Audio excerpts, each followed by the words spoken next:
Democrats don't speak for me. Speak for me, speak for me. Republicans can't speak for me. Speak for me, speak for me. A bitch ass nigga can't speak for me. Speak for me, speak for me. You coon ass niggas can't speak for me. Speak for me, speak for me. Listen here, this is a fact of life. I be rapping like Nat Turner came back to life. Grab Donald Trump by the pussy, he ain't acting right. I never run from a conflict, I be glad to fight. It's a very cold world that we living in. Somebody please tell Elizabeth you're not an Indian. You just trying to con them people to get the benefit. Just another immigrant, stealing from the Indians. That's some punk ass shit and that's too lame. Now we finna step over to Andrew Yang. And you a sucker, you could never speak for black folks. Fake ass candidate, trying to get the black vote. The Democrats don't speak for me. Speak for me, speak for me. Republicans can't speak for me. Speak for me, speak for me. A bitch ass nigga can't speak for me. Speak for me, speak for me. You coon ass niggas can't speak for me.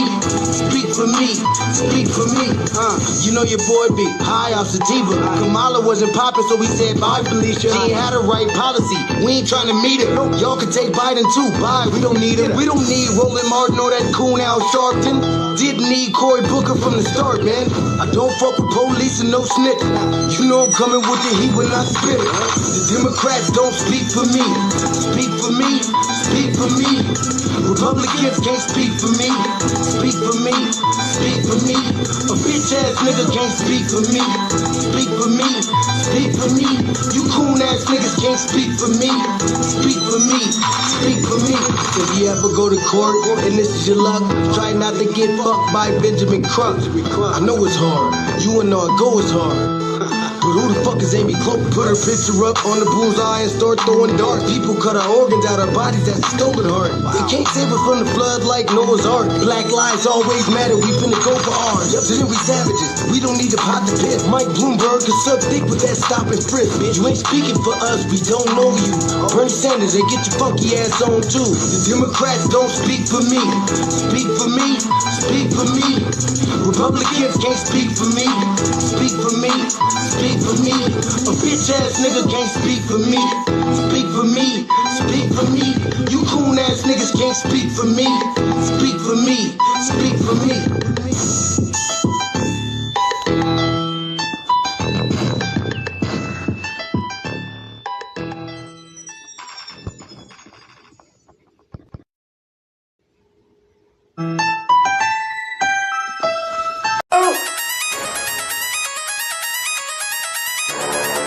I'm talking about shout it going crazy. People going crazy in this motherfucker. Run that shit back, man. But it means nothing. Nothing. Got a woman on the day.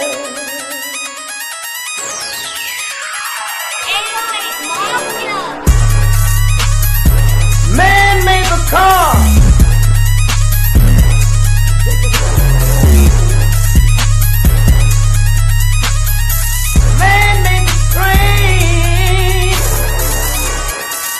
Carry the heavy load. Man made the electrolyte to take us out of the dark. Man made the boat for the water like the 7-millimeter. Man thinks about a little bit of baby girl and a baby boy. Man make them happy because man makes them strong. But after man make everything we can, do you know that man makes money?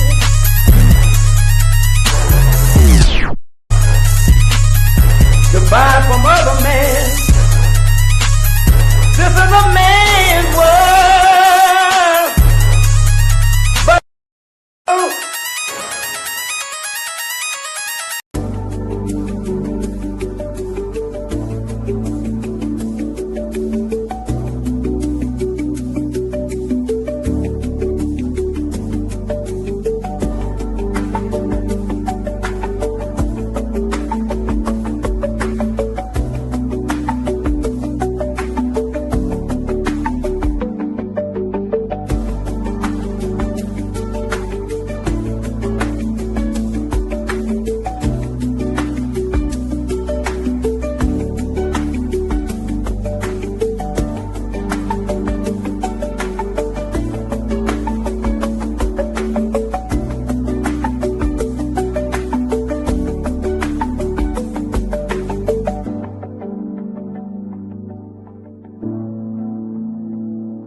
Sorry.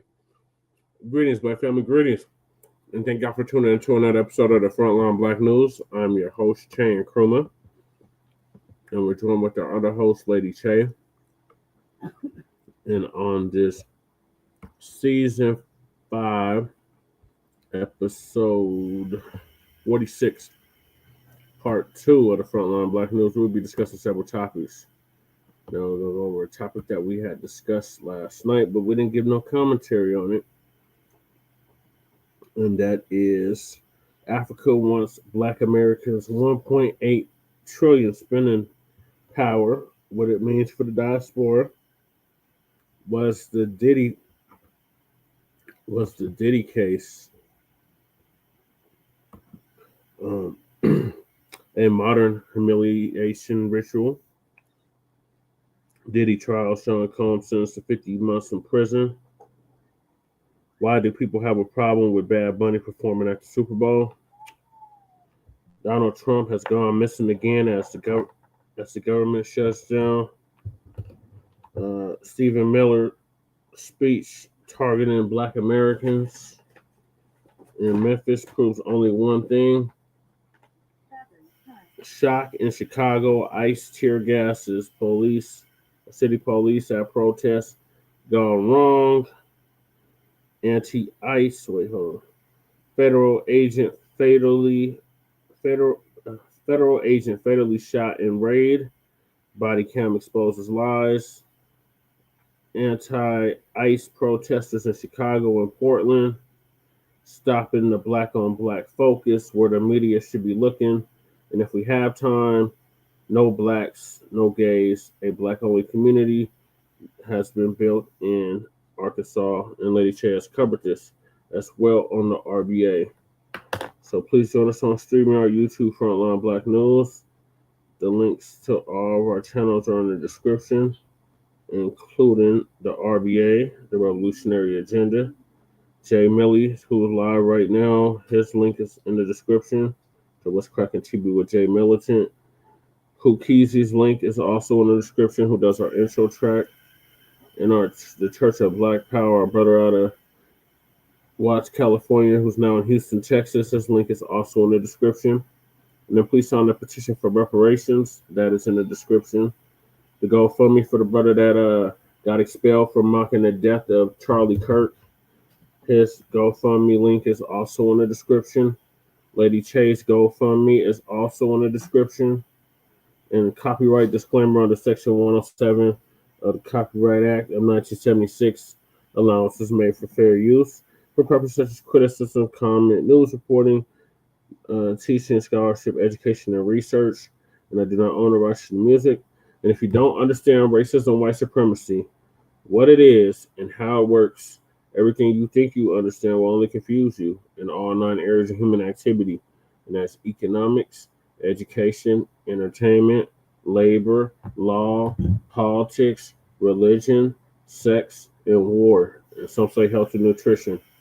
And that's from the great Nelly Fuller Jr., who transitioned this past February at 94. RIP, big rest in power to him. ProduceJustice.com.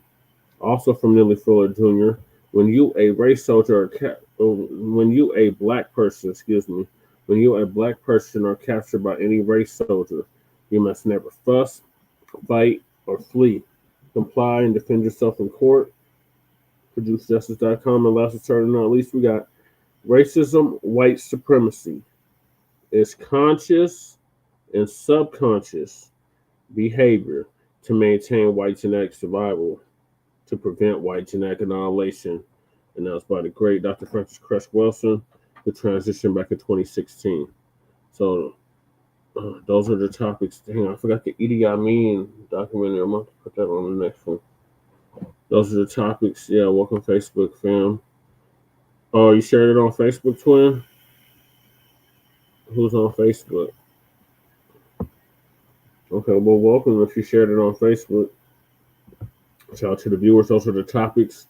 Make sure y'all like and subscribe to Frontline Blacc News on YouTube and Facebook. All right, so I'm going to hop right into it. So I'm going to start off where we left off yesterday, and I was with Lisa with the the Africans so worried about our $1.8 trillion of spending power and what it means for the diaspora. Africa wants Black Americans, 2.5 or 2.8 trillion in spending power, what it means for the diaspora.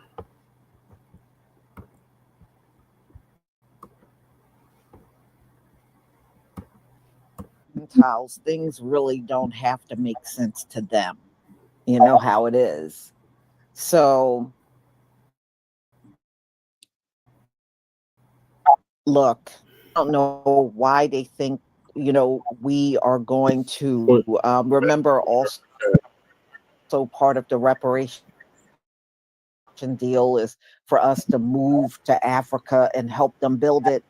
I don't understand why a continent that has over 1 billion people need help building it.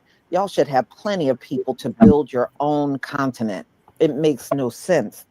Why do you need so much outside help?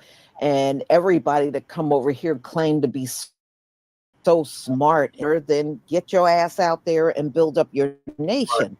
What are you looking for us to come? But you know, we're the 6th region, which we did not ask for. Well, these people are a trip. You know, as we go along, no, I don't feel no need to help these people. I really don't. Urging things in my comment section. So why should I want you to cut into our spending power? We don't owe Africa nothing. You've had centuries to make things right, if that's really what you want to do. But you don't want to make things right. You just want the money. Just like the reparations. You don't want to make things right. If anything, y'all owe us reparations. We should be getting reparation money, not only from America, but from Africa too.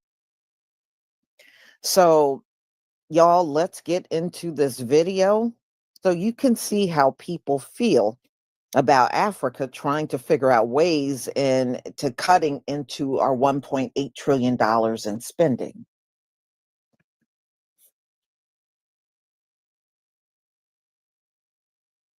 Okay, let me 1 second here.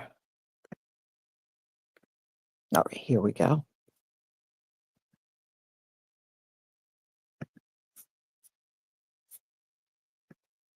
All right, please give me a 1 if you can see my screen.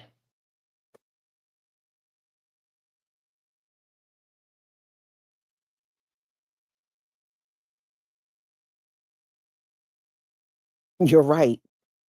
Didn't our people have to even go in there to help them with them pyramids? You're right.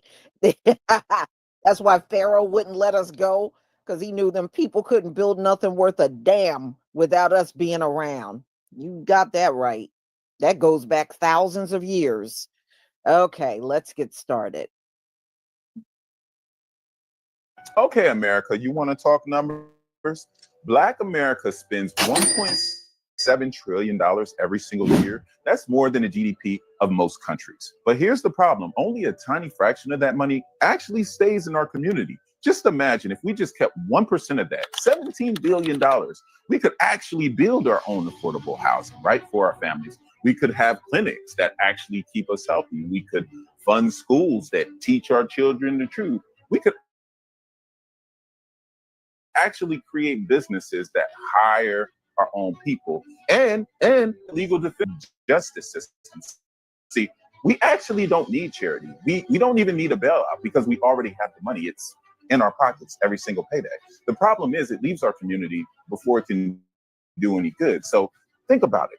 Other communities, they circulate their dollar for weeks before it leaves. Ours, just hours. And that's not by accident, that's by design. So here's the challenge. What if we committed to keeping just 1% of our spending power with us? That's not fantasy. That's discipline, that's unity, that's power. Because at the end of the day, family, we don't lack wealth, we lack circulation. And if we change that, we change everything. How do you think the economy would look in America if all the black people just say, you know what, we out? Why do you think they stop it? Your president just banned it. 12 countries about to ban, he said 25 more. Yeah. And like, as I told you, All of them are brown countries. Yeah. Ghana was on that list. I So they that. already seen the exodus of Black people getting more passports, getting for countries. They don't want your money leaving here. So now they about to play more games. You see what I'm saying? For travel. They know what would happen. Now you got, because when I go over there, or I'm dealing with companies, they want us to come over there because we already know the game they playing. So they're getting educated off of Black Americans about the games that's being played. You think that the American economy will collapse? Negro in the damn ground. And then not only that, which is sad to say, you got a lot of white people who are bigoted and racist. They're going to turn on their own white people because they need somebody to hate. And they are going to annihilate the other white people who still here with them. They need somebody. Think about the Civil War. They was fighting each other. Probably the poor whites. Yeah, they're going to annihilate. They're going to be the poor white people that annihilate the other ones because they're the ones that ain't got nothing. True, but they ain't got nobody else to hate. If you don't have nobody else to hate here, and that's your culture. That's part of your culture. What you going to do? You about to eat each other alive. Child, y'all better pay attention to what's happening right now. Cracker Barrel, struggling. Target, struggling. Hospitals, shutting down. Why? Because the white dollar by itself won't keep these companies afloat. And while they play DEI, baby, they need our talent, ingenuity, and brilliance. And when Black folks start pulling back their talent, their time, child, struggling. And we already seen what happened to Target. And when see, what some white folks don't understand is this: Black people are a gift.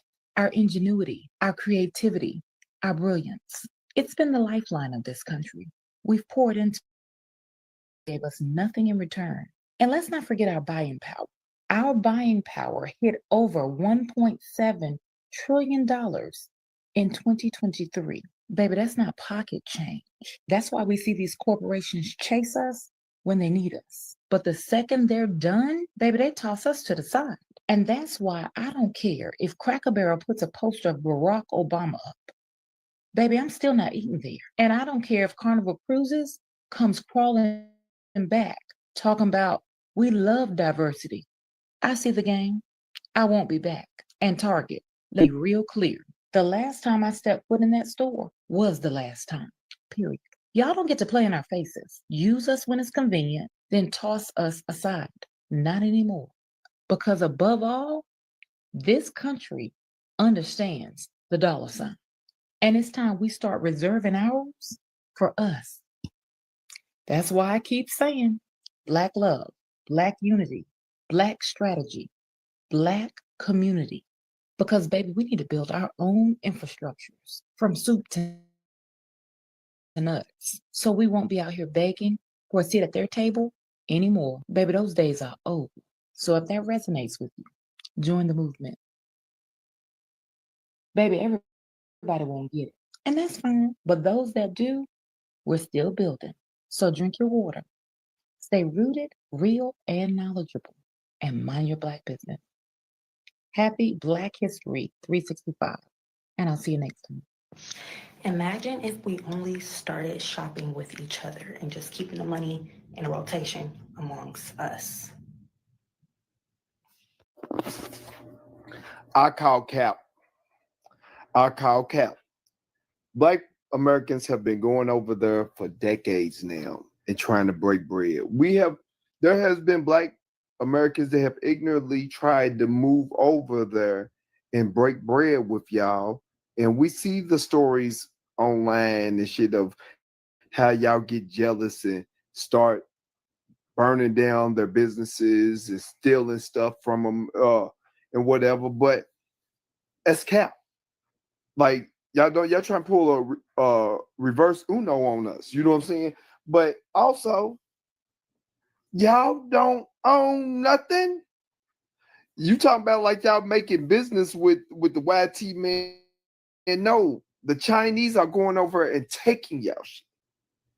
The white man has been going over and taking y'all shit. You stop playing dumb. There's been enough Black Americans that have went over there and visited and stuff that see what's going on. Y'all not breaking bread or business like the YT and the yellow man is going over there. They're living like kings and y'all living in shanty towns. It'd be tourism spots, condos on one side of the street, on the other side of the street, it'd be shacks. And y'all don't even run shit. What's the little buddy that was the son of a Nigerian president, prince, king or something that was going at it with the ish guy that was tracks that was doing the diamonds or something, and he's going over. They get on over and got y'all doing blood diamonds. Come on, stop it. Y'all not running nothing. Y'all's leaders then sold y'all out and sold off the resources, the land they own pockets. Y'all not, stop it. Y'all done already sold everything off. Y'all done let them come in and take everything. That's why y'all coming over here trying to colonize us and try to steal off our plate, because y'all done had a whole continent and y'all then squandered it away. Instead of going back home and trying to fight to get your stuff back, you're fleeing. Talking about the government, you know what I'm saying? And letting a few politicians, prime ministers, whatever, trick off y'all's inheritance. And then you coming on here, y'all act like we're dumb. We know what's going on over there. That's why y'all fleeing out of here. That's why y'all Canada, y'all running everywhere besides staying at home fighting for what is yours and trying to fix up what is supposed to be yours. And then you want to get on here and talk about, see, we was trying to break bread with y'all, but we're gonna take it to you. Ain't taking nothing to the YT man in America. They're going over and taking it. They're taking your shit.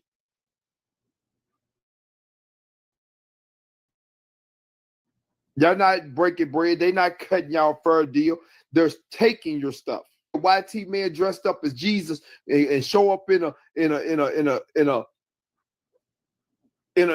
town, and y'all carry them out. We see what y'all got whole palm color people showing up in Ghana, and y'all carrying them on your shoulders and saying, "Come on, stop it." Demand us. Go back home. Take over your land. Take over your resources.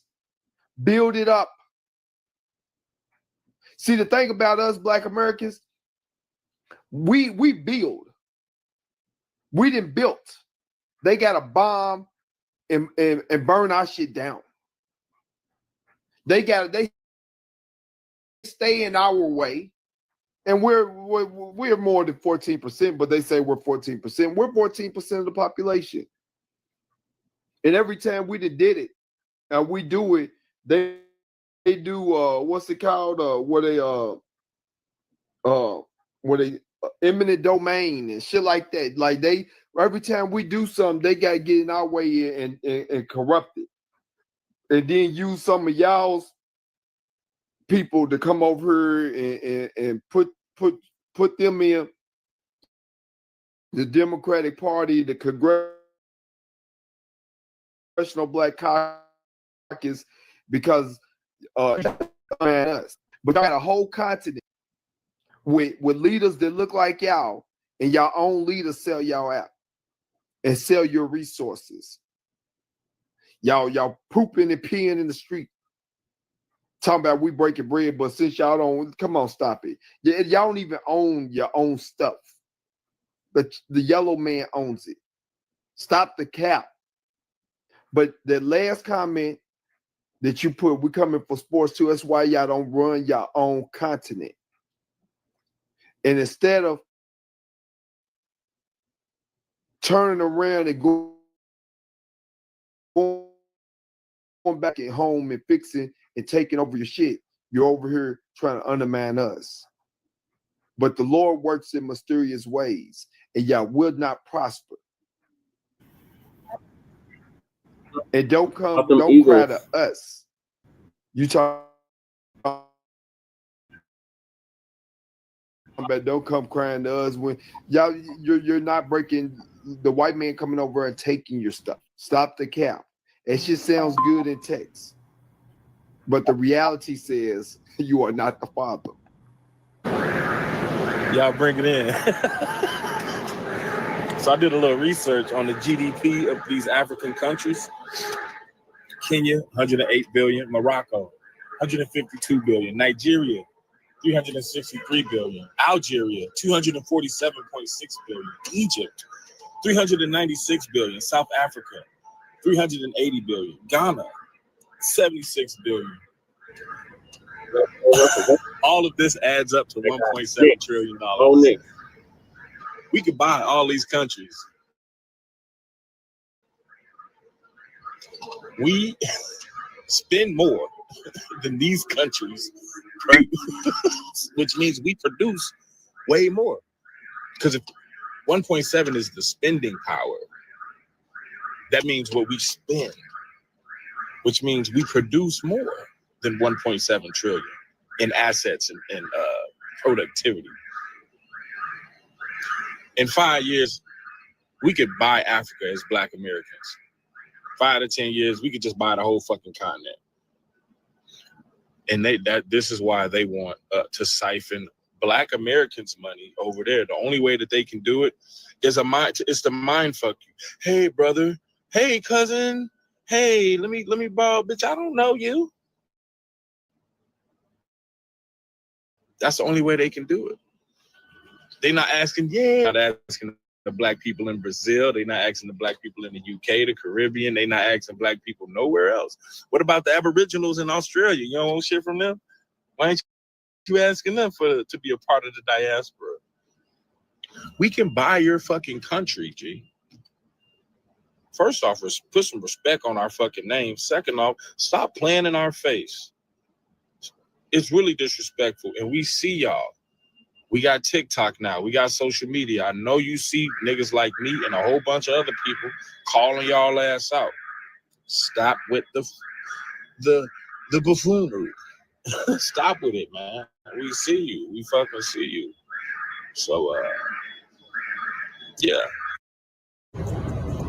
So the Diaspora Initiative looks to tap into $1.7 trillion African American purse. When I see Diaspora Initiative, all you got to do is put equity in between that shit, and now you got DEI again. They trying to move DEI by using us again. You know they used us for DEI, but that's neither here nor there. So Southern Africa is the target market for the first in a series of African diaspora and Friends of Africa investments to the African American purse. Have you looked into the Brazil? You know, it's Black people in Brazil. What about those Black people? Are you checking the pockets of the Black people in the fucking UK?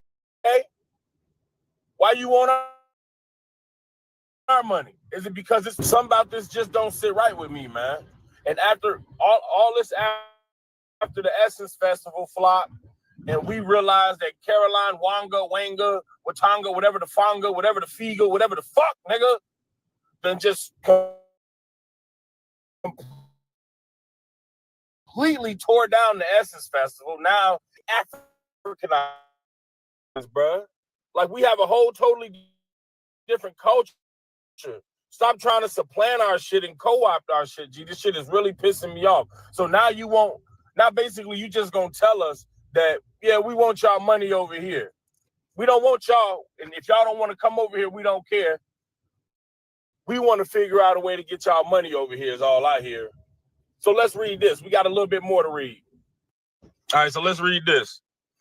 African American buying power could reach 1.7 trillion by 2030, projects the McKinsey Institute for Black Economic Mobility. But only a tiny fraction of it is currently ending up in Africa. So let's stop right there. So you know how much money we're making, and only a little bit of it is coming over there, and y'all want more. Okay. With the African Union and the Joe Biden administration, both promoting the diaspora as a key business leaders, is coming together to help turn things around. Let's pause again. They keep using this word fucking diaspora basically just to mean American Black people.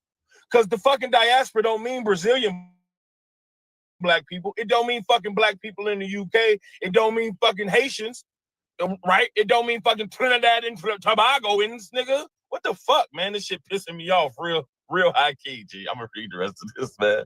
On 17th of October, they announced the first in what they envision as a series of African diaspora and Friends of Africa investment summit over the coming years. New opportunities. A few dozen investors and U.S. government officials attended the launch at the South African Embassy in Washington, D.C. The half-day event was a precursor to a 3-day summit focused on a 16-member Southern African development community. Scheduled, they just got all these fucking names for these fucking organizations just to confuse you. Basically, we want your fucking money, give it to us, and we got a whole bunch of ways for you to give it to us. And this is basically an opportunity for them to take the diaspora's wealth and redirect it to the fucking continent. Like, what is that? Y'all just tell me, yeah, give me your fucking money, nigga. What? Yeah, so y'all gonna tell me as Black Americans, y'all going for this? Y'all agree with this shit. So y'all would rather build up Africa than build up America. Let me say this. Okay. Instead of us just giving you money, let me just buy, let us buy your fucking country then. How much is the Congo? How much is Ghana? How much is South Africa? Tell me how much it is. How much is Rwanda? How much is Ethiopia? How much is Somalia? Right? I can guarantee you we might be able to buy all the motherfuckers for less than 1.7 trillion and turn them into American economies. Because it won't be Africa no more. Let us buy it. Fuck giving you the money conversation. Whew. I'm stretching. Hey, Black Americans, come here. Real quick. So the Africans want us to spend our $1.7 trillion over there in Africa. This video is for Black America, $1 trillion worth of spending power. And they want to siphon it to Africa. So this is a notice to my Black Americans. Let's come together. Let's come together under this post. Y'all share and like this post. What country in Africa do we want to buy and make it America?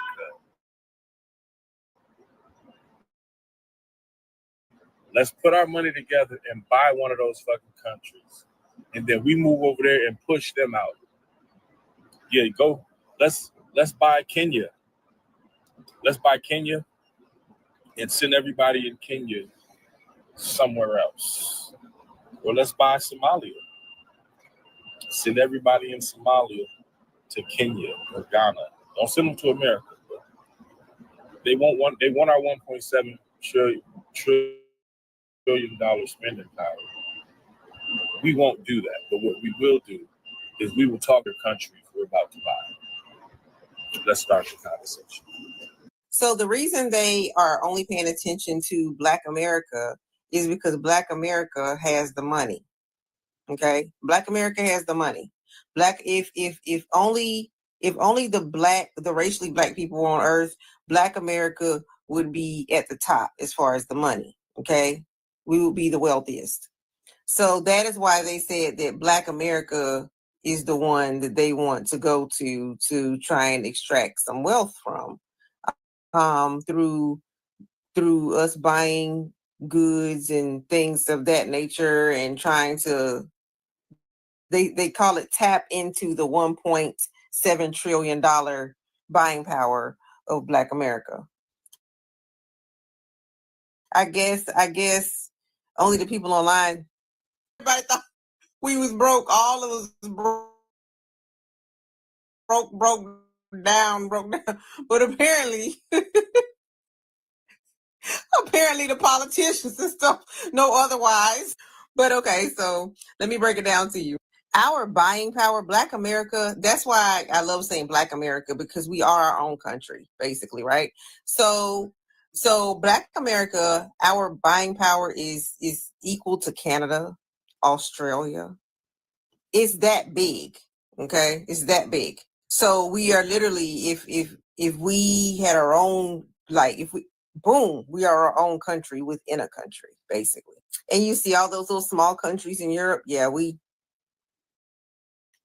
way bigger buying power, okay, than those smaller countries in Europe. So like, and being that we are, if you look right here, being that we are only 50 million people, we would be like upper class still. If it was just us alone, we would still have enough to sustain ourselves by ourselves, like period.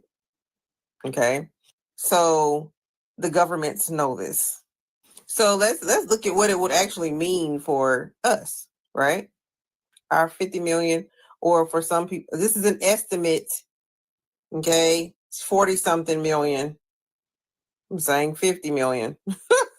But because people get real petty on this thing. So, but yeah, let's see what that would mean for us, right?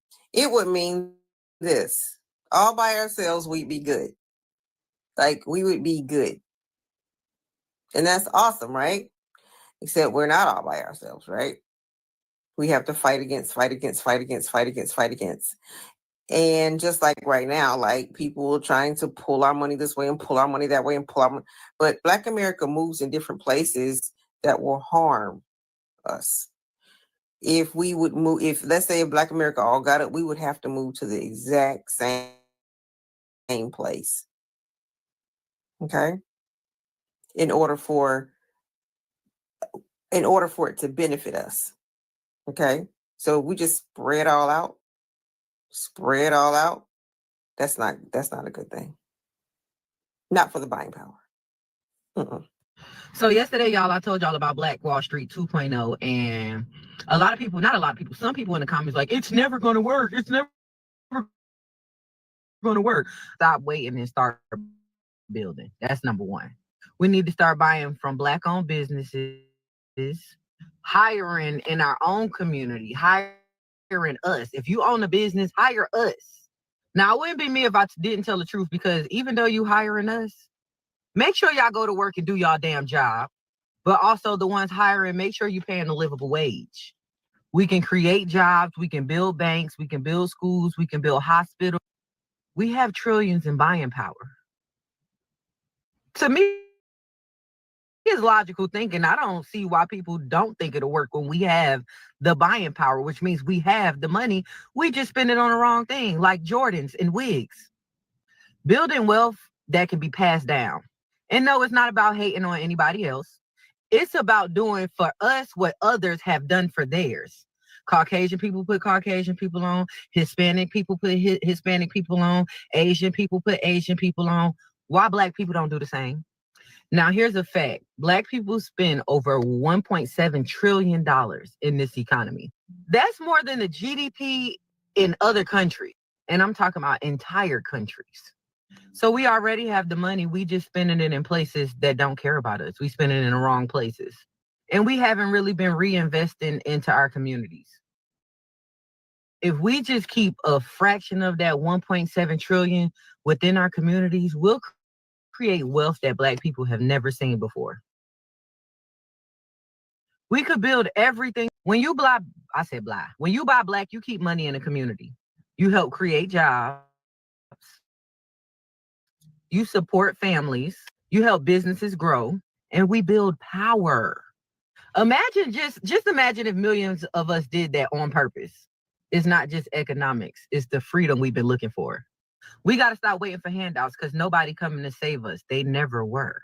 We have the brains, talent, creative permission to build something great. We've already built it. Look around.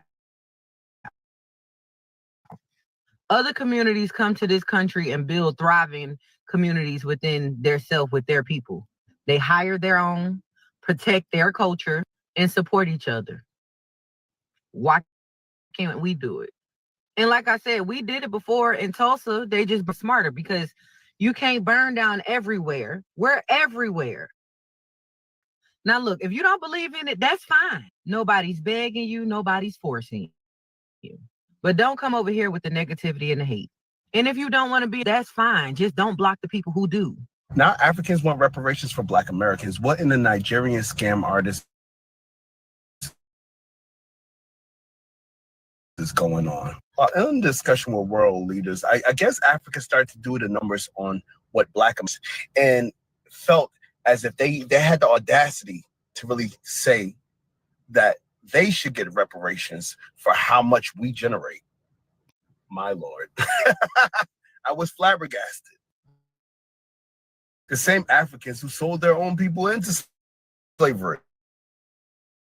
The same Africans who come to United States and we're not the same. Well, we're not the same. You're not getting a dime. If anything, we should be at that table. Black Americans had nothing and created an entire culture that influenced the entire world. You can't take that from us.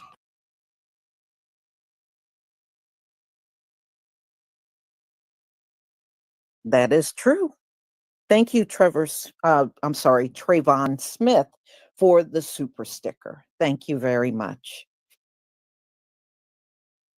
Yeah, so I guess they think they're going to use us and we're so stupid we're not going to know we're being used. Look, these white folks over here done played all kinds of games on us. They can't get nothing for us out there to protest, and they can't do it because we done seen your playbook and we know it through and through. So y'all can't come in our way and start talking a bunch of crap and we're going to believe you. Now you can't get us to believe anything. You can't get us to go out and protest. You can't get us to just go along with all this stuff with Charlie Kirk. Y'all just not getting the results you're looking for anymore because we know your playbook. We know what you're about. So, yeah, so they want to tap into our spending, and want that money funneled over to Africa. We don't owe Africa nothing. Okay. In all these centuries, not one African nation has claimed us. Not one African nation has rolled out the carpet and said, you know what, y'all come home. We'll give you land. We'll help you with housing. We'll help you get started in the business. They don't. A bunch of money. That doesn't seem like family to me. That seems like an enemy.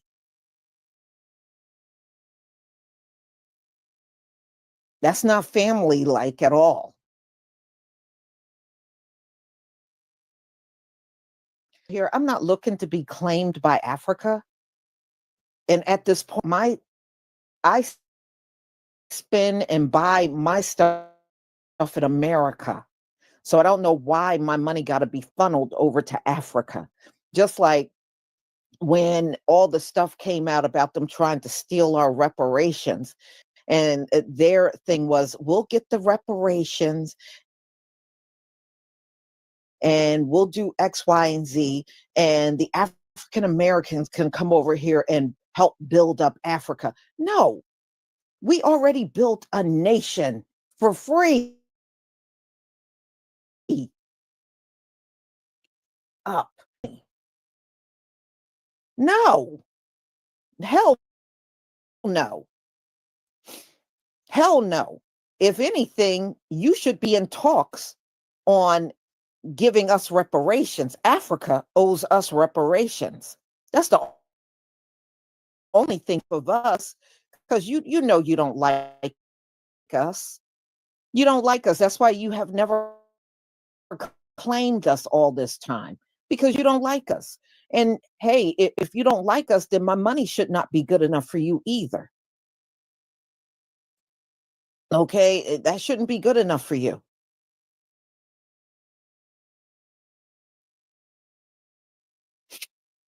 They call you lazy. They call you a kata. And anytime they talk about what accomplishments have you done, every time you tell them, this is what comes out of their mouth. Yeah, that's because of the white man. That's because of the white man. So don't let these people have any of our money. Okay, here, because they are bad guests in our house. That's what you do need to get in order. Instead of figuring out how to get our money, You have none. So, y'all, I'm going to go ahead and conclude, but let me do my thank yous.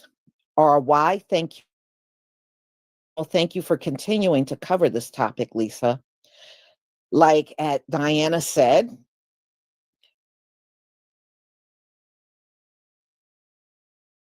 what after we have aimed for centuries? Inquiring minds want to know exactly. I really don't want them claiming me. I really don't. Because at the end of the day, if they claim me, what's in it for them? They're not going to claim you unless there's something even bigger in it for them. Trayvon Smith, thank you for the super sticker. Alan Lavelle, you go, Lisa. Thank you so much for your support from my channel. And thank you for the channel membership, G. Bauman is wiping the land. We will have it all back in a few Earth years. Much for your 18-month membership and support from my channel.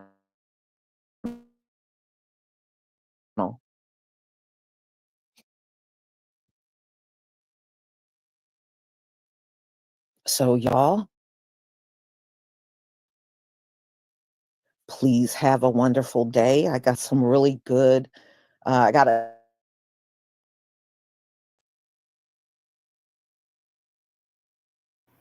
Salam, Lisa. All right, Lady Cherry, what are your thoughts on what Lisa just said about the Africans wanting our $1.8 trillion of spending power? Let me see the mic. We can't talk right now. That's my voice.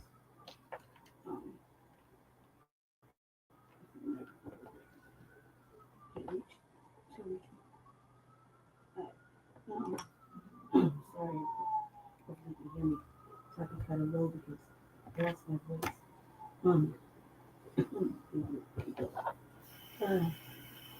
I have a lot of things to think about. First of all, this is nothing unusual. We don't built this whole nation, I don't know how many times, over and over again. Many people do. It's not the first time. Spending power, yeah, we do that. That we know that. We know that we have the biggest spending power. It's just whether how we spend it, right? Yeah. So that's why the government's like talk about how we don't know how to spend our money. We need financial literacy courses, et cetera, right? They can have an ass whooping exactly because. Secondly, it does upset us that they want us to, buy into their culture. I mean, haven't we been doing that though? I mean, we made a way for them to come over here and build things, and yet we are being undermined. Again, they're like the fucking, what, 50, 60 years old. I mean, come on, it's not fucking science. It's like, they're talking like you're cognitive dissonance, and we don't know history or we don't know what's happening in the last 50, 60 years, right? Not to mention, Africa is in debt, it owes, you know what I mean? It's not like it can carry itself, it owes. So whatever, whatever China puts there, whatever Russia does, whatever they do, they're old, they're like, they're still, it was funny to me that everybody wants to call it slaves, right? They're still enslaved in each other with all the wealth, right? So instead of keeping everybody out, including all the military bases that the United States has their hands in, then they can extract their shit and learn how to, sell it, for their benefit, right? Instead, they want the tourism and they want the scamming and all that other stuff, right? Doesn't make any sense.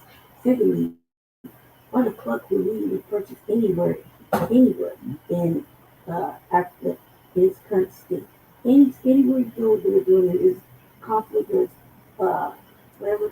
So you gotta fight with the rebels, you gotta fight with the already established regime or whoever's in charge of that area. You gotta keep all that shit out. then there is nothing. We're gonna have to build from nothing, right? That's right, because we're not helping them Crazy. and take care of their own problems. Right? When none of us, when even if they're offering dual citizenship, what some of us aren't even from that area. Not to mention, it's like the I was kind of amped about the whole Burkina Faso thing at first. Until they said, bring your schooling, bring your trade. They just start to really, really listen and really dig deep, like clearly in this way. Like, what the fuck? Why we have to now we gotta go build and build, but look if Akon couldn't do it. And, and it was kind of like whatever. They were like, why the fuck? Why the fuck? Right? Secondly, every country is not just gonna let us, and they're not just gonna sell us a deed for that state or whatever, right? So we all kind of propaganda with that.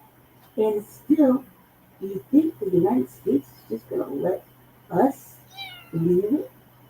Like in mass? No. They're gonna shut us down and they're not gonna let us leave like that. Okay, so let's put that let's pause right there. Secondly, right? Why would we pick there? If we're gonna do anything, let's do it correctly. Let's pick a place that doesn't have all this trauma, that is already pre-built, that like great places.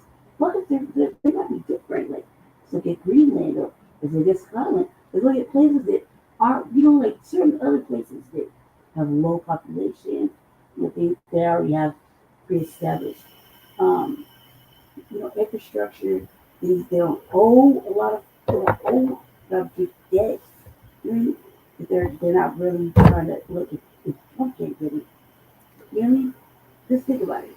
Those are cold areas. Something into looking at something better for us. Maybe it's colder, maybe it's not. Cat crip But that. it might be better. Why do we gotta go to dusty ass? Say hi, Amaru. They never wanted us there in the first place.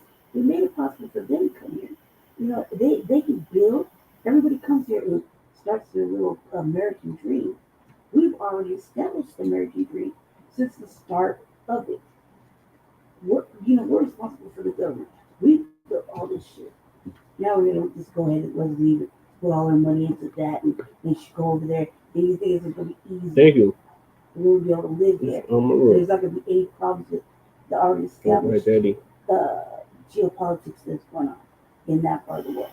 Not to mention, keep in mind, global warming, how hot was it last year and the year before that over there? They were like 110, 130.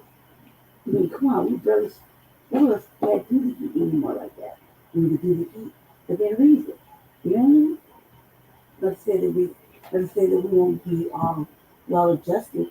It's just that it's going to be too much work. We're going to have to clean up. First of all, we're going to have to fight whoever's there, holding it down, fighting with them people, get them all out, then go ahead and clean that shit all up, build with our money, keep building.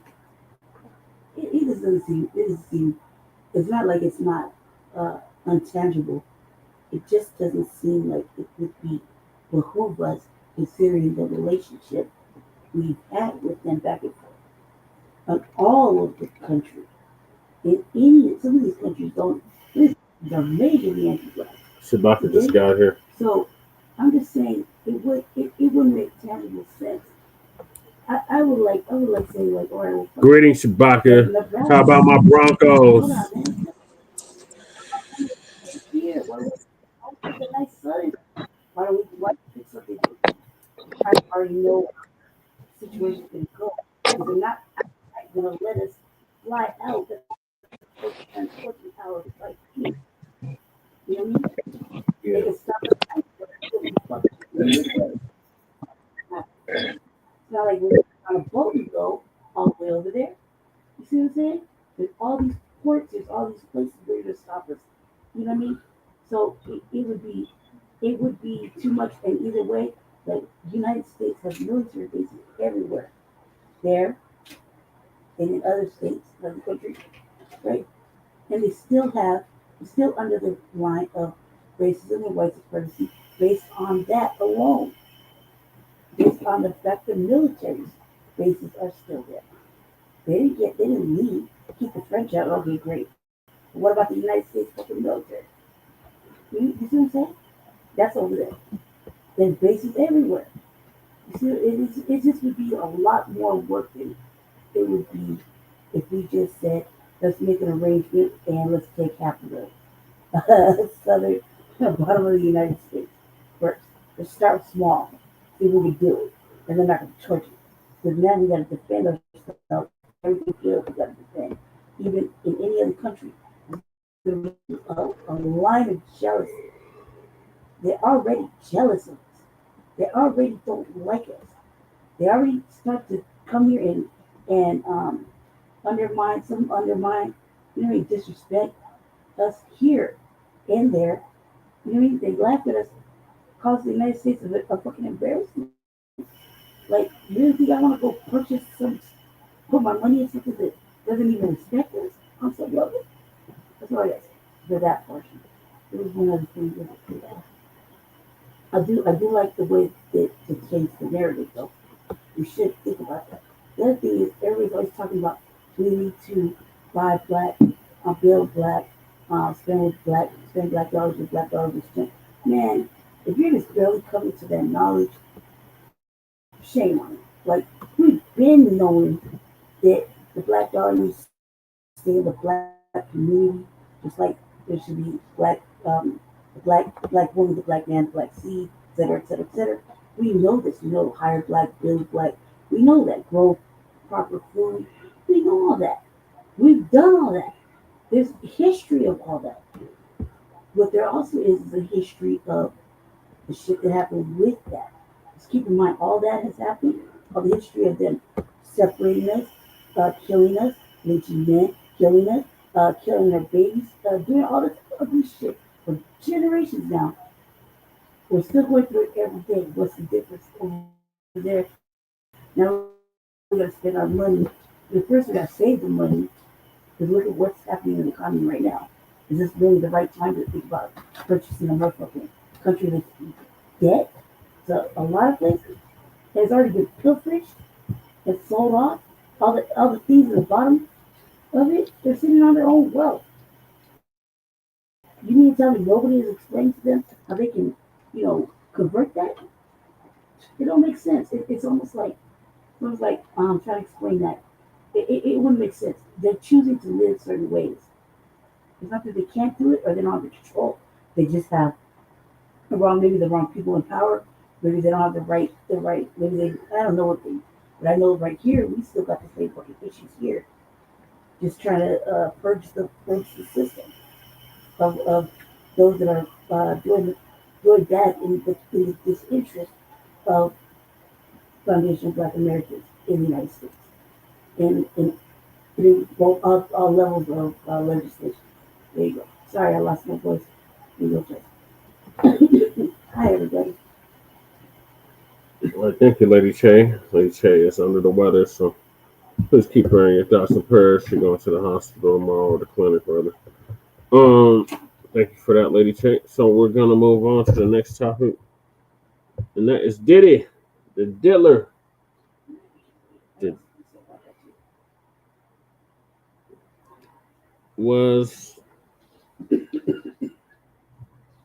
Was the Diddy sentencing a modern humiliation ritual?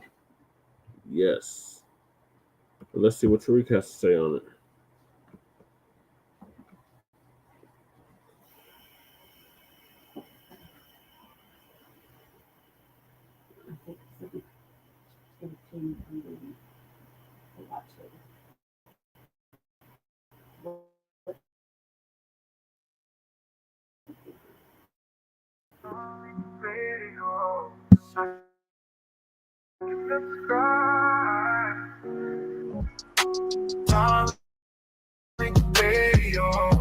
Like and subscribe.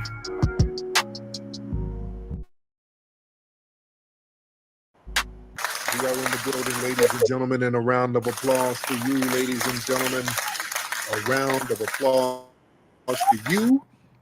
We up in here. Thank you for tapping in the late night tap in. Glad to have y'all in here.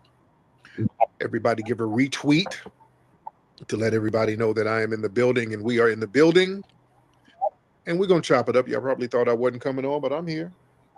I was at the museum earlier getting everything ready for the event. We got a very big event happening at the Hidden History Museum this weekend. It's going to be on and popping. Y'all need to come on down this weekend to the Hidden History Museum. It's going to be a stone blast. It's going to be jam-packed. We got a lot of folks coming. Good food, good music, good drinks, good comedians. It's going to be good vibing and networking. It's going to be off the chain, ladies and gentlemen. Before I get started, let me activate some energy in here, some of the spirits of the family.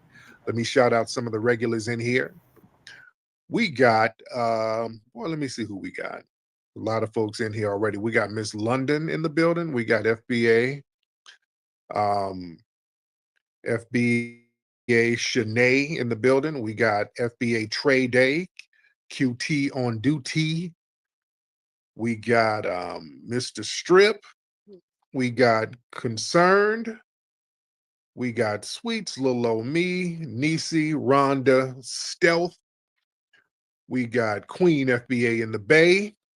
We got Brother Briss in the building. We got Black Views FBA, Miss Skyline, Cousin Jerry in the building, Anubis. We got Brother Genius Chance, Ernez, and the Tethernator in the building. So respect to the law. Well, you know what we got to talk about today, man. We got to talk about the Diddy sentence. We got to talk about that. They sentenced Diddy today. Gave Diddy 4 years. That's the sentence. Gave him 4 years in the, quote, trafficking case, which was all horse crap, by the way. There were some white supremacists complaining about the 4 years, complaining, oh, that wasn't enough, dude. It wasn't. That was too much. He shouldn't have never even been in there in the first place.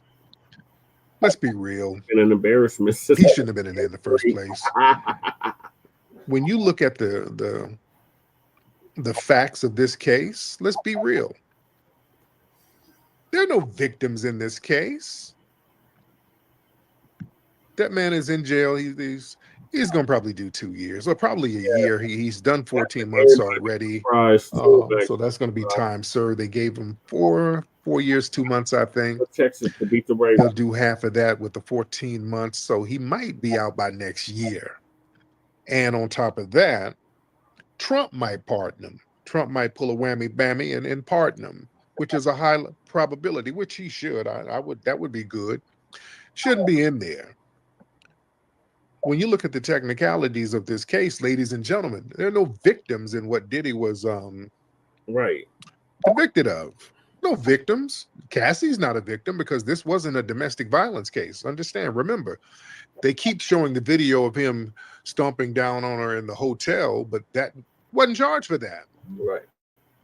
I'm talking about the technicalities of this case. They didn't charge him for that. They put him on this RICO that he was found innocent of, and then they got him on because they kept trying to get a sex trafficking thing. It was very important to get a sex trafficking. Right. So the only thing they got was him tricking off with the male escort dudes. That's a victimless crime. Those dudes aren't victims. You understand? Who's the victim? Introduce Shabaka. Cass. Greetings, Shabaka. How about those gators? Hey. Man, I told the motherfuckers to get up out the neighborhood, man. shake the spot. Yeah, I told the motherfuckers to raise up out the goddamn neighborhood, man, and shake the goddamn spot. Losing some of them punk ass motherfuckers, man. At least y'all lost to a good team. They beat us too. Yeah, 5 Pete Carroll's ass, man. You know what I'm saying? Hey, what's up, Jay Militant? Fire the whole goddamn team.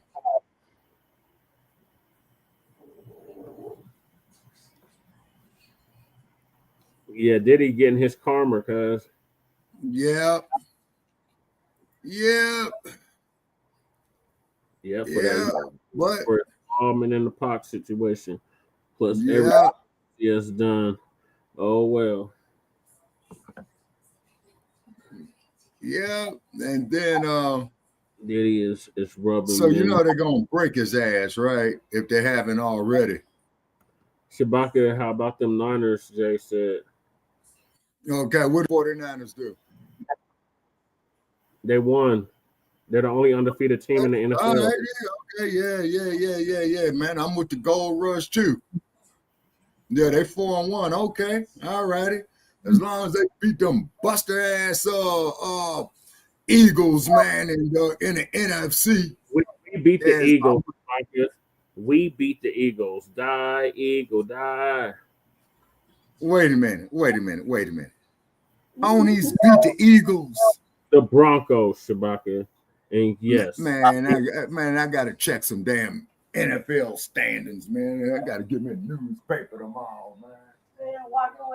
Yeah. I know you can't believe it, Shabaka. The whole league can't believe it.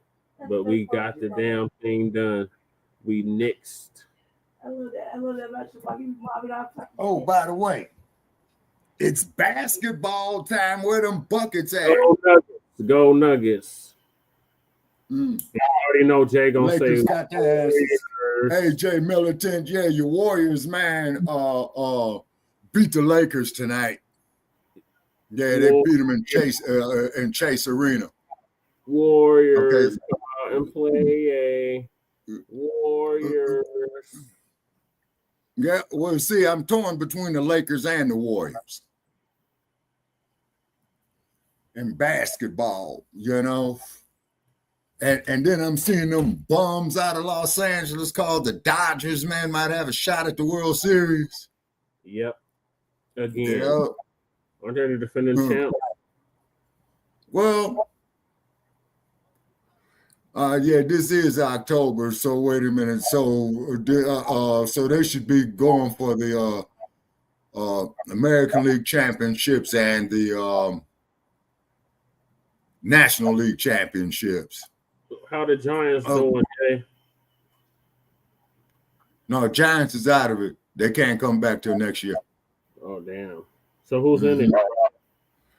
Okay, I know the Bums is up in it. I think the Yankees are up in it. Okay. And if I'm not mistaken, I think Atlanta be up there. Hold on, man. Let me check. Okay. MLB standings. See, it's not the victim and what was convicted of, what he was convicted of. So again, this case was about making an example. Yep. This is basically like a humiliation ritual. And, you know, they had Diddy all in court crying and groveling, and y'all saw the artist's renderings of what he looked like, just crying and just all on the floor. Listen, we better understand racial politics. Okay. Part of white supremacy is about targeting high-profile Black figures. Mm-hmm. See, the system of white supremacy, they like to make examples out of wealthy, high-profile Black people. And really right now, white supremacy, they've been needing a win for a minute. White supremacy needs a win. They've been taking a lot of L's. 46 degrees. So they need a win. And the big win is when they can get a high-profile Black person and break them down. You get them in that court system, boy, you're going to really run roughshod with the rules. But you're going to find out all these little secret rules and policies.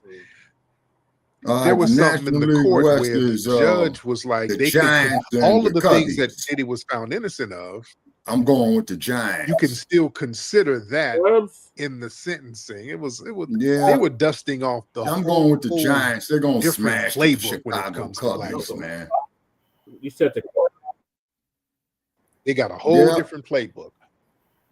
But the thing Cubbies is, ain't going white nowhere. supremacy is about, you know, prosecuting and humiliating somebody like Diddy, and that sends a message to the everyday Black people. No matter how rich or successful you are, you can be broken down. This was like a buck breaking ritual, ladies and gentlemen. They were humiliating him. The spectacle of Diddy crying in court, you know, it's not just about punishment. This is like buck breaking. This is what do things to him in front of everybody else. Break him down.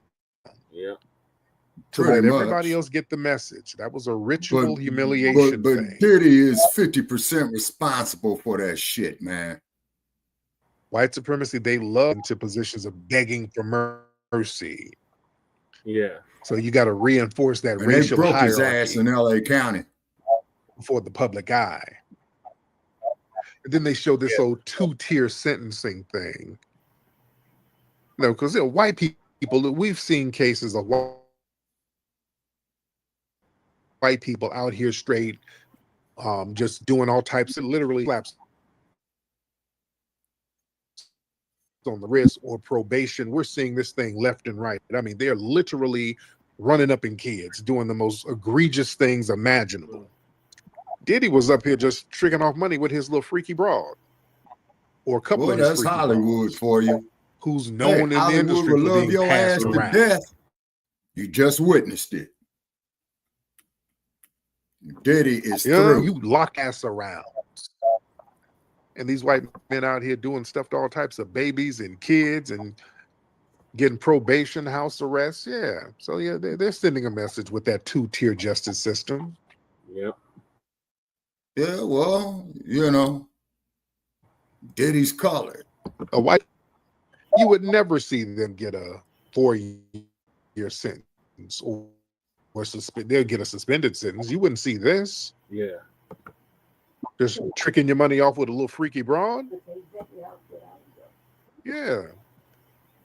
Yeah. See, there's that Jay standard. Militant. See, black defendants. Cheesecake. See, you're not just Damn. expected to defend yourself legally. So you got to get out here and grovel, cry, beg for validation from the court. They really want to have black for mercy, but then they like to weaponize all these little technicalities. See, when white people, when they commit crimes, see, the prosecutors, they find loopholes or they find some kind of mitigating circumstance to lessen the punishment.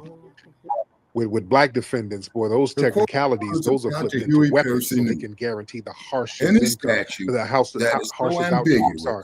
And the thing is, cannot be with wealth, understood by the common man. Messing with it's Diddy's not a money, statute, which they weren't really successful at like they wanted to. They wanted to go ahead and just confiscate all of his assets, because if they got a RICO on him, they could have. If they would have got that RICO conviction, I talked about that before.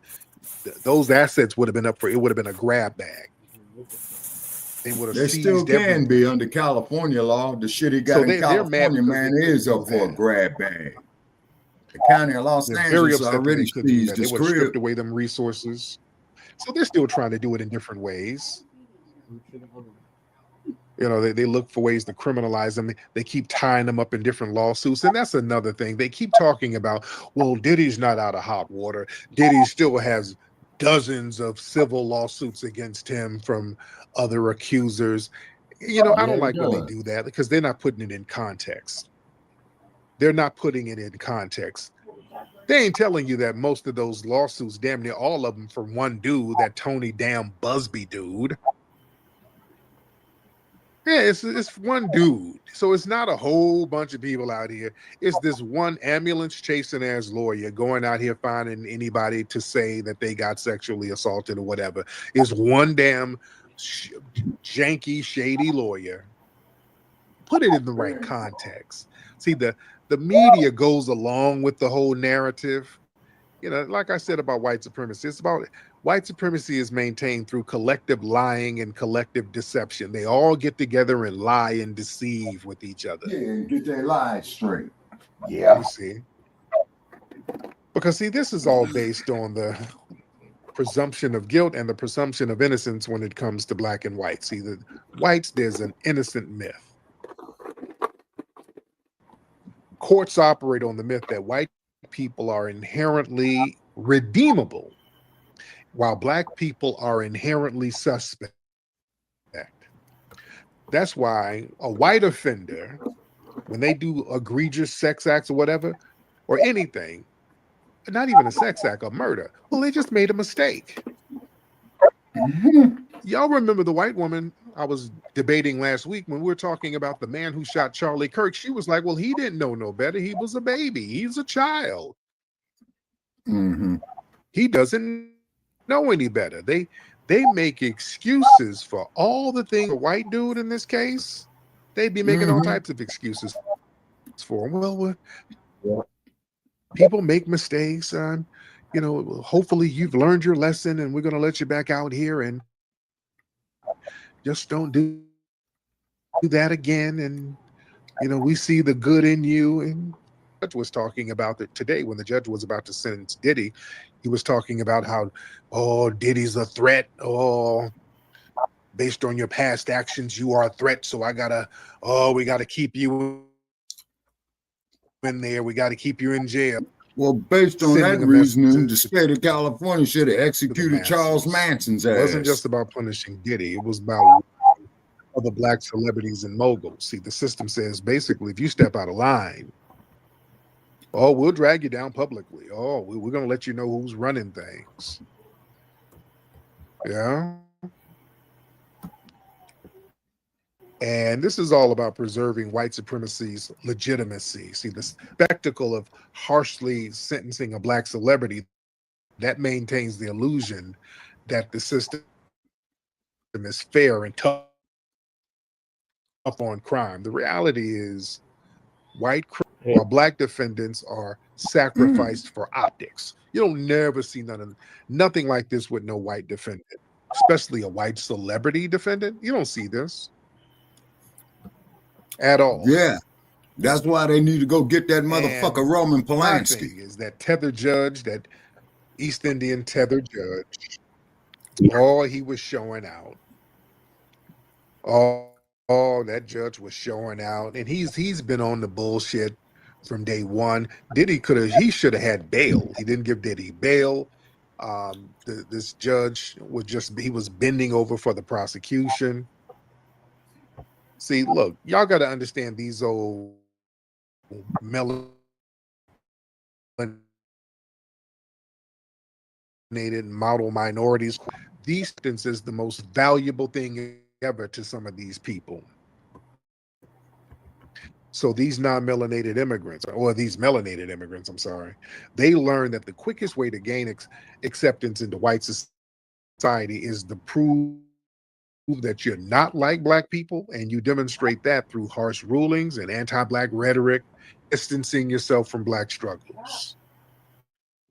And then what they do, they start overcompensating for white validation. Because listen, these melanated tethers, they know they'll never be fully accepted as white. They know that. So what they have to overcompensate by going out of their way to enforce anti-black policies harsher than white judges or white officials would. So that's them saying, hey, look, I can be tough on them too. Oh, I can be just as tough as you, white daddy.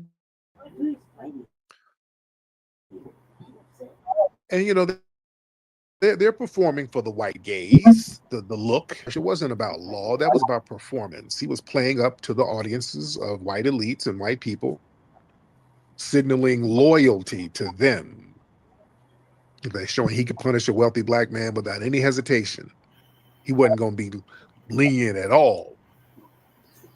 See, that judge was auditioning for some curry butter biscuits. Yeah. He wants promotions. He wants speaking invitations. They know that there's money.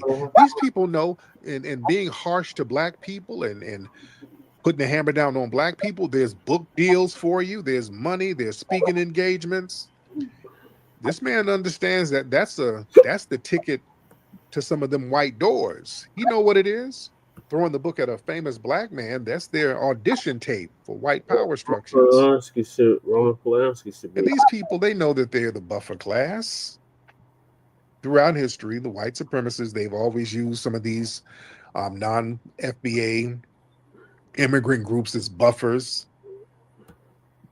to police and discipline black people, whether it's law enforcement, politics, court.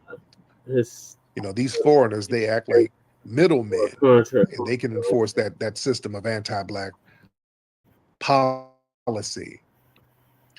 And also these people, they have a fear of associating with Blackness because they're dark as hell. I'm bad too. They got to go out of their way to say, yeah, I'm melanated, but I ain't like them. So I can't show no solidarity with Black people. No. We're gonna get lumped in. So we're gonna go extra hard to prove, and we are deserving of white proximity. That's why we got these Myron Gaines and the Beck. What's that other one's name? Why am I having a brain for it? Dinesh D'Souza, all of them. See, that's the thing. See, these people weaponize their melanin against Black people. See, the irony is that these judges and officials, they look like, quote, people of color, but their function is to discipline Black people on behalf of whiteness. See, their melanin becomes a shield that masks white supremacy's global function. So they know that they're a shield. So the white supremacists can say, hey, this isn't racism. There was a man of color who was the judge. So how is it racism? How is it white supremacy? It can't be white supremacy. The judge is melanated. He's a person of color too. That's why that people of color stuff, minority stuff, family, we should have flushed that in the toilet a long time ago. We have now because we're on FBA business and we're on lineage business, but we should have flushed that nonsense down the toilet a long time ago. Yeah. It's heavy stuff out here. But yeah, they got this selective toughness that they want to try to get into. These same judges, they don't show that tough on crime stance when it comes to white offenders. That selective toughness, that's proof that their harshness is not about justice. It's about demonstrating loyalty to whiteness. Yeah. And these people come from these colonized societies themselves. So many of these foreign officials, they replicate that same colonizing psychology that they inherited. So in order to rise, you got to crush the native Black population in America. That translates into proving your loyalty to white supremacy by trying to discipline foundational Black Americans. This is why we should be thumbs down on all these immigration policies. Don't you feel ashamed whatsoever for giving the thumbs down to these immigration policies, Black people? You don't owe nobody nothing. But I asked for it at all. Because we see what happens when they get around white people, and when they get an opportunity to throw us under the bus, that's what they do. We don't know nobody a damn thing. G-Rock, hop on. Y'all start raising the hands. Let me get y'all in here. G-Rock, what's happening? Brother, how are you, sir? I'm good, man. Man, what you think about, I feel like we gotta destroy the white race, man. We playing soft with them boys. We gotta destroy their ass. Now, how we gonna do that? We gotta conquer them, bro. We gotta they playing psychological warfare with us right now on that Twitter shit. We gotta play psychological warfare with them back. Okay, so how you gonna conquer them? Bro, how you gonna conquer them? I'm telling you how we're gonna conquer them. What are you talking about? No, you're not telling me. You're just saying random shit.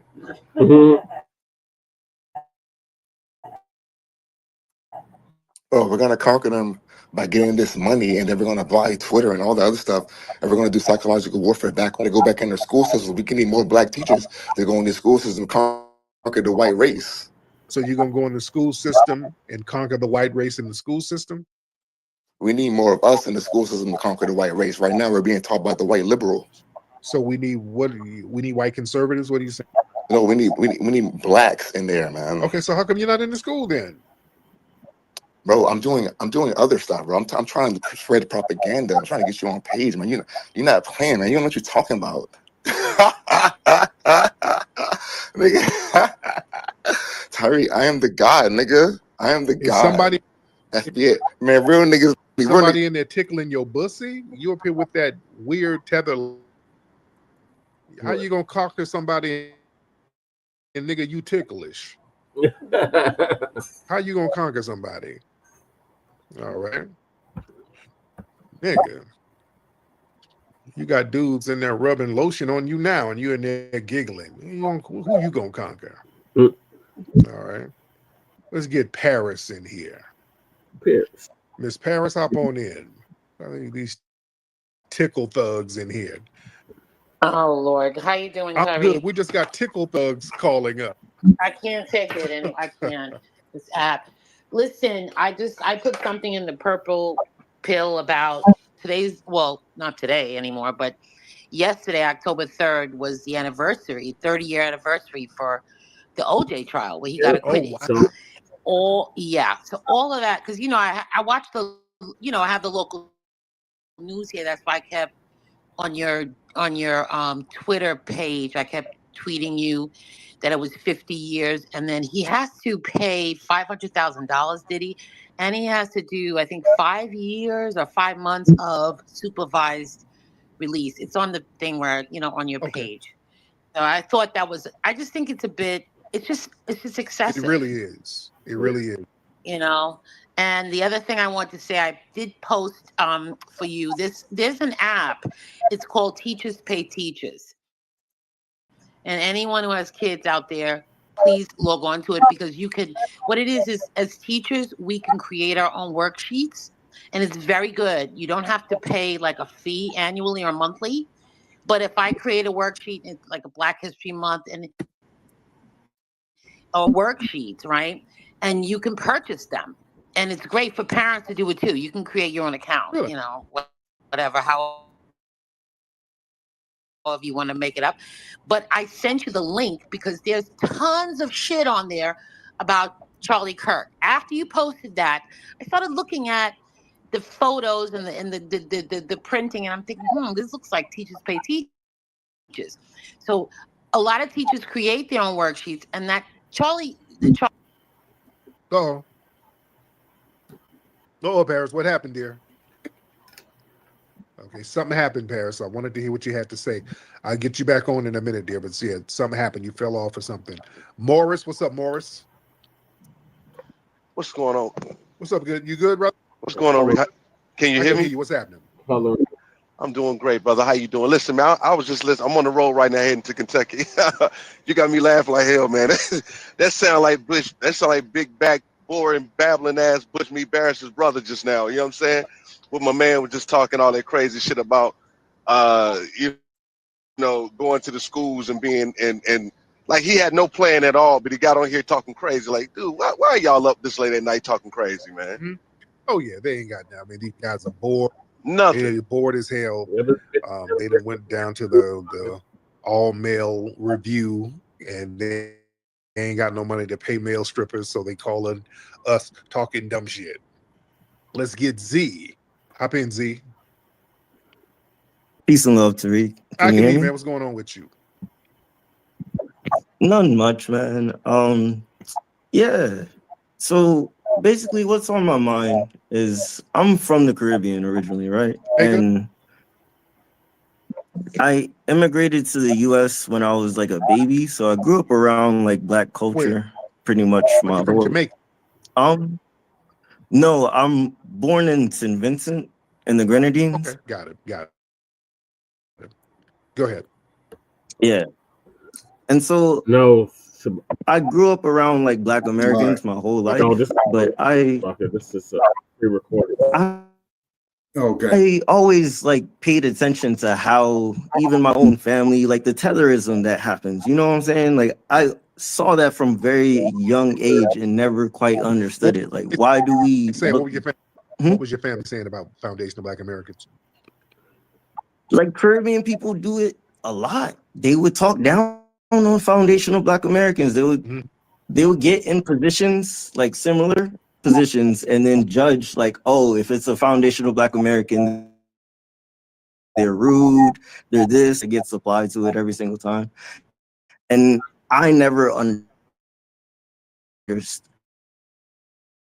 or like I kind of understood it, but I didn't understand. They would always make derogatory remarks around like foundation of Black Americans, Black culture. It would just always keep happening. But my combat that like in our communities to help heal the rifts. Yeah. If that makes sense, like. Yeah, man. But they got to get it together because we've combated now by delineating. So yeah, we didn't put the hammer down and we didn't put a line in the sand, and a lot of people are feeling the ramifications of it because people have depended on us to do a lot of heavy lifting for them. Now that we're not doing this, they're feeling the heat, and we've been chilling out on that shit because of the disrespect that's been going on for years and years. So the Caribbean and the non-FBA community, they got to get together and say, hey, we got to get some damn act right and get off the bullshit and stop this white ass kissing and get on code. But the thing is, y'all better do it for yourselves because we're doing us right now. We're doing us and we ain't playing games no more.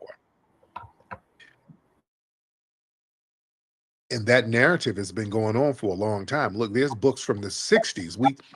We talked about the magazine articles going all the way to the early 60s of people calling out these immigrants who got this anti-FBA disposition. They've been talking greasy about us for decades. You understand? So it's been a long time coming with the check-in. We just had enough of it. We just said enough is enough. Hey y'all, even at the party, I keep that root work on me. Get your root work now at rootworkstyle.com.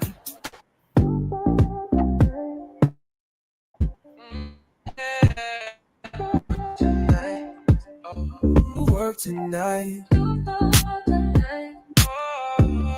Root work tonight. Work tonight.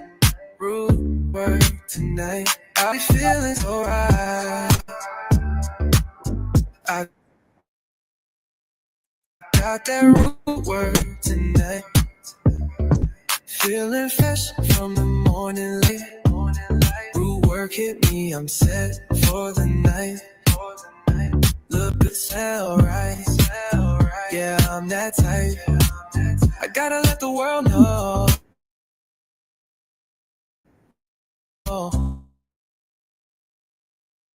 I got that root work tonight. I'll be feeling so right. I got that root work tonight. All right, Shabaka or Lady Che, whichever one of y'all want to go first. What are your thoughts on what's the Diddy sense in the Modern Humiliation Ritual? Okay, well, you know, he was humiliated on purpose. I'm of the opinion that Mr. Diddy, or Mr. Combs, I should say, no disrespect to you, Mr. Combs, but I'm just going to tell you the real. You finally got slapped in the face real hard, man, of what's it like to be a nigga in the United States of America, sir. Yep. They're going to make an example out of you. Yep. I mean, you know, that's all I could say. Also, too, I want to give a shout out there to V40. He's live on X right now. Oh, yeah. You know, he was kind enough. Yeah, because he was kind enough to have me on his show the other night, you know. And then there was another platform up there on X, you know, where they call me everything but a child of God and what have you. So therefore, V40 was hosting, and I had related to him is that one of them scrubs he had off in his guest list, you know, with someone who was trying to disrespect me on another live feed. And as soon as they saw that I was up there, they heard and got the hell up out of there. And V40 said it's all good, you know. So definitely a shout out there to V40. Yeah. You know? All right, let's hear from Lady Che. What are your thoughts, Lady Che? Since you're a free Diddy supporter.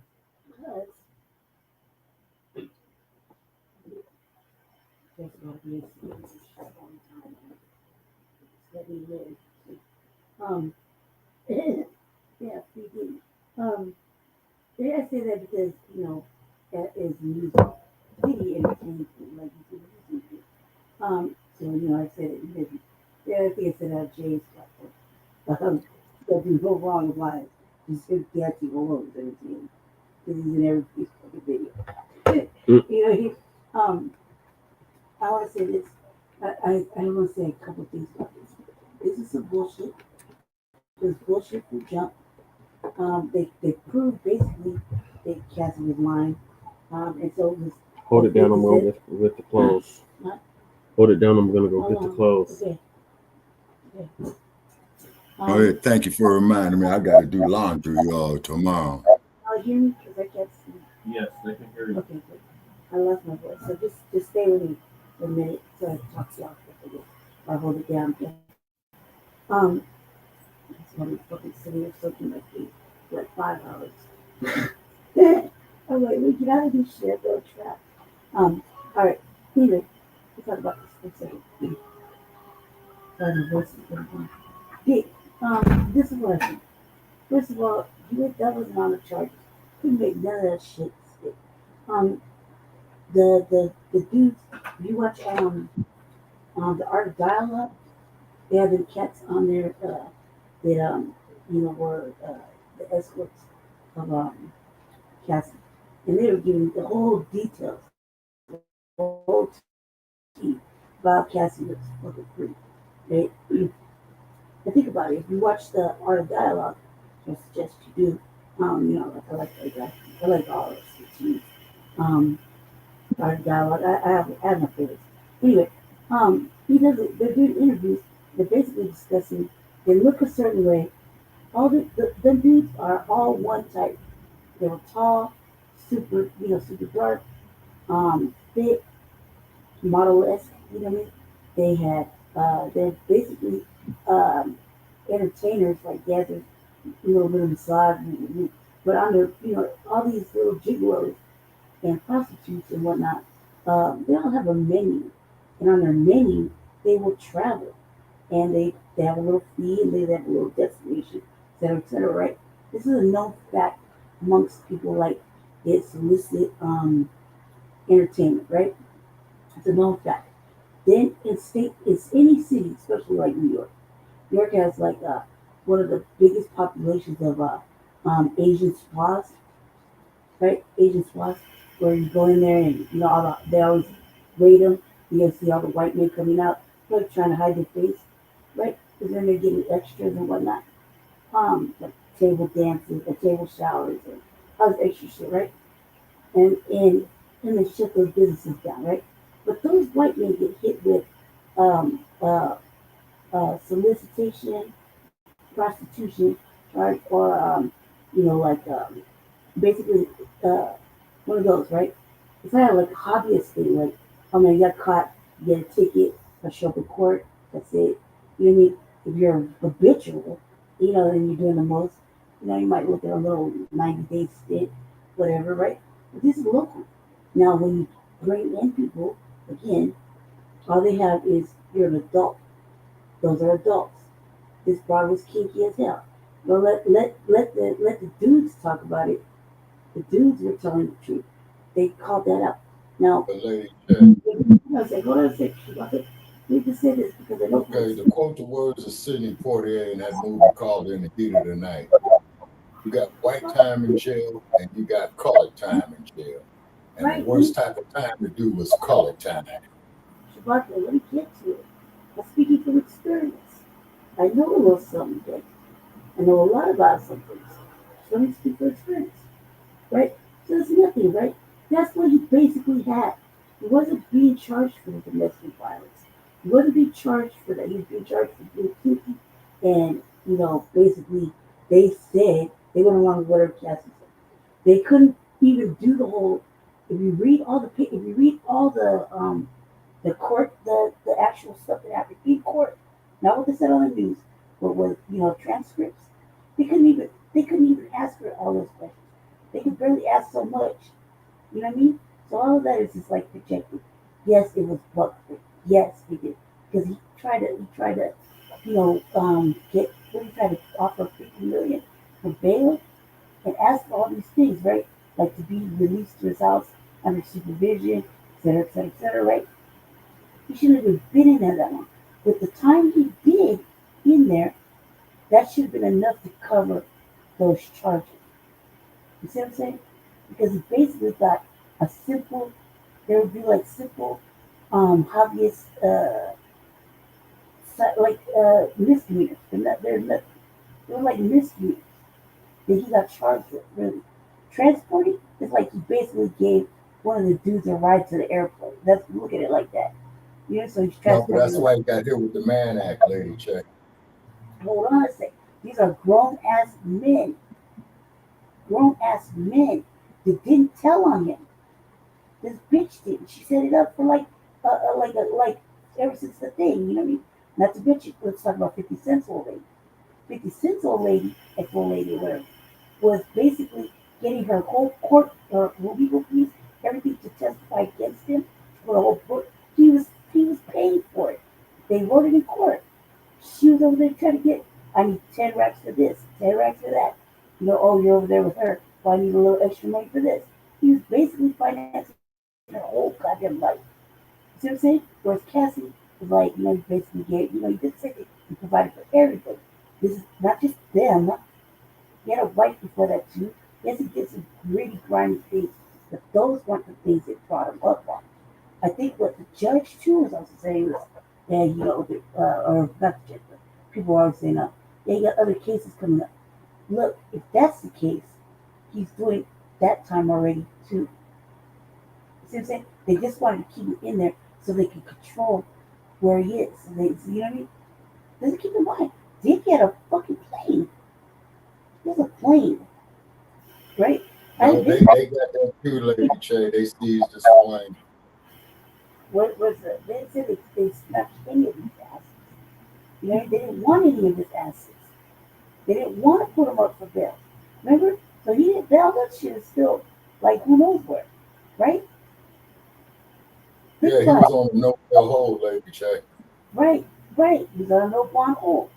They didn't accept the bond agreements. They like, fuck him, go get out. That means his $50 million that he offered up, you know, put up some of his assets. He showed them in good faith. They didn't want none of that shit. They wanted to basically publicly humiliate him and break him down, right? Not knowing that. Listen, Charlie. Even so, he did all that. He did time served for that basic shit that would get any white man, like way more. He did way more time than he was supposed to do, just for those things. They couldn't prove none of that shit. So fucking, they couldn't prove none of it.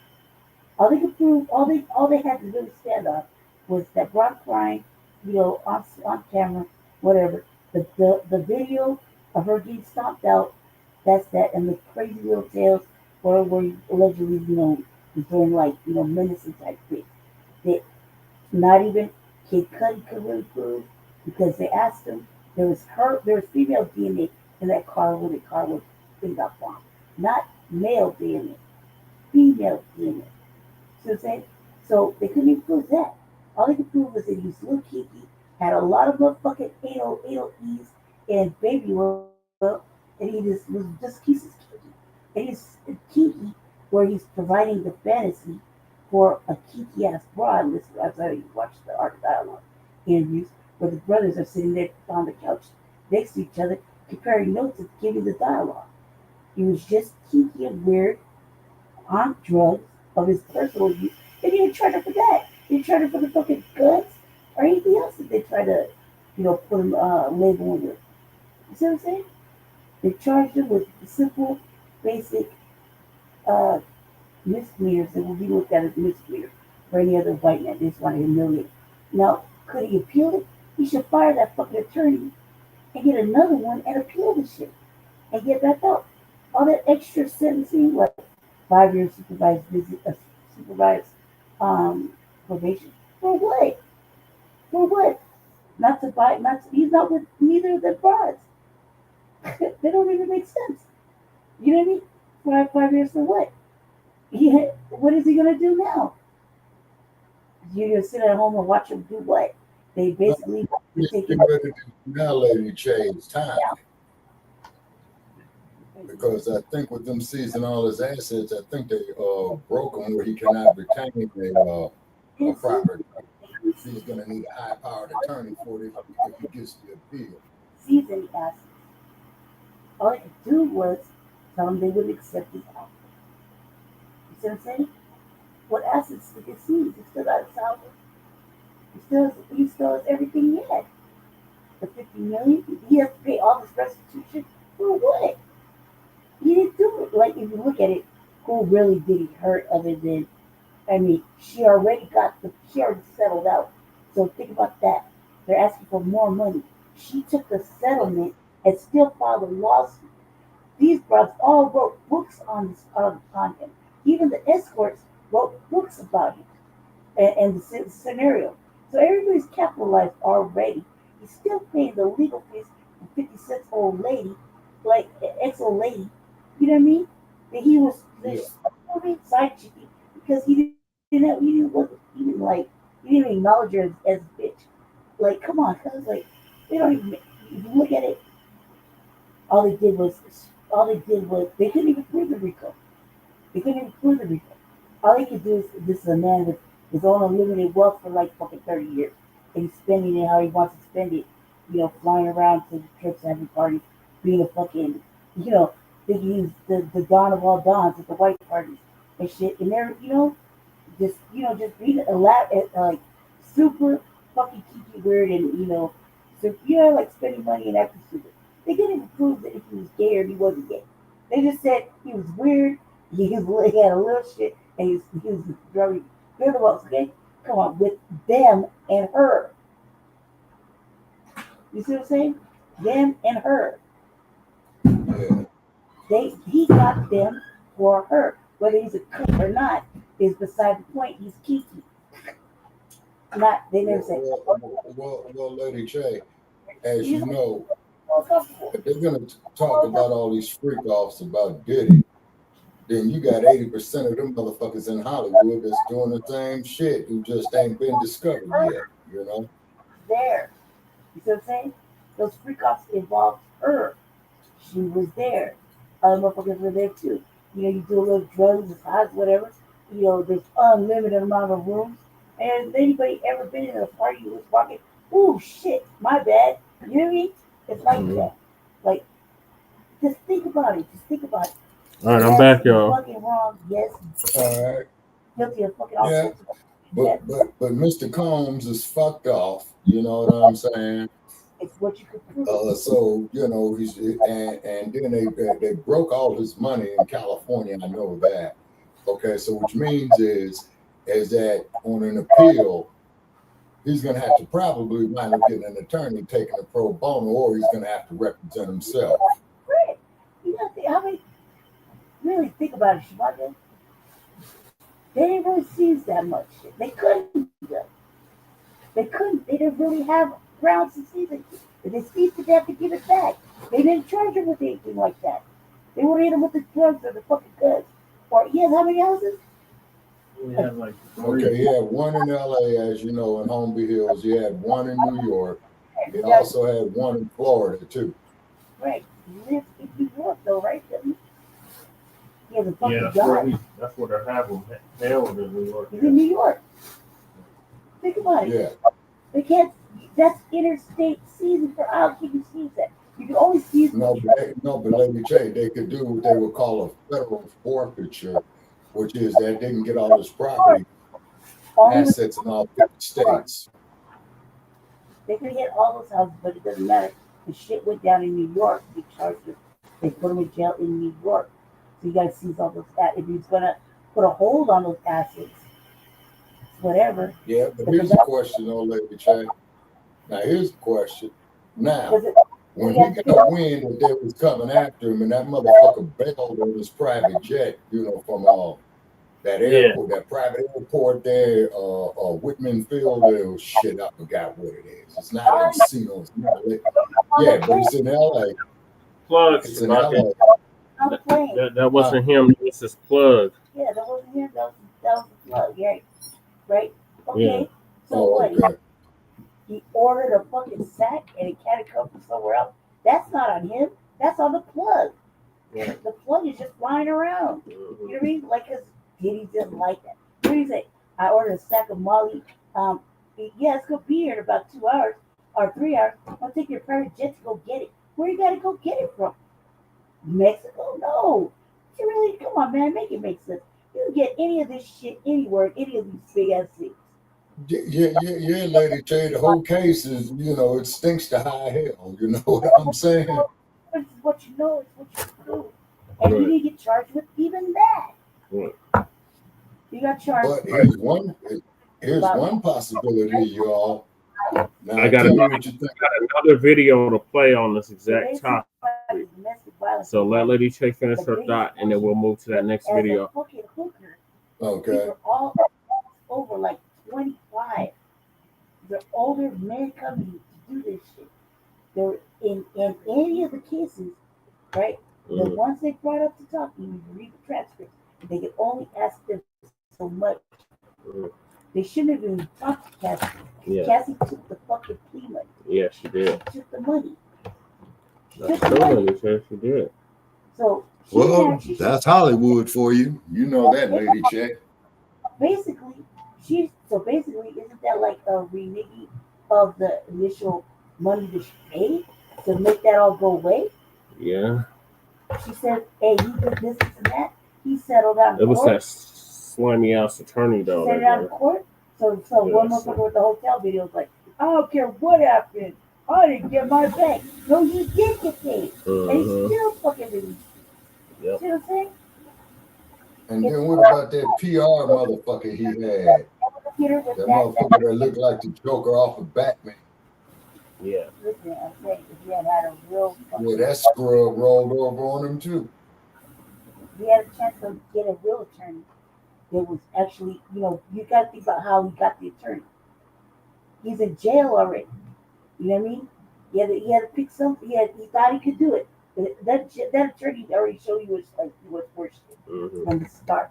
He couldn't get him out. He couldn't even get him out on bail from the start. Regardless of whatever they knew or they thought he was heinous and he was just a fucking, oh my God, he's the worst man in history. They couldn't prove it at that point.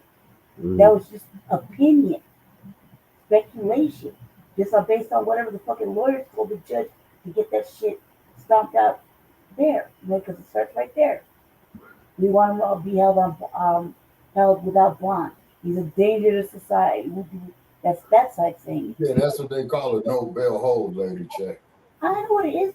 Shabaka, how many times do you think I've been in fucking jail? How do you think I know about all this stuff?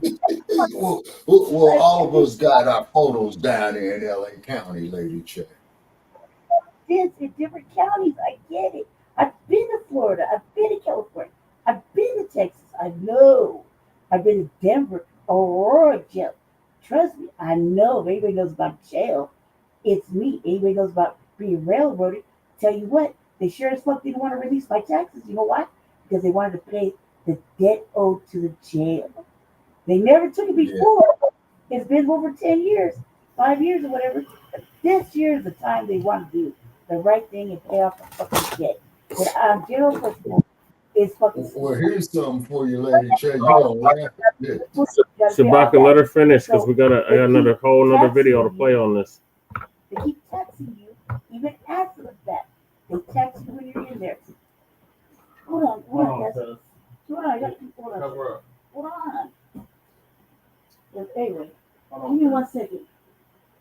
Go ahead, Shabaka. Go ahead. I'm dead talking. Okay, here's one for you, Lady Che. Shit, the damn Solano County Court caught up with my ass, after about 15 years for court costs. For Eddie, I guess. Yeah, I had to get them bastards $150. Look, that's what I'm talking about. They hit me with that kind of shit. And, look, the last time I can't, man, I don't even want to talk about it. I'll just tell you this. I think I served my time. You know what I mean? If I didn't pay the shit, I never paid it. What makes you think I would pay? I'm a fucking person of the fucking state. The state takes care of me. The state would have took care of that. But because we have a Tabor, the Tabor got fucking, it's all stupid. But basically, this is the year. This is the year they choose to hit me. They could have hit me when we got the stimulus. You see what I'm saying? This is the year when all hell's broken loose, and now this, and now we don't have no, I haven't had breaks since I started this whole spread little shit anyway. You know what I mean? But I'm just saying, that's some bullshit. It could have been last year with the taxes. It could have been the year before that with the taxes. It could have been the year before that. They just picked randomly. Yeah, that's Khalifa. That's on purpose. That's intentional. That's the Black Panther. That's intentional. So that's what I'm saying. Carry on now. I've said my piece.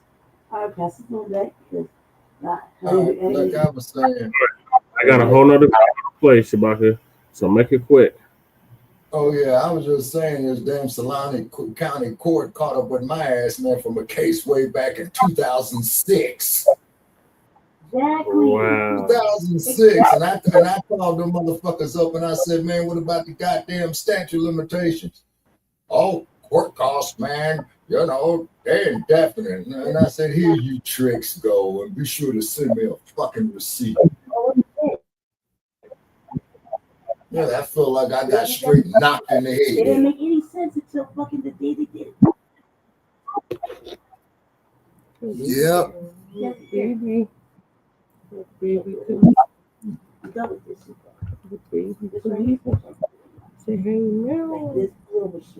Hold on, the video is taking forever to boot up. Yeah, it's buffering. Like for 3 hours now. Let me get all that dead skin off. Like, please let me out of it. Now I'm just gonna take it and get the fuck out of it. God damn, I didn't realize that thing's getting hot this was bad. That's sweating out my curls and shit. Yeah,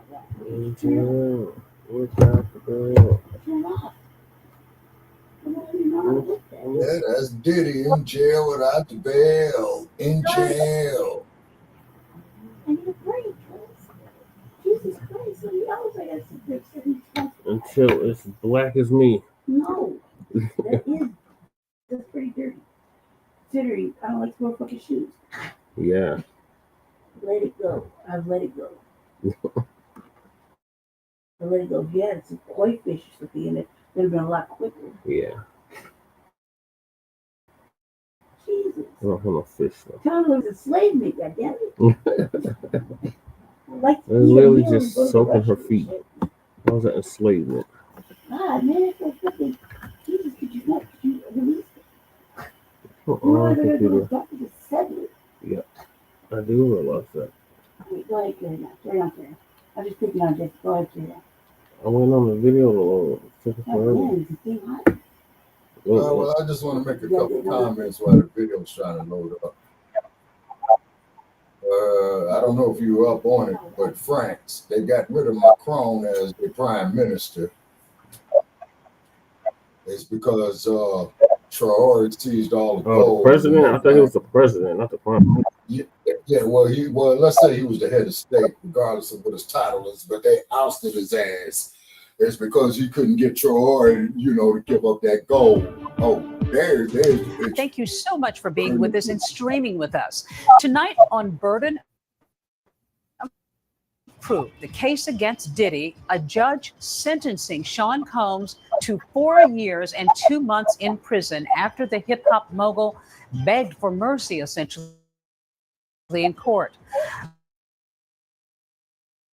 Right before the judge's decision, the 55-year-old stood before the court saying he had been stricken nothing, that he has nobody to blame but himself. Convicted, you may remember, in July on the lesser prostitution-related charges in his sex trafficking and racketeering trial. Now, during the court today, he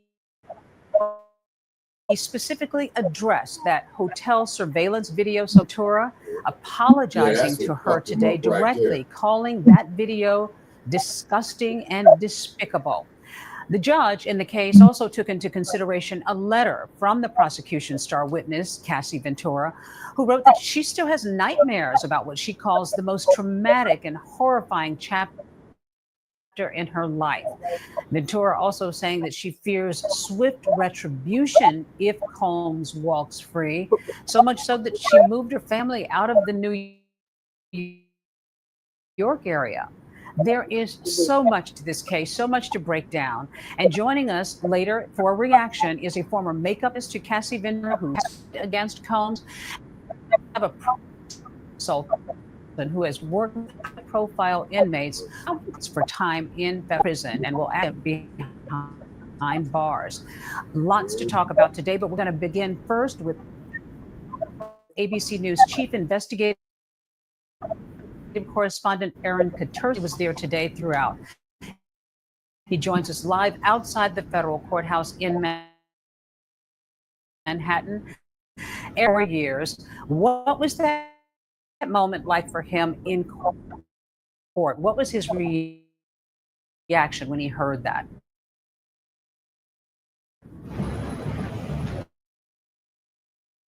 Deb, Sean Combs imposed, telling him that the conduct that we all plainly saw as he was violent with Cassie Ventura and others. And the judge said he wanted to send a message with his sentence that violence against women will be taken seriously.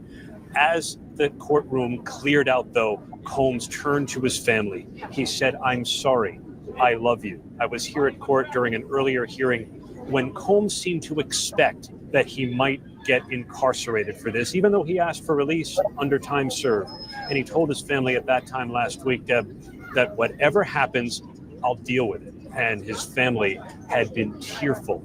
Each of his 6 children telling the judge, crowding around the podium, taking turns, that they needed their father home. They begged for his release so that the family could rebuild. But the judge said there is a light at the end of the tunnel for the Combs family, that they can reunite, that he can become the kind of person he told the court he wants to be for his family, for his community, but just not yet. First, he must serve that time in prison. Right. And an emotional reaction, not only just from his family, but even one of his lawyers was fairly emotional, Aaron. Earlier in the hearing, he asked to show a produced video of his life achievements that obviously was probably meant to sway the judge, to help him see him as a human being, a father. How did that play in court? It was a documentary-style video with a movie soundtrack, and it showed Sean Combs as a doting father, playing with his children, as a philanthropist, running the New York City Marathon and doing other charitable works, mourning Kim Porter. And many of his attorneys said losing loved ones. His father was murdered. Kim Porter got sick and died. Had a profound impact on Sean Combs, not to excuse his behavior, but to try and explain that this is someone with clear psychological problems who needs not more time behind bars, but who needs professional help.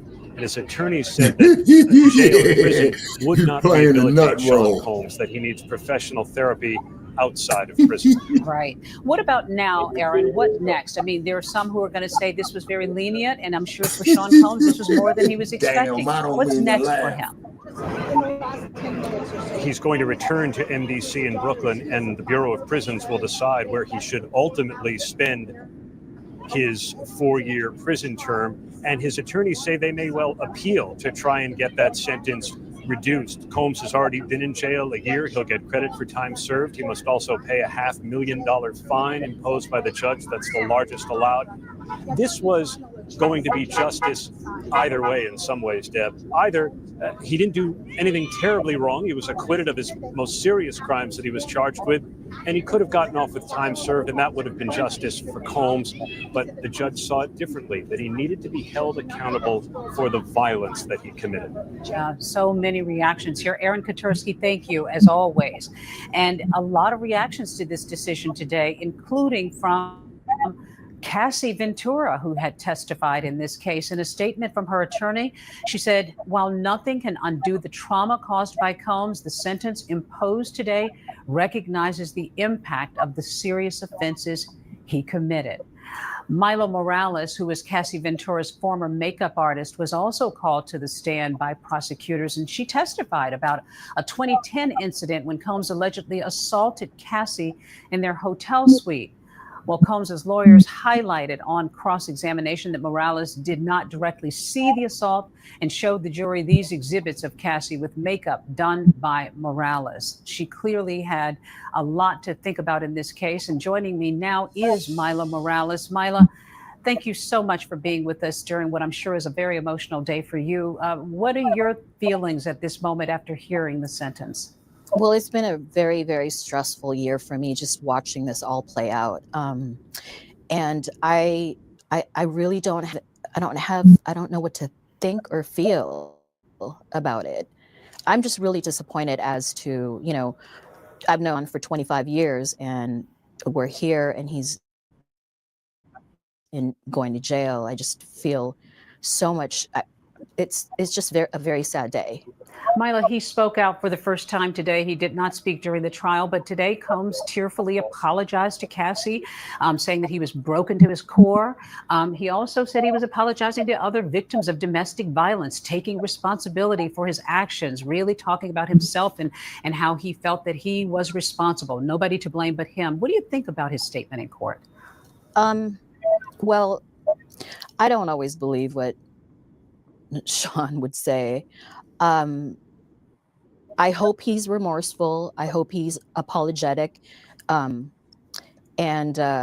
like I said, I don't know where we are right now in this place. And there's more to come, we know, because this case will continue on and there are going to be civil suits.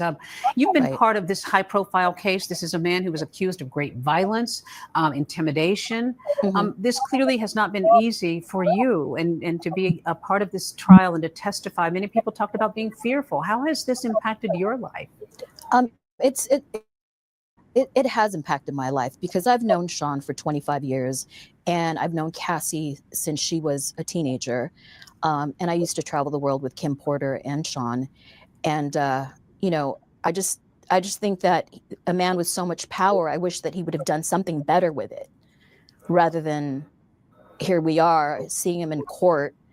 You know, like I said, 25 years later, it's just a sad difficult story. time. It's really difficult. Yeah. And you faced him in the courtroom too. Tell me a little bit about the sentencing today. I mean, I'm sure that there are plenty of people who feel maybe it's an insult to some women, in this case, particularly Cassie. Does it close a chapter for you, or what are your feelings about the finality of today?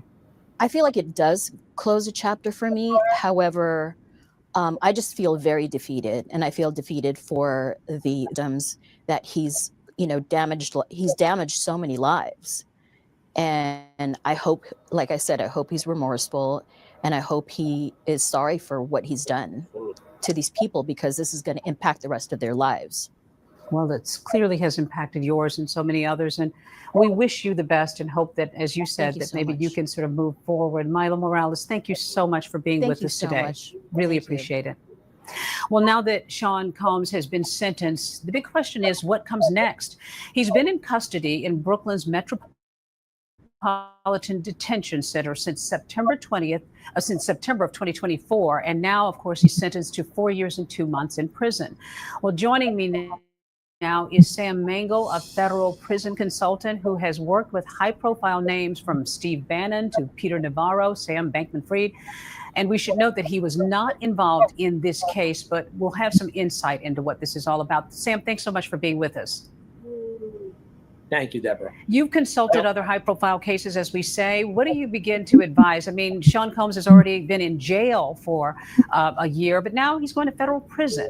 How do you begin to advise a client like him about what to prepare for? And he's got to do 80% of that time. I always tell clients, whether a politician, an actor, a billionaire client, or the run-of-the-mill businessman or doctor I deal with, it doesn't sink in until the judge reads the statement. You are hereby remanded to the custody of the Bureau of Prisons for X number of months.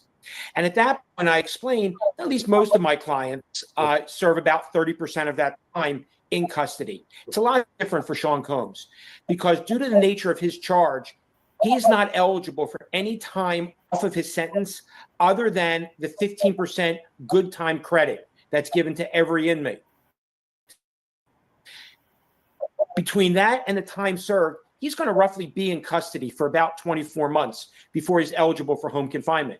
So what I would tell him, and he's been in custody now for the past year, so he's very familiar with the Bureau of Prisons, he's going to be going to a much lighter security facility. He'll be going to a low security facility where he's going to be allowed outside from 6 a.m. to 9 o'clock at night, where he's going to be, typically not in a cell, but in dormitory style housing, and much greater freedom. But depending upon where he goes, and I had the opportunity to work with the mother of 2 of his children a few years ago, and I spoke to her a few weeks ago, specifically about where he's going. And where he goes will really dictate how he needs to assimilate and what type of programming might be available to him, really to keep him busy and make him more productive. Yeah, and very quickly before I let you go, he was busy while he was in the jail awaiting trial. He taught a 6-week educational class. Very quickly, is that something that impacts the way he goes forward and maybe his release? It won't affect his release because of the nature of his sentence. However, it will certainly keep him much more productive and occupy his time. And if he's able to teach other inmates, because inmates do teach other inmates in classes, he'll be held in a much higher regard from the case managers. But again, due to the nature of his charge, there's really very little that he can do to affect when he will be released. Well, a lot of folks will be following this, Sam. We really appreciate your insight. Thank you so much for being with us. Thank you. Well, still ahead, from a witness backing out of her victim impact statement to the legal troubles still ahead for Combs, our legal team is here now to help us break it all down. And radio powerhouse personality Angela Yee is joining us to talk about what this case means to hip hop, the stain it leaves behind, and if the self-proclaimed bad boy can bounce back after prison time. Stay with us. All right, okay, so Diddy is 56 years old, so he'll be hitting the street when he gets about 60.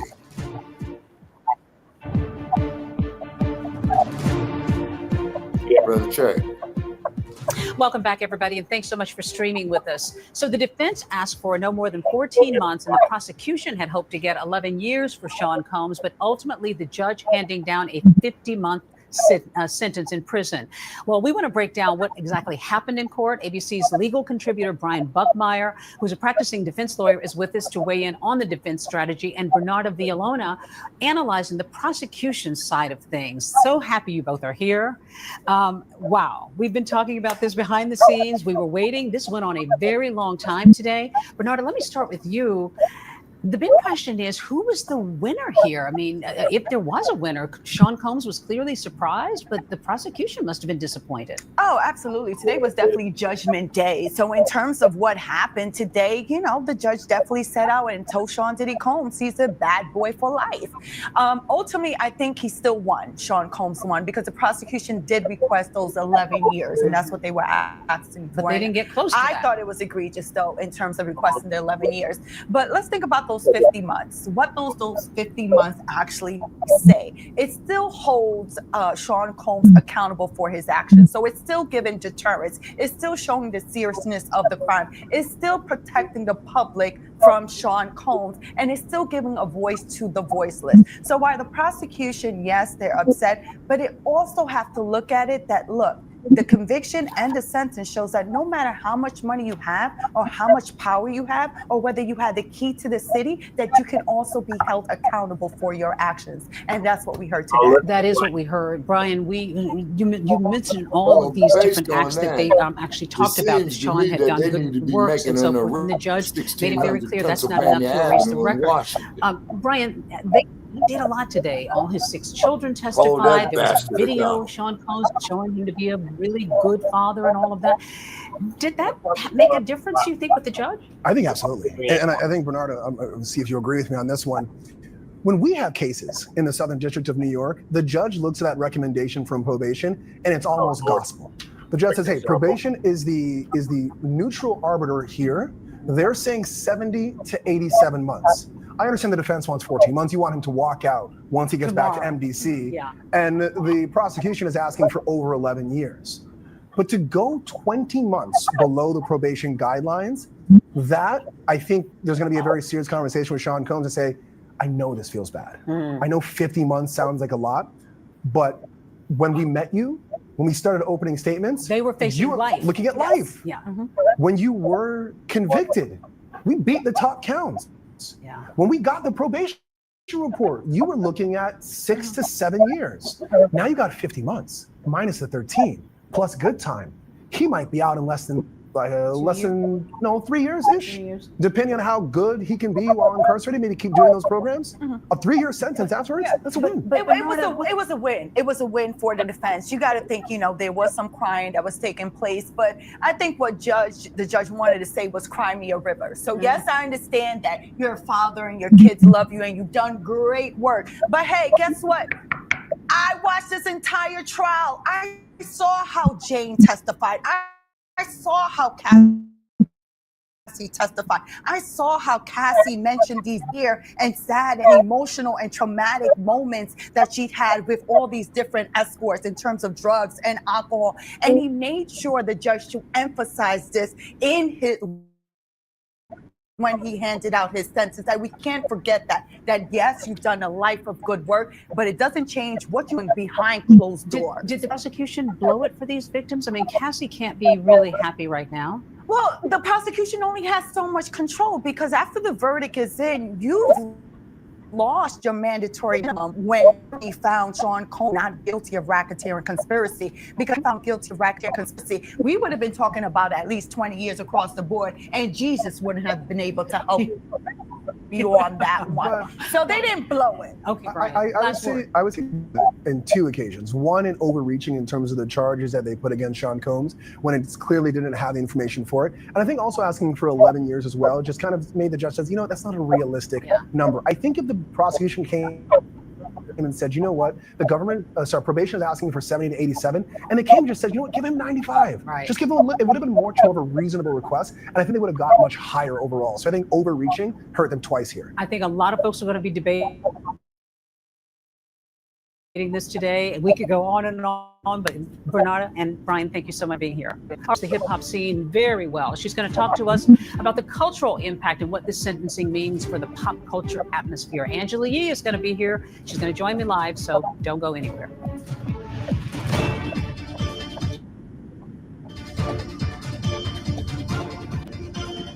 Well,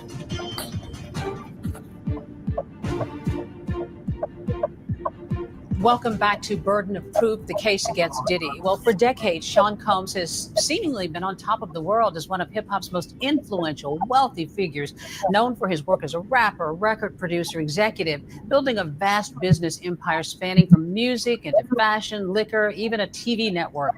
But what does this mean now that his criminal trial is over and he's been sentenced? What does it mean for Combs as the world once knew him? Well, let's bring in radio host Angela Yee. Angela, thank you for being here. You have been in this world surrounded by so many different people and come across Sean Combs over the years. We know that he was a powerful figure. It was acknowledged in court. What does this mean now in the community? What do you think people are saying? Well, Diddy was always the epitome of what it means to make it in the music business, the most successful, always on the top list when it comes to the most powerful entrepreneurs. So I think now he's going to have to redefine what that is. I know we're looking to see what he's going to do when he finally gets released. I know he did not anticipate this happening. You can tell he had already set up some dates for things that he was going to do next week in Miami. They said to teach and not to, do anything else, but that's what they And he's been teaching behind bars too. And the judge even said, look, I hope you'll continue that work that you've been doing. So now it's going to be a full pivot. And I think he already was trying to make that pivot with the brother love and everything that he had reinvented himself with. And so I feel like he was already making that change because maybe he knew there's things from his past that he had to kind of account for. Well, as I said, you had sort of been in his orbit over the years. You made it clear, never really good friends, but you had a popular radio show that was The Breakfast Club, which was on Diddy's network, Revolt TV. Give us a sense of what that was like in that world, because there were so many people who rubbed shoulders with him. Yeah, I think everybody looked up to Diddy. I mean, he was the person that was like the keynote speaker at this. He was the one that was like, okay, if you want to do a deal, if you want to make some money, that's the person you need to get next to. And so, when it comes to clothing lines, when it comes to having his own network, we all were like, wow, this is amazing. Look at what this black man is doing. And so now it's kind of like the blinds have been opened up, and now we can see what was really really going. But I also feel like they were always whispers of what was really happening. We've heard about the quote unquote freak offs and what happens at the parties after the actual like birthday party, what happens afterward, after hours. And it exposed a lot of people to a world they didn't know about. You've described it, the hip hop world back then, as sort of the wild, wild west. Yes. What do you mean by that? Oh, I mean that I think that a lot of times bad behavior was kind of par for the course. I mean, there's times when I first started in this music business, they told me I had to have tough skin. They told me there were going to be things that were happening that, you know, you have to learn how to be like a big girl and be okay with it. Even how people speak to you, how people treat you, being a woman in the business, you know, getting harassed was kind of like just part of what it was. And now I think, and I think this is fortunate that people have to be a lot more careful about how they talk to you, how they treat you, and what they do, because there has to be some type of accountability. Things have changed for sure. Well, what about bouncing back from all of this? I mean, we've heard that Diddy has been teaching a course while he was in jail. Maybe he'll continue to in prison. He may only do another 2.5 or 3 years, and then he comes out. Can he bounce back in some ways to reclaim where he was? Listen, the way that Diddy is, I'm sure he's already planning what's next. Like knowing him, and I think the way the landscape has changed, you don't need to have like a major network deal. You don't need to have a major label deal. There's a lot of things that people can do independently. And as we can see, people were already booking him to come and teach, so to speak, when he got out. So I can see already people are like free Diddy. Some people feel like he didn't get enough time, but I do feel like there's going to be people and there's going to be ways that he can monetize things, telling his own story, telling his own redemption, and not have to do a major corporation deal. That's what I was thinking. If there's a movie, he will probably be involved in that production. A documentary, him talking about how he's changed. I mean, even seeing like that video they put together in court to show his family and everybody coming together to support him. He's a master marketer. And so he's managed to reinvent himself time and time again. And he probably will again. Angela Yee, always great seeing you. Good to see you too. Okay, thanks so much for being here. Well, thank you for joining us. And for more news, context, and analysis, of course, you can stream ABC News live right here on Disney Plus and Hulu. And for even more on the Diddy trial, make sure to check out our podcast, Bad Rap, The Case Against Diddy, hosted by our we Brian ain't checking out your wherever you podcast. listen. No, we got our own. I'm Deborah Roberts in New York. Hope you have a good rest of your day. Whatever. All right, Shabaka, what's your thoughts on Diddy getting sentenced to 50 months in prison? Okay, so what's going to happen with Mr. Combs and time he's already served? Yeah, he's going to get credit with time he already served. You know, damn well Hollywood is going to make a movie on him. I just hope that he can still be in a position where he can get paid righteously off of it, because they're going to tell his life story. Just growing up there in Los Angeles, you know, for X amount of years, I already see it up on the wall already. You know, them dudes is probably sitting up there in Beverly Hills right now, hitting they dope, you know what I'm saying? Got their call girls up there. Yeah, man, you know, we're going to have this scene, that scene, and whatever. And these motherfuckers are probably having their own damn freak off. Realistic, and it kind of ground. However, if you're going to talk about Diddy, then you got to mention Clive Davis too. You got to mention Roman Polanski. Yep. You got to mention Woody Allen. Yep. You got to mention that Weinstein bastard. You see? Yep. I mean, this is equal opportunity, right? But hold on, but this is a colorblind society, right? Yes. Yeah. To quote you, brother Che, in a perfect world, you know what I mean? Which you're so right about. Yeah, you say. All right, so, Lady Che. Go ahead, Shabaka. Finish your thought, and I'm going to hand it to Lady Che. Oh, okay. Yeah, so therefore, you know, Diddy's going to do his time. You know what I'm saying? He is going to walk the concrete. Okay. But like I said, if they're going to come down on Diddy like this here, what about that Weinstein bastard? What about Woody Allen? Go get that bastard Roman Polanski. Understand? You see what I mean? Understood. I mean, if this is supposed to be such a colorblind society, you see what I'm saying? To quote you, in a perfect world. But to quote you, your quote, in a perfect world. You know, so I'm kind of like at a paradox in my own personal opinion of Mr. Combs. Of course, what he did wasn't right. He probably got drunk with power. Is because, you know, he was a pioneer. You know what I'm saying? Just like them cats would run DMC. Those was pioneers. You know what I mean? So, But Mr. Diddy, if you did this shit, man, and I did see that video where you hit that woman, man, where you was taking a shower, homie, you got the answer for that shit, cat. You know what I mean? Yeah, Shabaka, but that's not what they charged them with. I know. And what he's been convicted on and stuff like that. So, you know, get some so he can occupy himself while he walks the concrete, holding his glasses, as they said. That might make his time go better. You know what I'm saying? Then, of course, you know, Mr. Combs is going to write his autobiography, I anticipate. You see what I mean? Yeah. So, you know, that's some revenue for him right there. See, so like I said, me personally, man, I'm at a nexus point. You see what I'm saying? Well, I was never a fan of Diddy. Yeah, you say? They didn't have no case against him. This is some bullshit. This is I'm white and I say so. This is I'm a tether and I say so. The damn tether ass judge needs to be disqualified and kicked off. That was some bullshit.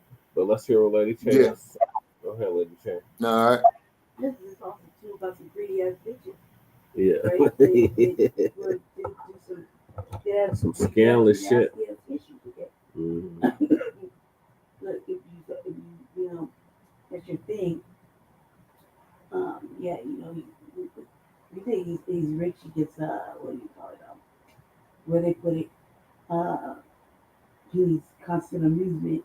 You know what I mean? So you know, so they're just cheeky like that, right? But you know, let the pals tell it, because they were the ones that didn't take drugs really to do anything. They're just like, oh my god, you know what I mean? The bride had a specific, you know, especially Cassie, specific things that she liked to do. You know, cup and no cup, but that's beside the point, right? Hey, that's beside the point. The thing also too is that you have all these broad, like these broad flying out early. You know, and they've been already like 10 years apart or some shit. Crazy as shit. She's building that up. She sues him. He pays. He settles. Right. So I mean, I got a question. Like, can't you just sue that broad back for the 10 million you gave her? She splits it off with another broad to not, you know, to write a book or some shit. I don't remember how that worked. You know, but she settled.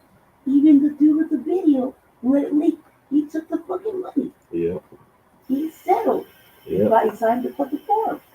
Yeah. You know what I mean? They don't just hand out money like that without you signing like NDAs and all the legal forever. So not only did you sign for it, you took the settlement, but then you're gonna go on a you know, let that open up because you want to make, you know, want to capitalize on it. He settled the next day. Yeah. By that point, she already filed she filed against him. Right? He settled the next day. Where that was weird. Only to open up, you know, them looking in at him like they weren't already. Yeah. Right? But when he already trying to give up the 50 million to go on, right? And the judge denied it. The judge denied it only to ask for it again in restitution. That part. Right? He denied it at first. Well, he has to pay $500,000. Like 500 million. No, 500,000. It doesn't have 500 million. Yeah, it's like there's no what. That's not the same. 500,000. Yeah, you're right. Jesus Christ, he'll pay that tomorrow. You know what I mean? And why does he have to pay it? Why does he have to pay the court that? Because I'm a teller and I say so. Like, really? Why the fuck does he have to pay a fine? Why does he have to do all that? Why does he have to do all that? Because the tether judge said that's what the tether judge recommendation was. was. Break you. When he tried to get out, they wouldn't change the venue. They wouldn't change the judge. The judge is already, it's already showing his biases. You know what I mean? Yeah, that judge needs to be disbarred. Contaminated by the court of public opinion and whatever else. These are talking about typical judges.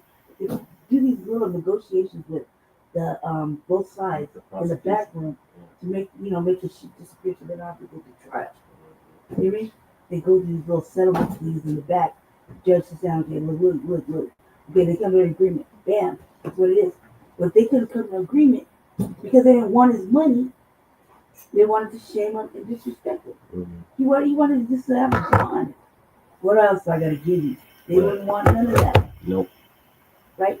So that's what I They said. wanted him in jail whatever. without Right? the bail. They couldn't even In jail without the bail. In jail. And also, too, just changing the subject briefly, just putting out there what came across my desk. I couldn't prove a RICO. RICO's like more than one person involved. Couldn't prove a RICO. All they could prove is that money was coming from him basically. Not from his businesses. None of that. It was basically from his little place where he put it at. You know what I mean? So you shouldn't have to pay that. So you should get an appeal. You should have that. You should go ahead and write that pardon out or that request for a pardon because Trump's gonna need him eventually. Yeah. See what I'm saying? You don't think so right now, but Diddy still is Diddy. Yeah. Regardless of what they said he did, it's whatever you could prove. Mm-hmm. The burden of proof was not met. Yeah. Right? No matter what he did, if he proved it, if they had their chance. Yeah. All they showed is he was kinky. Yeah. He likes drugs. He had a lot of money doing this shit, but they couldn't attach him to none of that. Yeah. They had to give all that. They have to give that back. Mm-hmm. They didn't keep the videos. What did they show? They couldn't show none of the real videos. Yeah. You see what I'm saying? Yeah. So I'm just saying this: they kept him there. It's almost shame, almost on purpose for the next trial. Whether it be a prison. Maybe let's put him with R. Kelly. How's this federal too? That's what I want to know. Yeah. How's this a federal thing? I didn't understand. Because they charged him with the Mann Act. Exactly. Say, that's the one that really hurt. Across state lines, prostitution. Yeah, exactly. Yeah. Over 21? Yep. 25 sober ass men. It was Lady Che under the Mann Act. It wouldn't have been if the old broad was 100 years old. Yeah. So basically, anybody who ever threw a bitch out should be going to jail, right? Yep, pretty much. No, but keep in mind though, but that law was invented, Lady Che, to discredit former heavyweight champion Jack Johnson. Yeah, the first world heavyweight black heavyweight. Yeah, champion. first black world heavyweight champion. Yeah, and that's why each time I go to Reno, Nevada, I stand up there and I look at those mountains and I feel them vibes when Jack Johnson put that work in. Also Jackson, too, they ass and they sleep with women afterwards. Right. Yep. And then, not changing the subject, I just want to put it out there that came across my desk today. I don't know if you all know, but Ike Turner Jr. died, and of course we know. Yeah, Ike Turner Jr. died. Okay, I believe it's not shedding the brother's memory or anything like that, but I think it was drug related. And keep in mind that Ike Turner Jr. is not Tina Turner's son. Oh, okay. Yeah, because he had a first wife. Yeah, that was Ike Turner. That was Ike Turner's firstborn, I believe. Because generally the JRs are the firstborn or the first son born of a man. Correct. So so it was kind of bad. Yeah. So moving on for him, but finish your thought, Shabaka, and we got to move on. Oh, okay. So therefore, our condolences go out there to the Turner family on Mr. Ike Turner Jr.'s passing. I just want to put that out there. How old was he, Shabaka? I believe Ike Jr. was in his early 60s. Okay, that sounds about right. All right. Well, all right. Him. So moving along, we got who is hosting the Super Bowl this year. Coming for Super Bowl 60. Oh yeah, they talking about pulling Bad Bunny. Oh, they are. He said he wasn't gonna do it. Yeah. No, wait a minute. I stand corrected. Bad Bunny's doing a halftime show, but they are arguing who's going to host it. He's the one who do it, right? No, he's going to the halftime show. So why do people have a problem with Bad Bunny performing at the Super Bowl? I mean, come on, because first of all, I thought he said he wasn't going to Well, do it. you know more about Bad Bunny than me. No, we don't. We don't really know about him. He's a damn weirdo reggaeton artist. Damn. Wow. Old dresses on stage, Sebastian. He does what? He wears women's clothes on stage. I thought he wasn't doing anything over here because he didn't want to risk the motherfucker getting deported. He's on U.S. CNN. Okay, CNN has stated here. This is off this co-pilot search bullshit. Okay, Bad Bunny, Puerto Rican rapper and singer. Bad Bunny mocks backlash over his Super Bowl halftime gig on Saturday Night Live. That speculation did little to deter SNL from having James Austin Johnson reprise his role as Trump in season 51, Cold Open, and a sketch. Also featured Weeknd. Okay. The Weeknd is gonna be with him. Yeah, that stemmed from the recent announcement that he'd be the next Super Bowl halftime performer. In fact, he had a lot of fun with the joke, and I think everybody's happy about it, even Fox News. What followed was a collection of short clips featuring Fox News personalities who, in a spliced together edit, collectively said Bad Bunny is my favorite musician and she should be the next president. Man, them motherfuckers need to quit smoking dope. Damn. All right. He then addressed the audience in Espanol, expressing his excitement about doing the Super Bowl, adding, I know the people all around the world who love my music are also happy. He continued, more than just my achievements, everybody's achievement, proving that no one can ever erase or take away Latinos' mark on our contributions to this country. Oh, hell that's when that's when he returned to speaking English, encouraging those who didn't understand his words to learn in the coming weeks. Bad Bunny is fresh off a long residency of concerts solely performed in San Juan and the Rich Port, which is Puerto Rico. He went on tour, but at home, as he put it to New York Magazine. His rental shows brought hundreds of millions of dollars to Puerto Rico from economical reports. And his January album, De Bi Tierra Más Futos, which was his sixth solo album, has spent 38 weeks on the Billboard 200 list, if I'm saying that correctly. Because if you grow up in Los Angeles like I did, you're going to learn some Spanish, rather directly or indirectly. Despite Bad Bunny's immense popularity, some U.S. government officials and conservative media have tried to turn the Super Bowl appearance into a culture war, primarily over his anti-ICE statements. And the Homeland Security Secretary, Christine Noem, promised that ICE would be in attendance at the Super Bowl and said that people should not be coming to the Super Bowl unless they're law-abiding Americans who love this country. Guess what?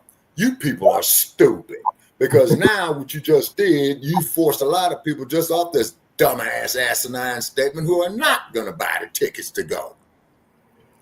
She wanted to issue a tirade about the NFL itself. Well, they suck and we'll win and God will bless us and we'll stand and be proud of ourselves at the end of the day. And they won't be able to sleep at night because they don't know what they believe. And they're so weak, we'll fix it. Now, here's something that you and I know, Brother Che. Yeah. When they sang Lift Every Voice and Sing. Yeah. You know, a lot of the cave dwellers, you know, they turned their back on it. I argued with this one bastard on social media. Let me stop. Yeah. So anyway, I'd argued with some bastard on social media. Well, there's only one national anthem. I said, trick. Check this out. Why don't you take your racist, stupid ass, man, back to the caves, man, and dodge your son? Anybody could sing at the Super Bowl. Hell, as much as we contribute to professional sports in this country, right? Damn right they better sing, lift every voice and sing. That's right, Shabaki. All right. No, I'm dead serious, and I'm speaking strictly from an economical point of view. You know, at least 67% of the NFL personnel is black. The players, the coaches, the coaching staff. I think it's 70%, Shabaki. Yeah, but however, but we don't even have 10% of being the owners of, just like that asshole who said, well, if you niggas don't dig the way you're doing things, then we need to form your own goddamn teams. Son of a bitch, you spoke, yeah, of the Commanders. Okay, bastard, you spoke some real talk right there. You goddamn right we should form our own teams, and we will break the goddamn NFL with our talent capacities too.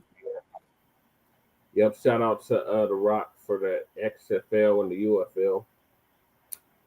Mm-hmm. All right, so Dwayne Johnson, who's the son of Rocky Johnson. I got and Rocky Johnson and Freddie Blassie and Don Carson and them, they used to do wrestling from the Olympic in Los Angeles in the late 60s, early 70s. Yeah, speaking of Los Angeles, we're going to hear from Tariq about why people have a problem with Bad Bunny performing at the Super Bowl. Okay. Give me a nice retweet. That would be absolutely phenomenal, ladies and gentlemen. That would be absolutely phenomenal. Give me a retweet and let everybody know we're live. And right now, ladies and gentlemen, I'm glad everybody stayed up. I'm glad that everybody's here. And we're going to make it do what the hell it do.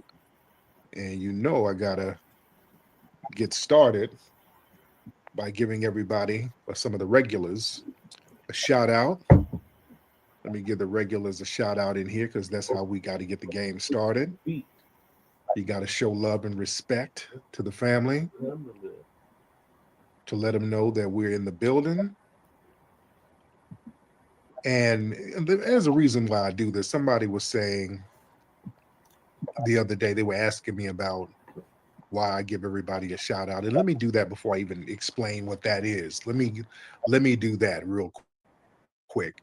Shout out to Brother Martin in the building, Brother Michael in the building, Brother Righteous in the building, Sweets. Let me get a little shout out to Trinity, KK, Miss Skyline, Morning, Sister Wani in the building, Shane Foster, Wayne Gretzky's, the lovely Yoshi G, Sir Great Black Shark, the legendary FBA Furball, and the Tethinator in the building.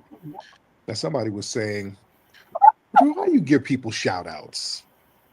I just want you to get right into the game. There's a reason why I do that, family. That's a Majara spirit thing. I want y'all to understand that. That goes back to basically our foundational Black American culture. You call out the names of people so you can activate their presence. These people that I call out, usually there's a certain spiritual energy that they have that's directing me to call them. And their energy gives a protective layer around these spaces. And I don't want to get too deep, but I just want to just give you an idea why I do that. It's like ritualistic, and it kind of grounds everything. I need their energy, because these people have been 10 toes down. They're here regularly, and they got real good energy, and their energy actually helps me. It protects this place. When we speak, we keep out a lot of bullshit, and when the bullshit comes, we neutralize the bullshit, and that comes with the energy of some of the folks in here. You understand? You know, foundational Black American culture, we've always centered communal validation. It's like in church. You get up in church as let me give an honor to God. First of all, let me acknowledge the deacon. Let me acknowledge Brother Randall, First Lady. We've always done that. We've always got up, and before we start speaking, we give acknowledgments to certain people, certain folks who are significant in the venue. Yeah. Yeah. Even with rap ciphers, our good sister Yoshi G, she's a phenomenal freestyle rap artist. She's an MC, and you know, and when you freestyle or when you're about to battle or whatever, you start off. Sometimes you start giving shout outs. Yo, shout out to the BK, shout out to Hollis Crew, shout out to you start shouting people out. You create a certain energy that their energy kind of protects that area for you. Yeah. See, we live in a world where white supremacy, they try to make us invisible, ignored, silenced, and when you say somebody's name in the name of love, that's an act of resistance. You know, calling somebody and giving them a shout out, that's a form of covering them. I see you, you're here, you're part of this energy. So that creates a spiritual connection. And it's just a sacred thing, man. It really creates good energy. That's why these spaces are popping, man. We make sure the energy is good. You know, sometimes I even do the Majara prayer to really make the energy real good and make the energy real fresh and fly. And just to give honor to these cats who are spiritually in line with what we're talking about. And that gets everybody else on the same page. Everybody starts getting some damn act right. So you notice in these spaces, it don't get too out of hand. I've seen some Twitter spaces where it's just all over the damn place. You know, I've seen some Twitter spaces, it's just everybody talking over each other, especially them tether spaces. You don't know what's going on in there. It's just, but hey, nigga, over the place. Here, we like to make everything so that even if everything is still going to be grounded, there's going to be some kind of decorum, and we can go back to the spiritual grounding of how we start off. We start off grounded. You understand? So there's a protocol here. The protocol is going to be respect Black Americans. That's the rule. That's the ground rule right there.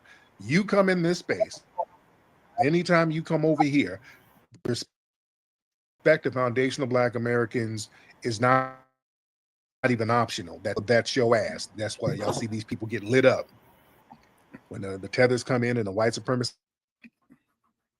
come in talking crazy, that ass get lit right on up. And I start bringing people in to tag. I start tagging them in. Great Black Shark, Brother Average, Brother Dan. We start tagging in the heavyweights. Yeah, we're going to rotate but that's all about keeping this joint grounded and letting folks know what it's going to be. You understand? A lot of folks coming on in. Shout out to everybody coming on in here. First thing, man, the Super Bowl, they announced that they're going to have Bad Bunny performing at the halftime Super Bowl show. Bad Bunny is the Puerto Rican. Is he a rapper? How can I describe Bad Bunny? Is he a rapper? And listen, to be honest, he's a big deal in Latin America and overseas, and he's a pretty big deal in the international music market. Not so much here, from what I know.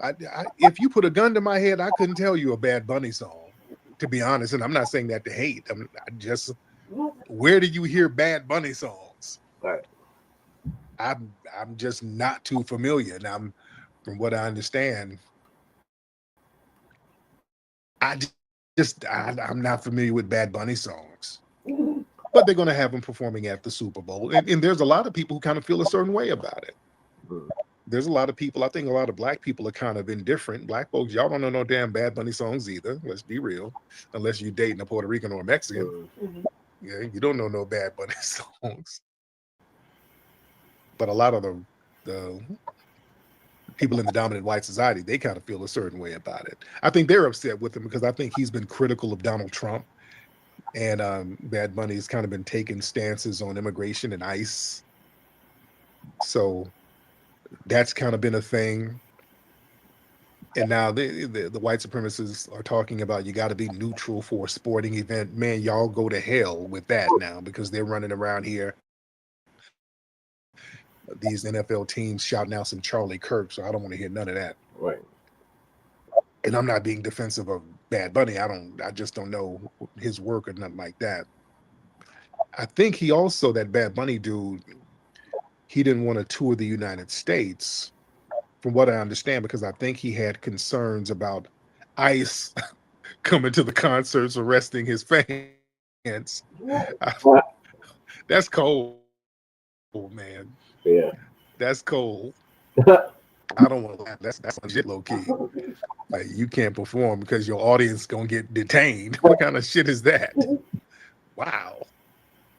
So he didn't want to perform out here in the U.S. I guess his audience is a bunch of illegal immigrants. I don't know, but a lot of people feel a certain way about that. Like, okay, this guy's performing at an American game, but he can't even perform or refuse to perform in the United States because his people are gonna get, the ice trucks is gonna be out there waiting in the damn backstage or some shit. And a lot of people feel like, okay, with this Bad Bunny performing, most of his music is in Spanish. Mm-hmm. So a lot of people are like, hell, we're not going to understand what the hell he's saying. Yeah. And now, they're talking all that woke shit. I don't like when they try to throw woke in there. Oh, God, they're just going all the way woke. Why would they do that? And, Administration is adding legal party. A lot of these people are talking about this might alienate mainstream audiences and all that stuff. I think, again, if I'm kind of in the middle, I don't know the man's music, so I can't really give hey or nay. There's obviously some kind of audience for it, but I think they got him. They had to do a Black Brown thing because last year our good brother Kendrick Lamar did a legendary performance that was just off the chain. And remember when Kendrick performed, people were saying that it was a little too black. Because it was very black. It was black and it was beautiful. It was absolutely phenomenal. But a lot of people were saying it was too black, and some of those people were Latinos. Oh, some of y'all might not remember. They were like, hey, where's the Latino representation? Where are we at? Yeah, where are you? Well, shit, look at the personality of the NFL, man, that makes it up, that everybody comes this to might see. be retroactive inclusion after Foundational Black American Excellence. That Kendrick's performance, that was looked at as a Black cultural triumph. Yeah. Yep. And anytime there's something that we thrive in, or there's some kind of triumph with us, it's like, hey, what about us? Oh, what about us? So there's that historic piggybacking. Everything we do, we did it too now. Now we 50-50. I saw some shit with Crazy Legs trying to double down on his lie. He was on some red carpet, like, I was there from the beginning. If y'all don't stop that shit, Microphone Check cleared all that up. Right. People trying to tether onto our stuff. I saw something else. One of these brothers tweeted this British woman. Speaking of co-opting hip hop, this woman is up here talking about how, Black American culture was influenced by Caribbean culture too. Caribbean culture influenced Black American culture. And she was like, Slick Rick, he's British, but he's really Caribbean though. And he's a pioneer of hip hop, and he influenced hip hop. I'm like, what? What? Well, the lies and the reaches these people be doing. Yeah. And I love Slick Rick, and Slick Rick has said from his own mouth, Slick Rick performed a lot. And I'm glad people posted up the interviews of Slick Rick, because these people try to lie on these rappers and try to rewrite history, and they forget in interviews before telling the truth and giving homage to the people who gave them the game. Just like how they try to lie about Latinos and hip hop. And you had people like Big Pun back in the day making videos talking about, hey, listen, when I said Boricua Morena, that was me giving thanks to the Black people for allowing me to come into hip hop, for allowing Latinos to come into hip hop. That's how you say it. That's called respect. That's respect. They knew not to do all that bullshit that they're talking back then. Back then, they knew they had to put some respect on it. Now with this shit, we 50-50, but the lady talking about Slick Rick was a pioneer of hip hop and he influenced everybody, and because he brought in that Jamaican, he learned rap from Jamaican toasting. Man, we dismantled that bullshit ass lie in microphone check. We just smoldered that lie to ashes. But people start putting up interviews of Slick Rick saying from his own mouth. He was like, man, when I came from Britain, man, in Britain, we were listening. I was a cornball. This is him saying this. He, in Britain, we were listening to Chubby Checker and shit. I was corny as shit. I was a nerd and a cornball. And I came to the United States. I got around these black folks and they gave me swagger. They gave me some game. I learned from them. That's what you're supposed to say. You're supposed to tell the damn truth. We respect it. That's why we respect Slick Rick. Because when the Beatles These came new in tethers, 1964, the first place they said they wanted to go was Motown. That's because we've been sitting up here on this kumbaya for the longest. We've been sitting up here trying to suppress our culture to make everybody else feel good and to make everybody feel included, which we never really had to do. We were taught that there would be strength in numbers.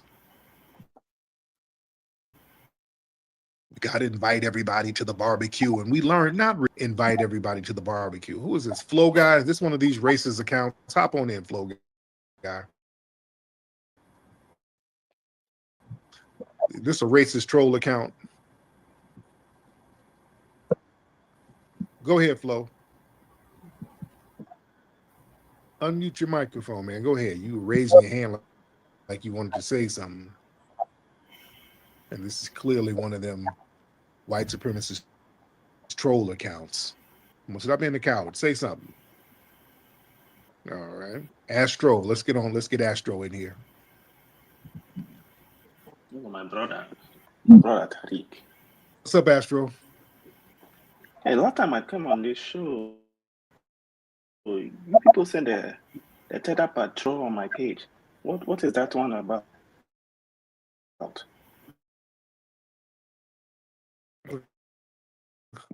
You cannot. That is harassment. No. What was the tether patrol, Astro? The tether patrol page. They're following me right after the call. That is harassment. I'm not a tether. Oh, okay, well, there you go, Astro. All right, this nigga accent.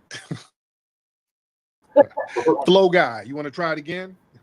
Yeah, what do you have for breakfast today? I'm just wondering. I had some sugar smacks with some of your mom's breast milk in there, and it was delicious. I'm just trying to be nice. Why are you so mean? I had your mother's breast milk. It was. See, I don't get that, man. I had your mother's grits today. Man, cuss the motherfucker out like I do shit. Right, but your mother shoved her titty in my face, and it was delicious. And it was so delicious. And I'm lactose intolerant, and it gave me gas, but it's okay. Listen, what's on your mind? One of your cousins, Jaquan, just stabbed me for no reason. Right, and your nephew Colby, he just ran over a bunch of ducklings and shot up a school, just doing weird killer shit for no reason, running over baby ducks and dumb shit for no reason. Well, listen. I'll tell him to stop. You tell Jaquan to stop stabbing people, and we can have a ceasefire. Right, and I will tell you, and I'll tell your big sister Blossom to get them dicks out of her mouth. And listen, tell Shaquisha ran through by the right. Not. I'll tell. Like we listen. I'm just trying to work with you here, man. You tell your people to back off. And I'm gonna tell your Aunt Autumn to get that meth pipe out of her mouth and get up out that meth house, giving up that ass for cash. So, there's a lot of stuff we got to do to clean up. We gotta clean up the community. All right, get out of here. All right, let's get Lisars. I think that's your name. What? Lisars or Lisars, whatever. Okay, you don't want to talk, man. Get your ass on then, if that's what it is. The Haitian flag. Well, I thought that was a Haitian flag. There's a gay flag. Okay, I thought that was a Haitian flag for a minute. Let's get Brother K in here. Mr. K in the building. Mr. K in the building. Yeah. Mr. K? Oh, sorry. Can you hear me? I can hear you, brother. What's happening?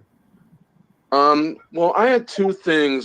First of all, I want to say that I am FBA and hello to the family. I had a question. I guess I had more of a second thing. I'll get to the second thing. But It was a question in terms of like the people who went on the I think TSU, Tennessee University.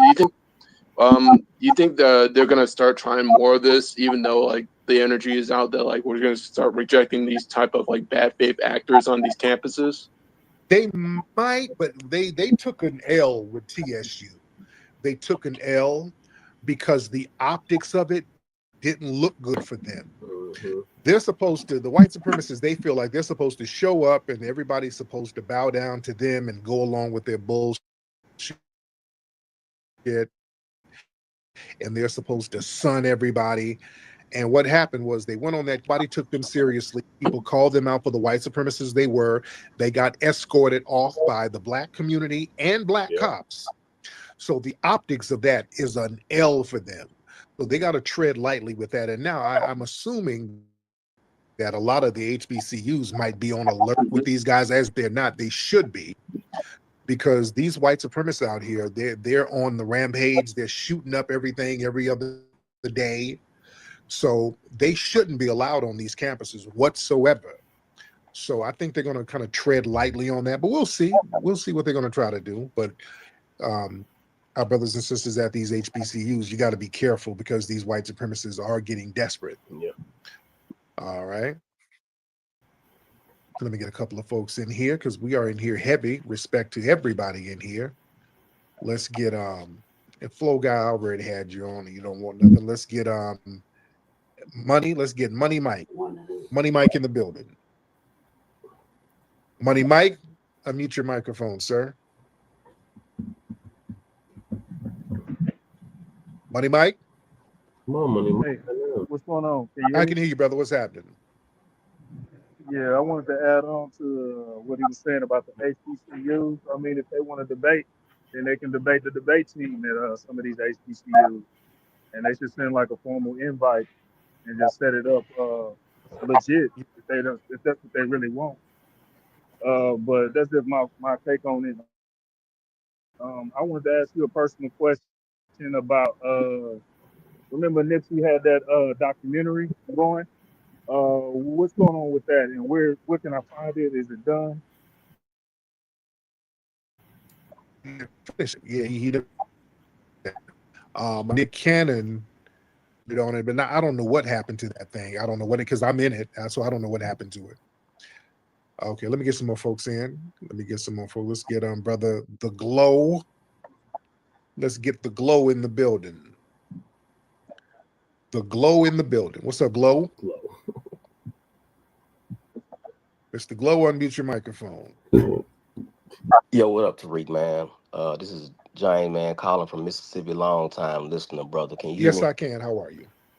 I'm good, brother. I met you one time back at the rally in Washington last time. Oh, cool. Yeah, but you were speaking about the Bad Bunny thing, man. The NFL, bro, I think that what they're doing is pretty much just marketing, man. They're, every year they're pretty much having a game down in Mexico.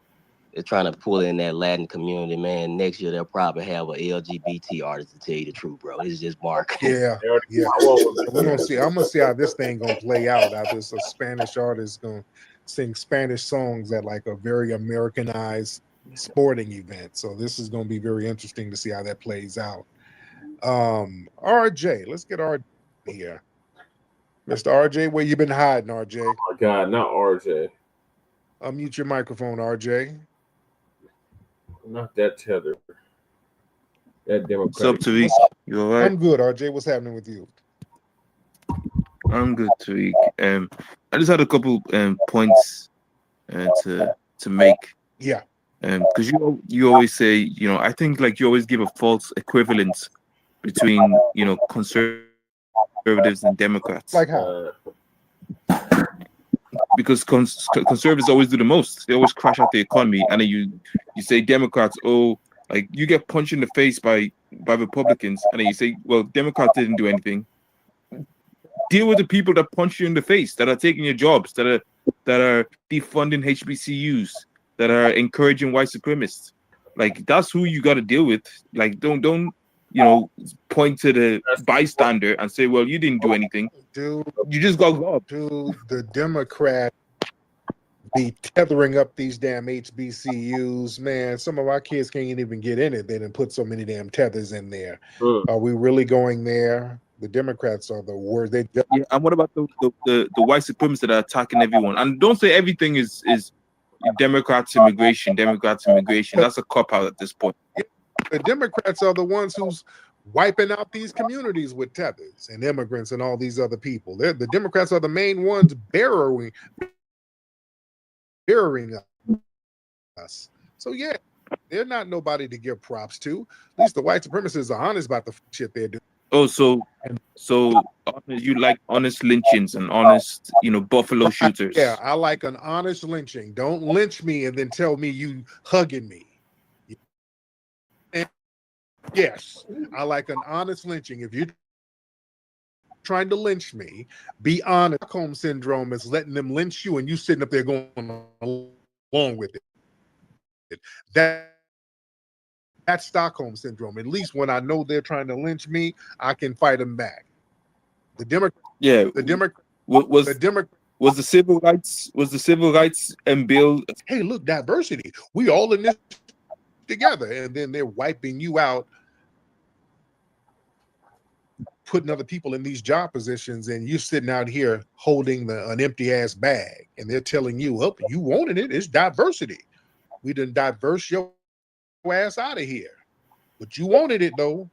But that's what I was saying. See, you ain't playing that game no more.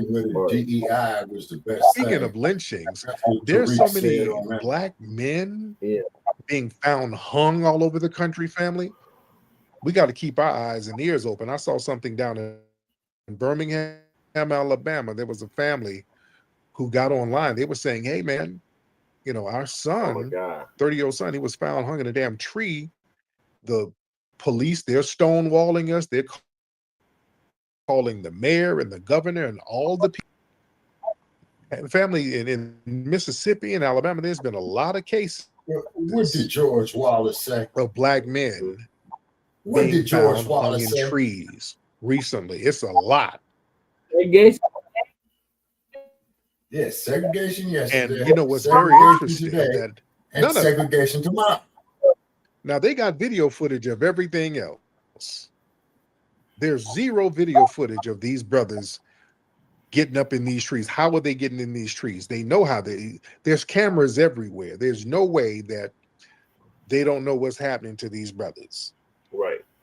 These black men are getting lynched and you ain't seen one form of video footage at all tracing the whereabouts. Okay, where did this guy go? Where is it? They can find you. Let's be very clear. Family, they got so much advanced technology. They got cameras on every other corner, stoplight cameras. They can trace you from your house to you into the woods by surveillance cameras. Just like the dude who shot Charlie Kirk. Y'all saw after he shot Charlie Kirk, they had all types of video footage of that dude. Yeah. They were getting people's Ring cameras at their house. They tracked that dude's motion from the time he shot to the time he got home. They tracked everything. They know how to track stuff.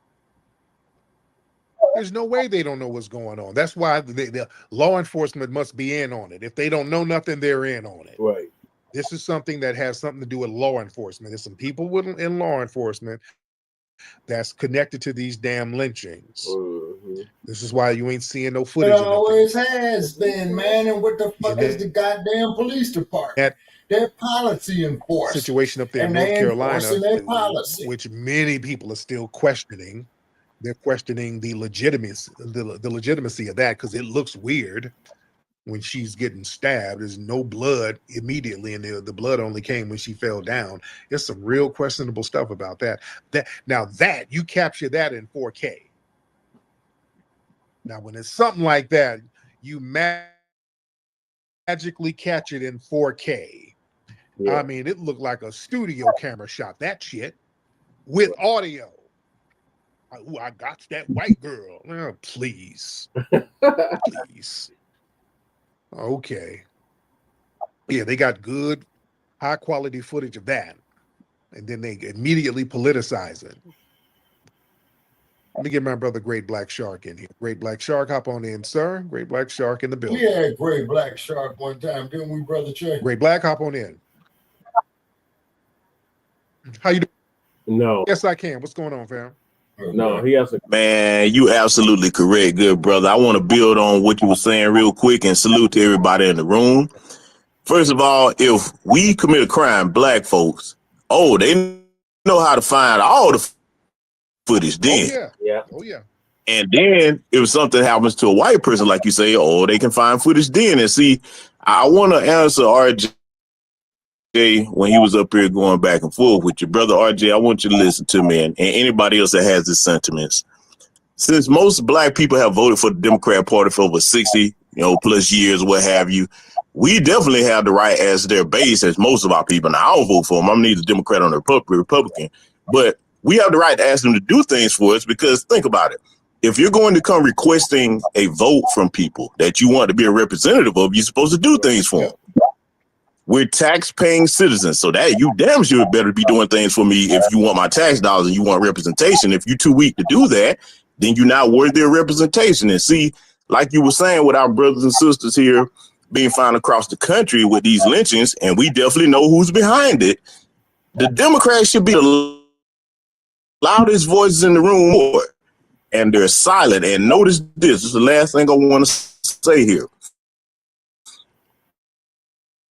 With all of these mass shootings going on damn near every day now, they're not really beating the drum the way they should about that, as far as like getting in power and trying to reverse some of this stuff or call it out and condemn it.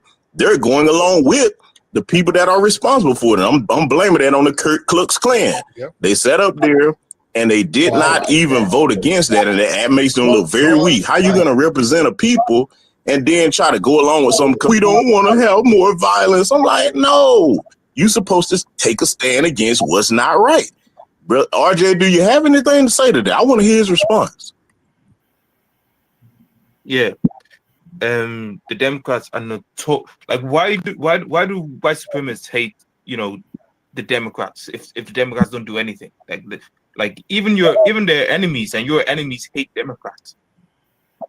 Because why? They passed the Civil Rights Bill. The Civil Rights Bill that Charlie Kirk was against, and that he hated Dr. King for.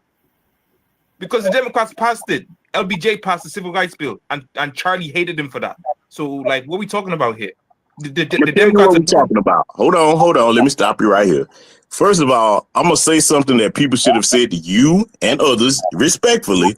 Please don't come trying to recount our history to us. We know our history. Second, like I just said, you came in here, what about?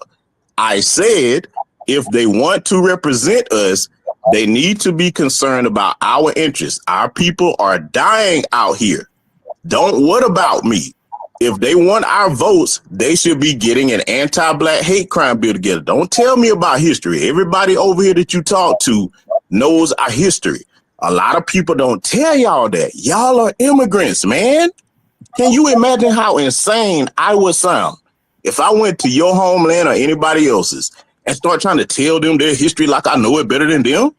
The bottom line is, as a tax-paying foundational Black American freedman citizen, I have the right to say, look, if you want my vote to represent me, you do what I tell you to do. It's just that simple, RJ. There's no what about. See, I'm going to hold you to task. I ain't going to let you run around all over the place if you're having discourse with me.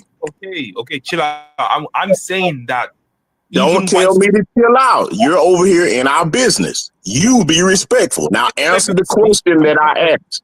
Answer the question that I asked. Well, I'm trying to have a dialogue. I'm saying even white supremacists know what Democrats do. You gonna have a dialogue on our terms. You're not gonna tell me about that. Okay, let's go with that.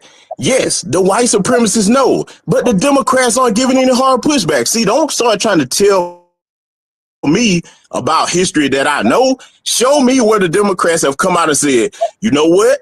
We need to go ahead and get an anti-black hate crime bill. See, we talking tangibles here. We're not talking symbolism. We're not after pats on the head and hugs and trying to get invited to lunches. That's what some of y'all Democrat shields do. We're talking tangible policies that save our people's lives. Now, can you show me anybody that's trying to do that now? Go ahead. Yeah, the Democrats are known for spending billions on HBCUs. Right now. No. See, you don't pay attention. Do you have ADHD? I have to ask you, because I'm talking about the deaths of our people. You just heard Brother Tariq say there's been multiple lynchings found. Then these white mass shooters just all over the place, killing damn near every day. What are they talking about now? Don't tell me about the past. Focus on what I'm saying to you. They're always trying to pass some kind of anti-hate bill. Right now. No, they're not. Because when the last election that we told them what we wanted and they heard us, they ignored us. They prioritized immigrants, LGBTQ, everybody else except for us. That's not going to happen anymore. And Brother Tariq, I'm going to let you deal with it from here, man, because he got an ADHD problem. I can't do it, brother. I'm going to land. I just answered the question anyways. Okay, let me get the prototype. The prototype, what's up, beloved? Hey, y'all. How are y'all doing today? RJ, let me tell you something. Since you love Democrats so much, Barack Obama passed a weak-ass anti-lynching crime bill about Emmett Till and about James Byrd. Do you know anything about James Byrd? You see, anytime they do something, it's weak. It's never enough. It was weak. And let me tell you why. You want me to tell you why it's weak? We should not have to wait and have one black men that we love so much to die before they actually do something. And then when it's there, they're not even enforcing the law that they created. It's on the books. They're not enforcing it. And then the anti-hate bill that we want should be more expansive than that, because we should not be harassed by the cops. We should not be followed in stores. We should not have to endure medical apartheid. We should not have to endure a lot of the stuff that we're enduring. It should be proactive, not retroactive. RJ, what part of that? Some policies and some bills, you only know that there's a problem, and then you pass a bill for that. A person shouldn't have to just be run over and drugged down the street with body parts hanging off and all of that stuff.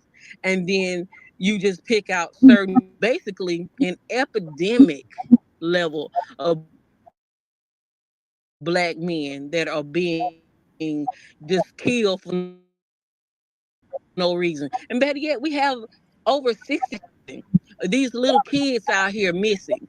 Guess what?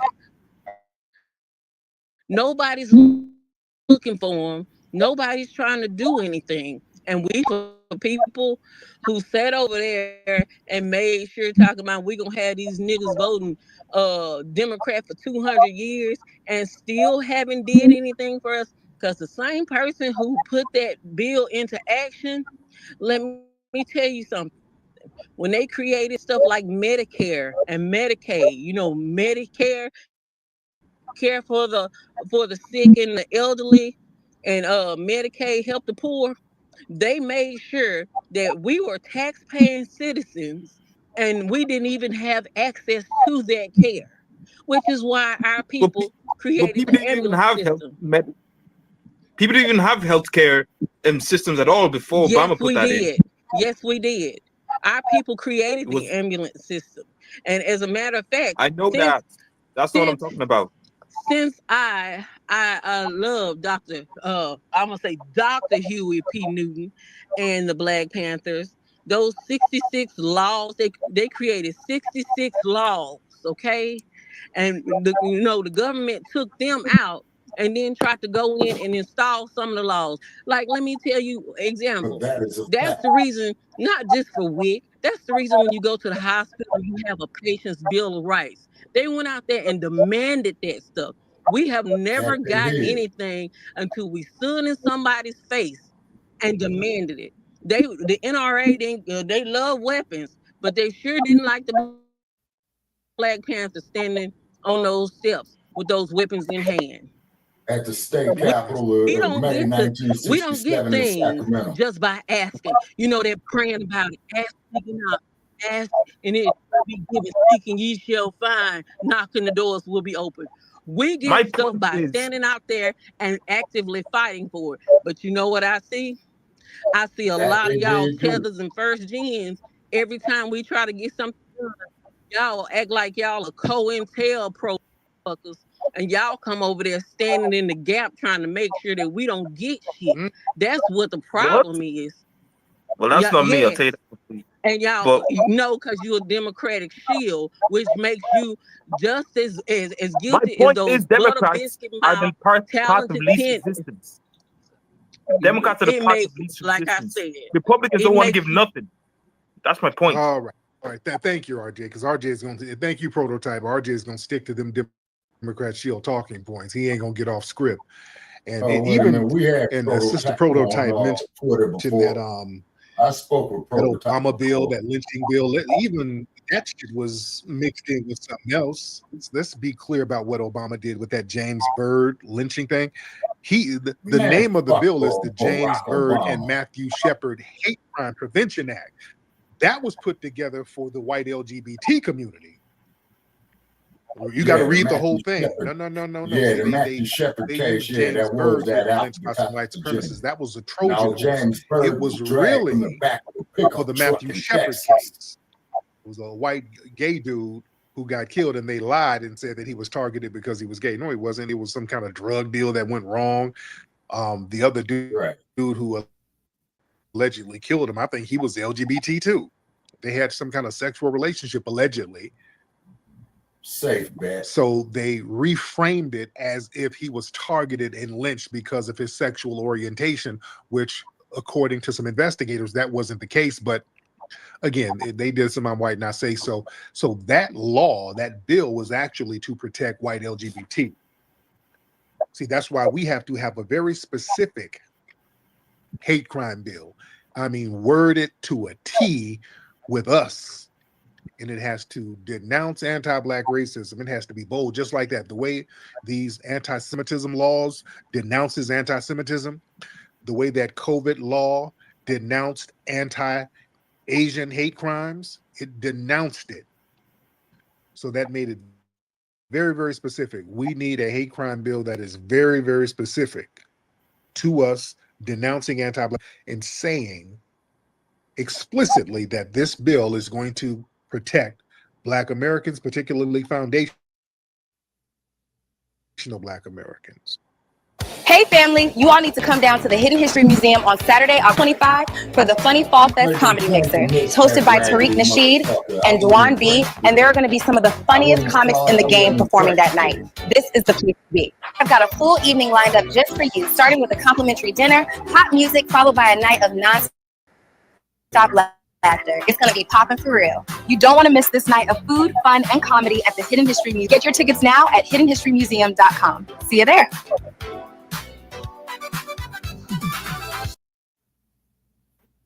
All right, let's hear what your thoughts.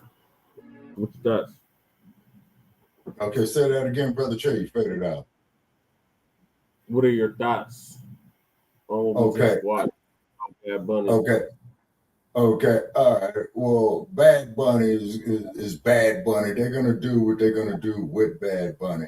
But that James Byrd case, I remember that day very, very well. That was in Texas. Mr. Byrd was in the back of a pickup truck with some good old boys. Then what they did was they assaulted Mr. Byrd, and then they dragged Mr. Byrd, man, and dismembered his body, man, over a 3-mile distance, if memory serves me correct. Yeah, this here happened in the mid-1990s. This here was like about 1996, 1997, I believe.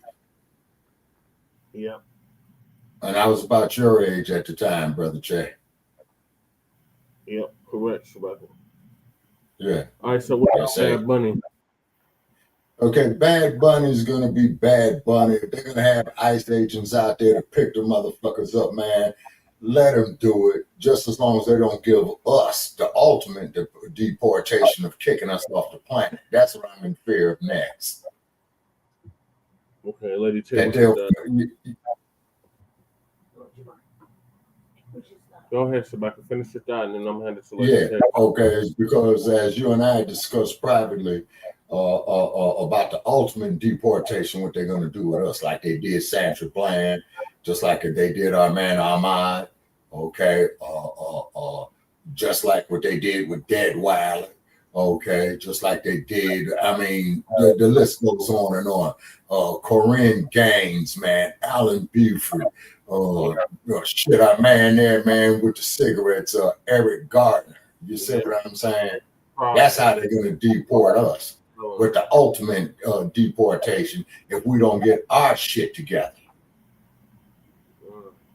All right, go ahead, Lady Shay.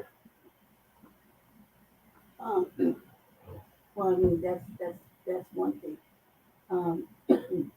That's one thing.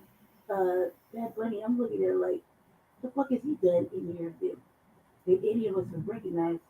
I mean, I listen to music all day long. Isn't like what number you making on the Billboard? And why would a man want to call himself Bunny anything? Right. I mean, that was yesterday's style. The thing is that why him? Who picked that? Who was in charge of that? I mean, it kind of makes kind of no sense really, because the way the climate is, those immigrant situations, especially in the Latin diaspora. You know, Puerto Rico is part of the United States, and like, right, is part of like the thing. What the fuck does that mean? Does that mean that we're gonna get it accept that they were propaganding excessive amount of illegal immigrants coming to watch the Super Bowl? I mean, come on, cuz there's football in their country, right? Like soccer, football, right? And then there's football, American football. Like that's just crazy off top. Like come on, man. I just like, who picked this shit? Who's in charge? Who's in charge of that? Who's in charge of the Super Bowl? The NFL. Right. I think, Lady Che, it's the NFL commissioners that decides that. Oh shit! 3 games. Yeah. That don't even make sense. Not to mention, I mean, do we really have any real like Latino fucking football players that are notable? Yeah, you do. Yeah, there's a couple. Where? In the league, yeah. Puerto Ricans, there's like, you know, Bad Bunny, not Daddy Yankee, not anybody else, right? It's him. Pitbull. Pitbull. Like you know, shot ball. Anybody like, I mean, it don't even make sense. It just doesn't make sense. And not only that, it's just kind of like a setup for failure. You know what I mean? Yeah. So why, given the current climate, would that be the righteous idea? I mean, surely there's white people they're gonna put up there. With anybody else they're gonna put up there? Another fucking any kind of artist is relevant. You know what I mean? All of a sudden he's relevant over the last couple of months. You know what I mean? You don't even hear any music coming out from it. Right? So that's just one thing. The other shit that they're talking about, that dude's just all up on the Democrats, and that's again understand. Yeah, RJ. Well, it's not his business to understand. He's a tether, anchor, or whatever fuck. Clearly, you know what I mean? He doesn't like, what the fuck? That's not the pathway to success. That's the pathway to demise. As history said, over the last 60 years, Democrats. That's why they sat it out. Look, they're not even making a fucking push to fight for anything going on now. If you let the Republicans sell it, it's the Democrats' fault the government shut down. You know what I mean?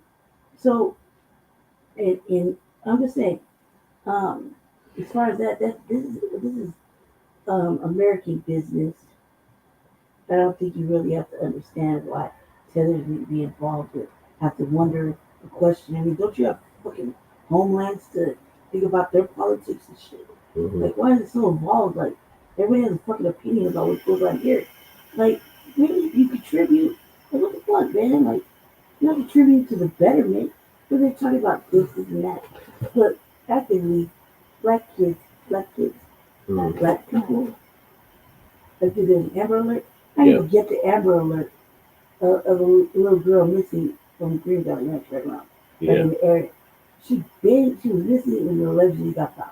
No Amber Alert that said she was missing. No Amber Alert that said she was found. None of that went to the phone like it always does. Yeah. I find about it 2 weeks later on Facebook. Yeah. Right? And then I reshared it. And all of a sudden, like, oh yeah, they said they found it. They said, who said? You know what I mean? How did we even know? We didn't. Nobody knows. It's just weird. It's like, that's why it's important.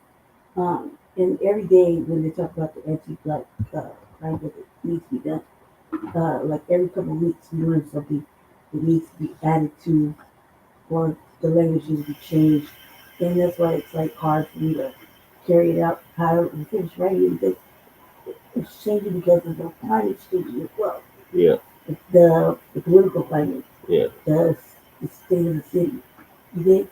And the people that you gotta hand it off to are known for tearing apart shit and stealing intellectual property or making it all inclusive, so it specifically is for everybody other than Wants Blacc Americans. And that's the difference. That's the thing that, you know, as of today with TVA's show, you gotta really look into, because man, it's nice. Like I agree about punishing the police all day long.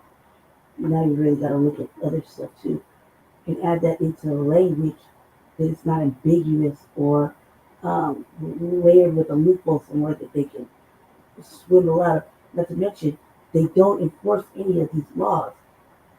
When you try to enforce them, they find a way to get out of them. So yeah, so many laws have been on the books. Look, the lynching law, right?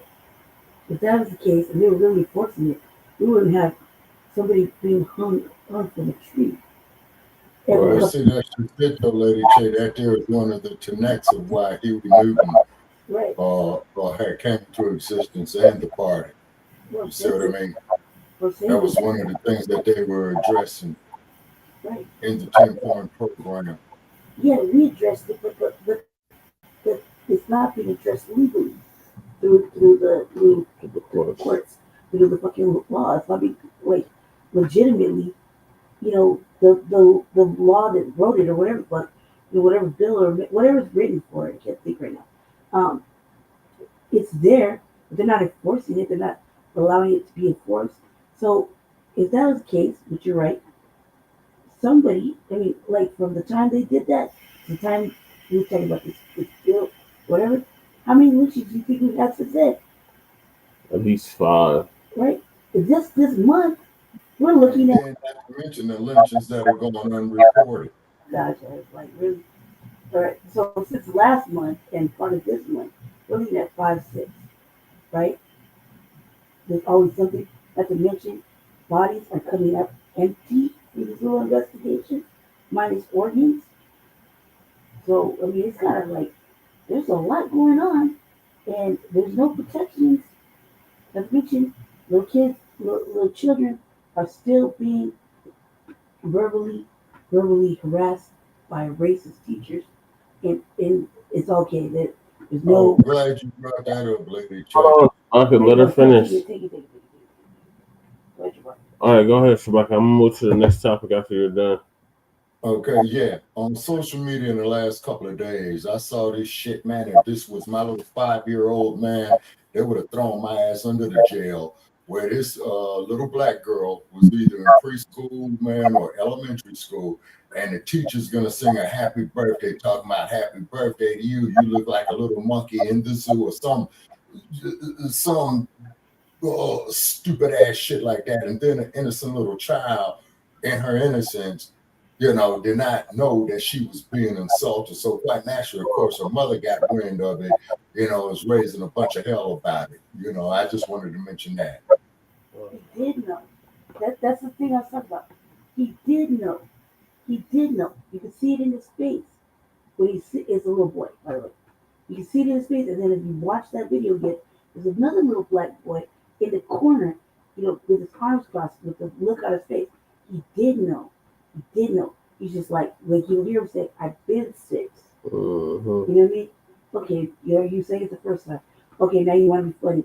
Go ahead, bitch. You know, but you can see it in his face that he's looking around watching everybody laugh. His eyes never change.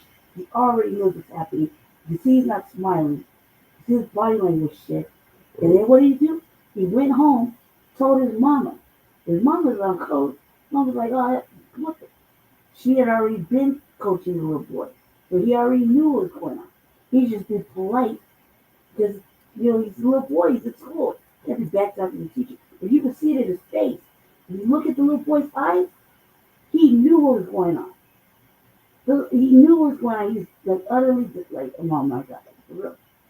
I think, and you recording it? Carry on. Yeah, he knew. He knew.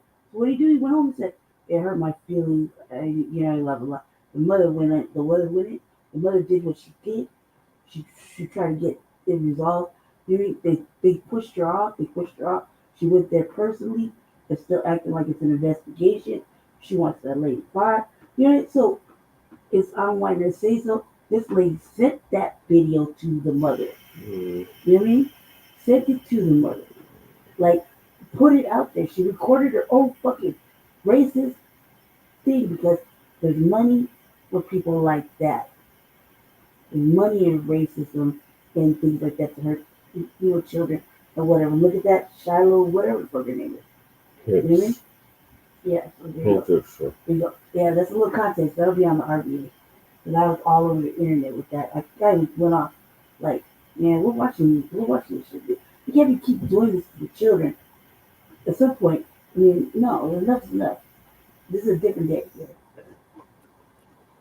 All right, I'll move to the next topic, and that is the dump. As in human shit, and we want to make that perfectly clear, Donald Trump has gone missing again after government shutdown continues.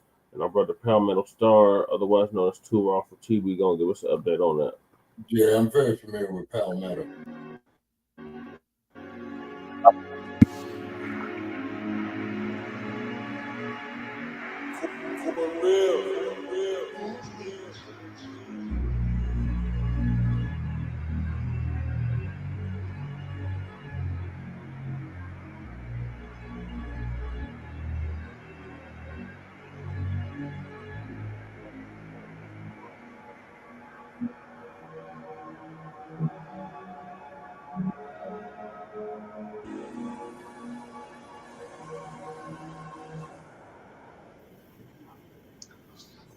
What's up, YouTube? This is 2 Raw for TV. All right, so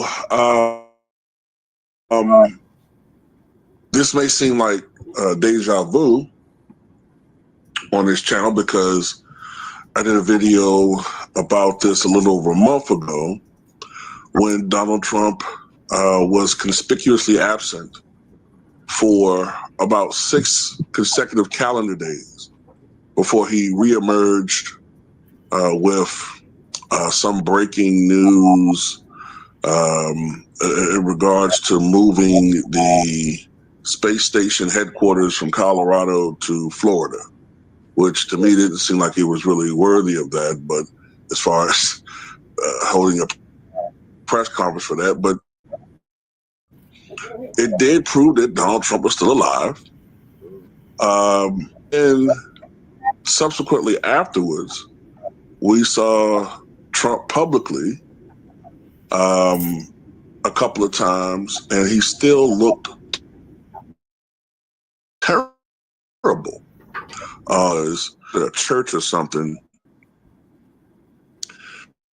and he looked like, and it was this photo right here where he looked like he had a TIA or a stroke, or some people say, well, maybe it was Bell's palsy, but you know, we hadn't really seen Trump's face look like that before or since. Some people think maybe it was a TIA that he was suffering, which is a precursor to an actual stroke. That would indicate that he's having some serious circulation issues.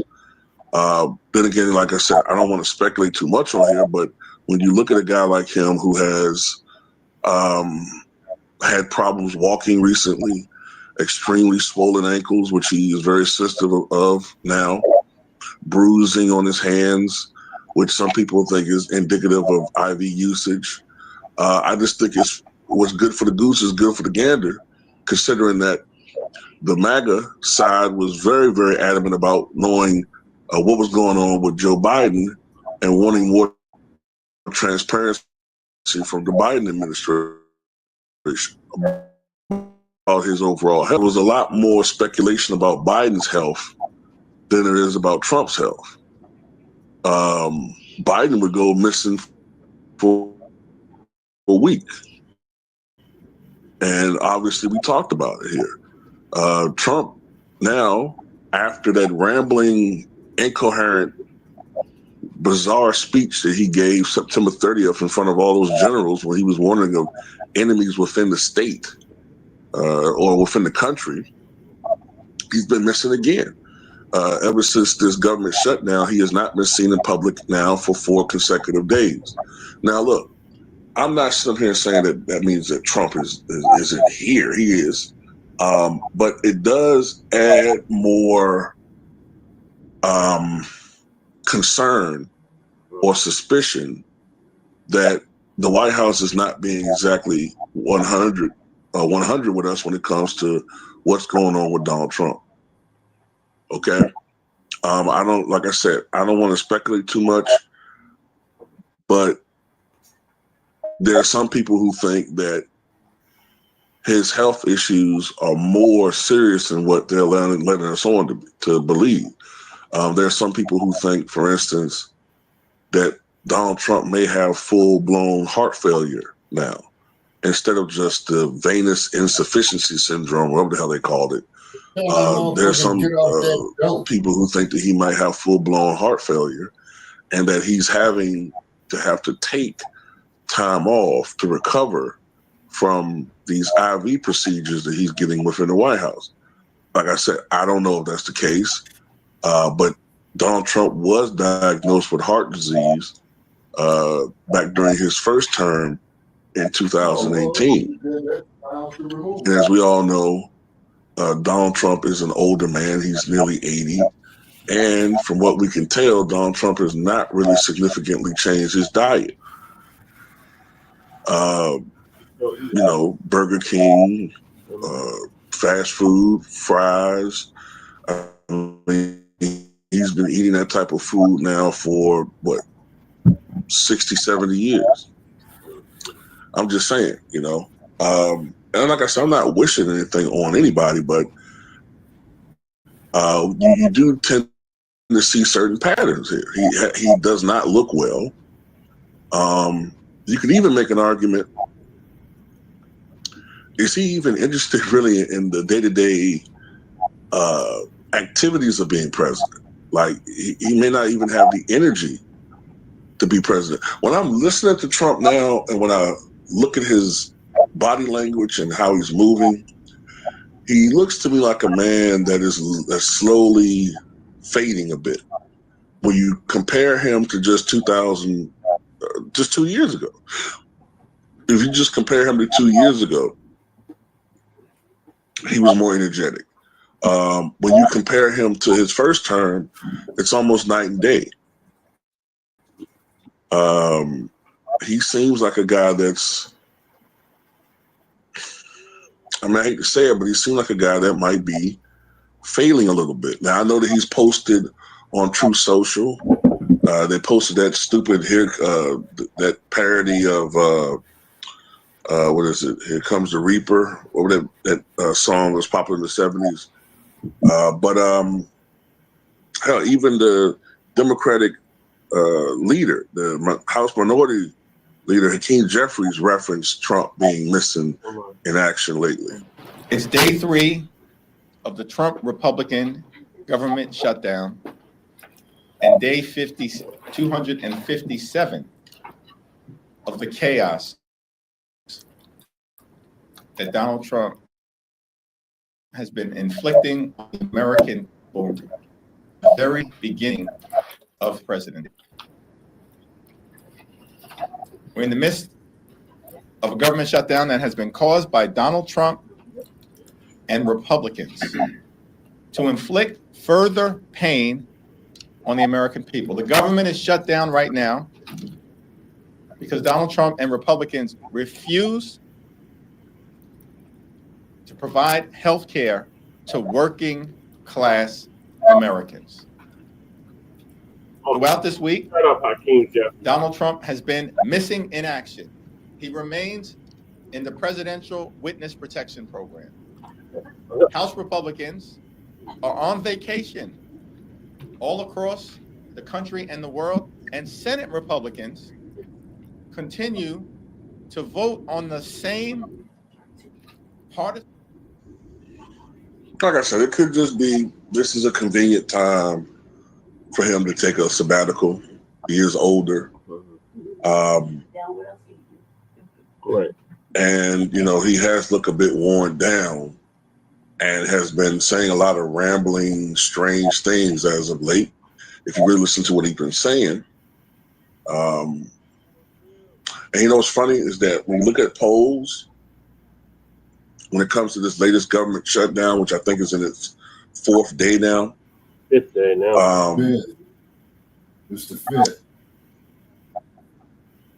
More Americans are blaming Trump and the Republicans than they are the Democrats. Now I think about it, it could also be possible that Trump is staying out of the public light or staying out of the public spotlight because he doesn't want people associating him with the government shutdown. That's a possibility too. But just thought it was strange. You know, I just think it's strange that a president is taking this much time off. Like, presidents take vacations. Don't get me wrong. But if you look at the history of the presidency, these last two guys, Biden and Trump, they are on a whole record pace when it comes to days not being seen in public or days not being seen by newspaper reporters or, you know, whatever, like, or the media. The only other times I can think of this, maybe like when there's a time of crises, like during Watergate with Nixon, but we all knew what that was about. But usually, I mean, that's part of the job. PR is part of the job, especially in the television age. So to go more than really 2 or 3 days without being seen in public, a president is kind of unusual. Even when the president would go to Camp David or when the president would go on quote unquote vacation, they would still have time where they still communicate with the media because things still go on. There's still crises that go on in the world. He still has to be conducted. He still has to talk to people. He still has to conduct to a certain extent, even if it's a smaller press conference, he still has to talk to the media at least a couple of times a week when he's on vacation. So like I'm saying, for him to have these now combined 10-day and counting the last time, just staying out of public limelight, it's unusual. But anyway, just want to put this out there. And let's look at all of the immature people that didn't listen to the video and see what they comment.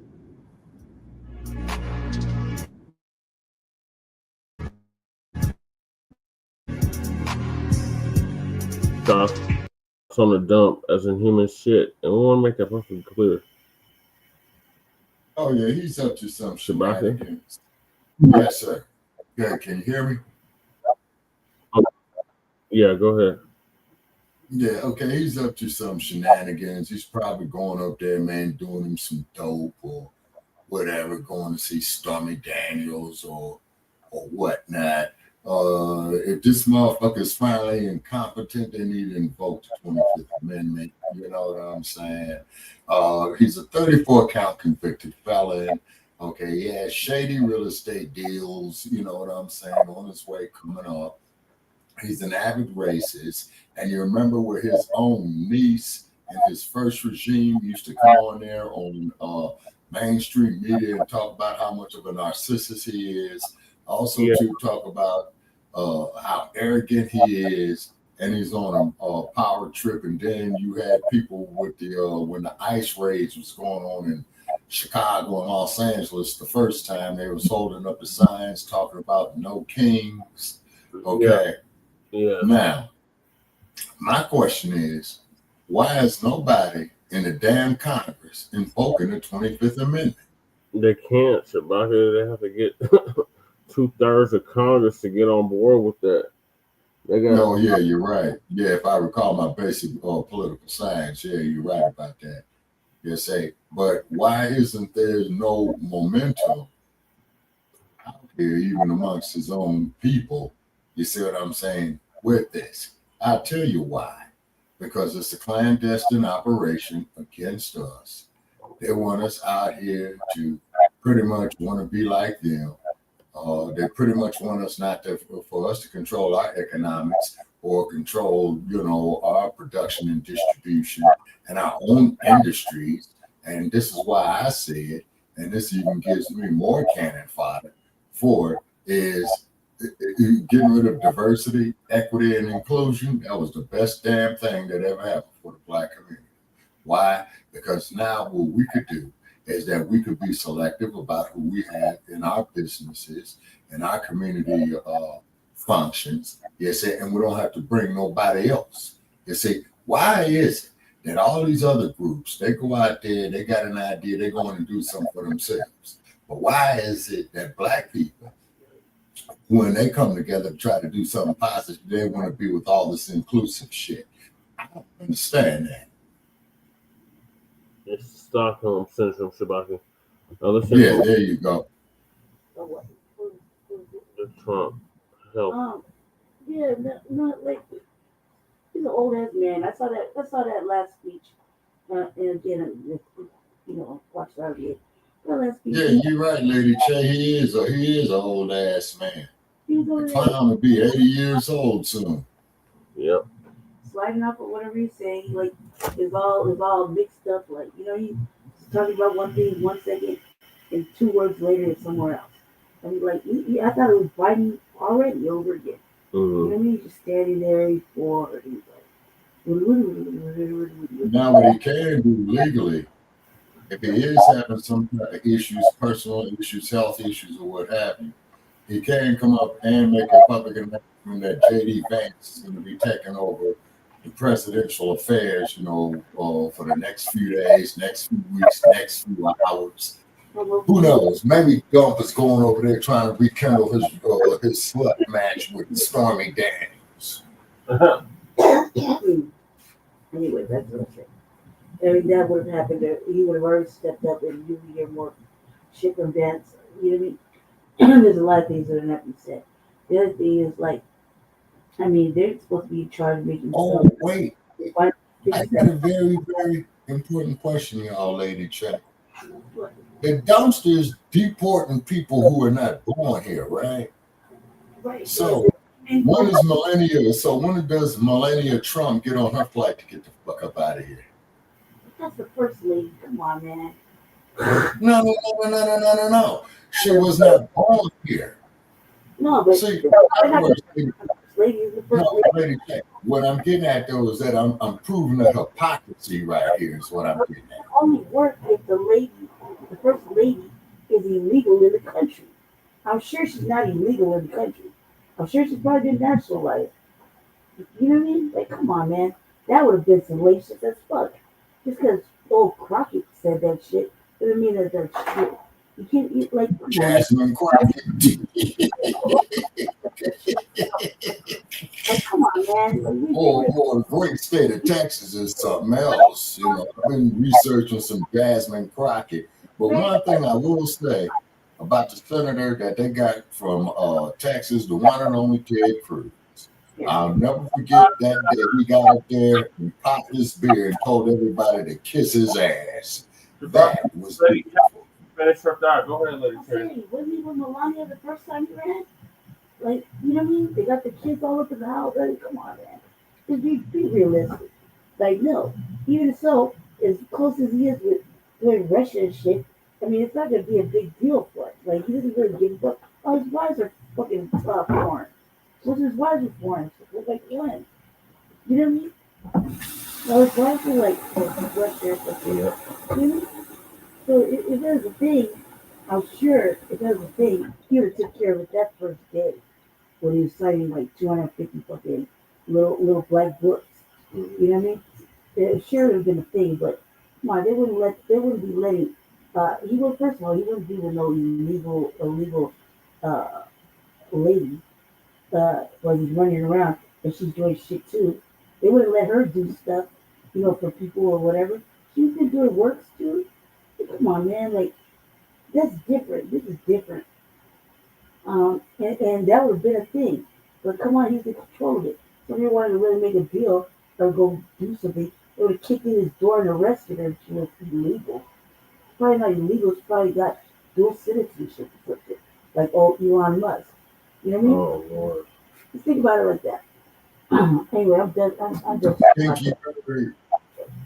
The people you need to worry about is that fucking headset. Yeah. That one. And the Stephen Miller. Oh, yeah. Yeah, both those clowns. Yeah, particularly that damn headset.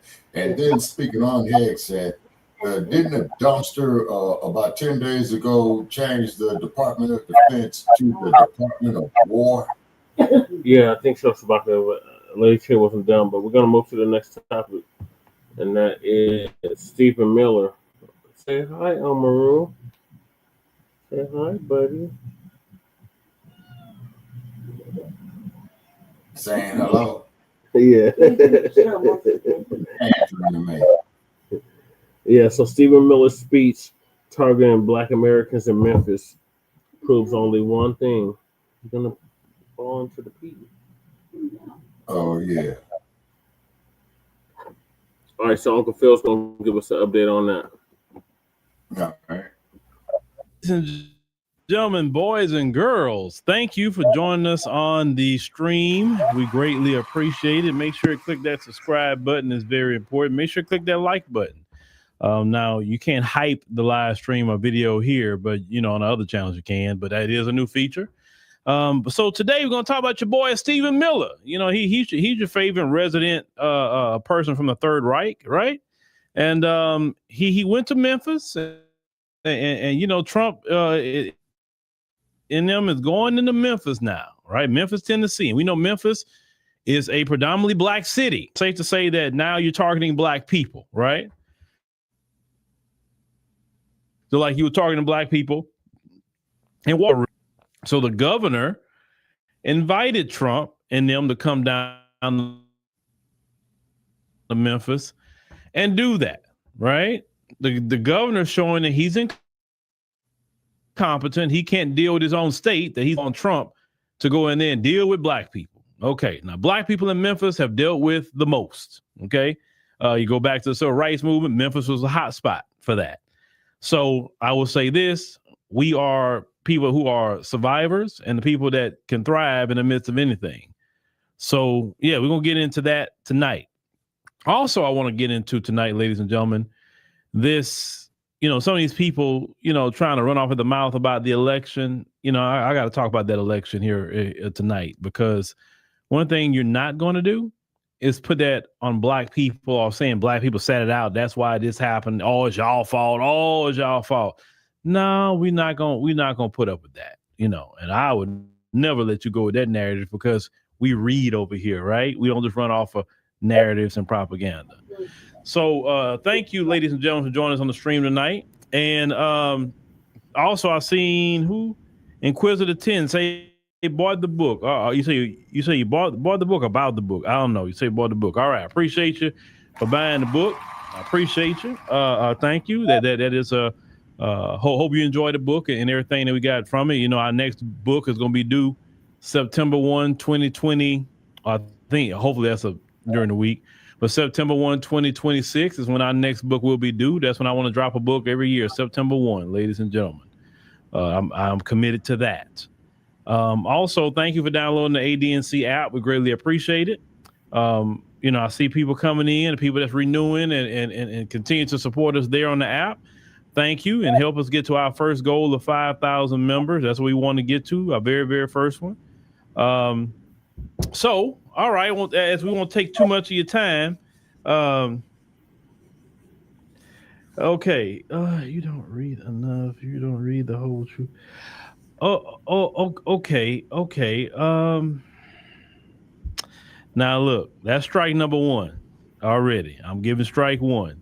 2 more strikes, we go to members only. Now, if you want to know why you go to members only, when people can't do, and see, that's what we do. You have to be subscribed here at least a week to talk now.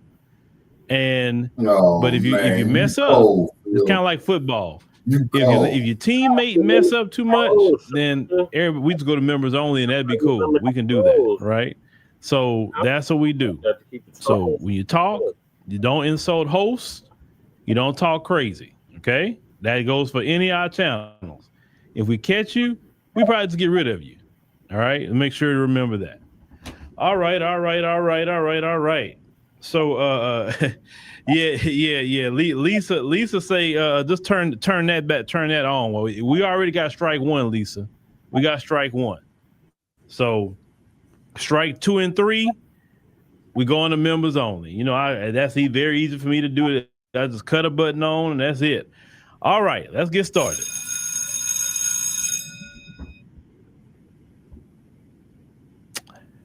All right, so let's get to your boy Stephen Miller. We're not gonna take too long getting to him and all of that. Now, Lene said, "Am I gonna discuss the government shutdown?"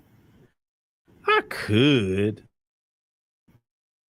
but let me get to Stephen Miller. Thank you, Pete, Gaddy, Pam, and of course your governor for not only being here today, but for the invitation to your state to bring the full resources of the federal government to making Memphis safer than any of you could ever possibly imagine. To the Memphis Police Department, the officers that I see sitting in front of me, we are about to provide you with a level of support you cannot even imagine. This isn't just a task force. This is a all of government unlimited support operation. ATF, DEA, every resource we have.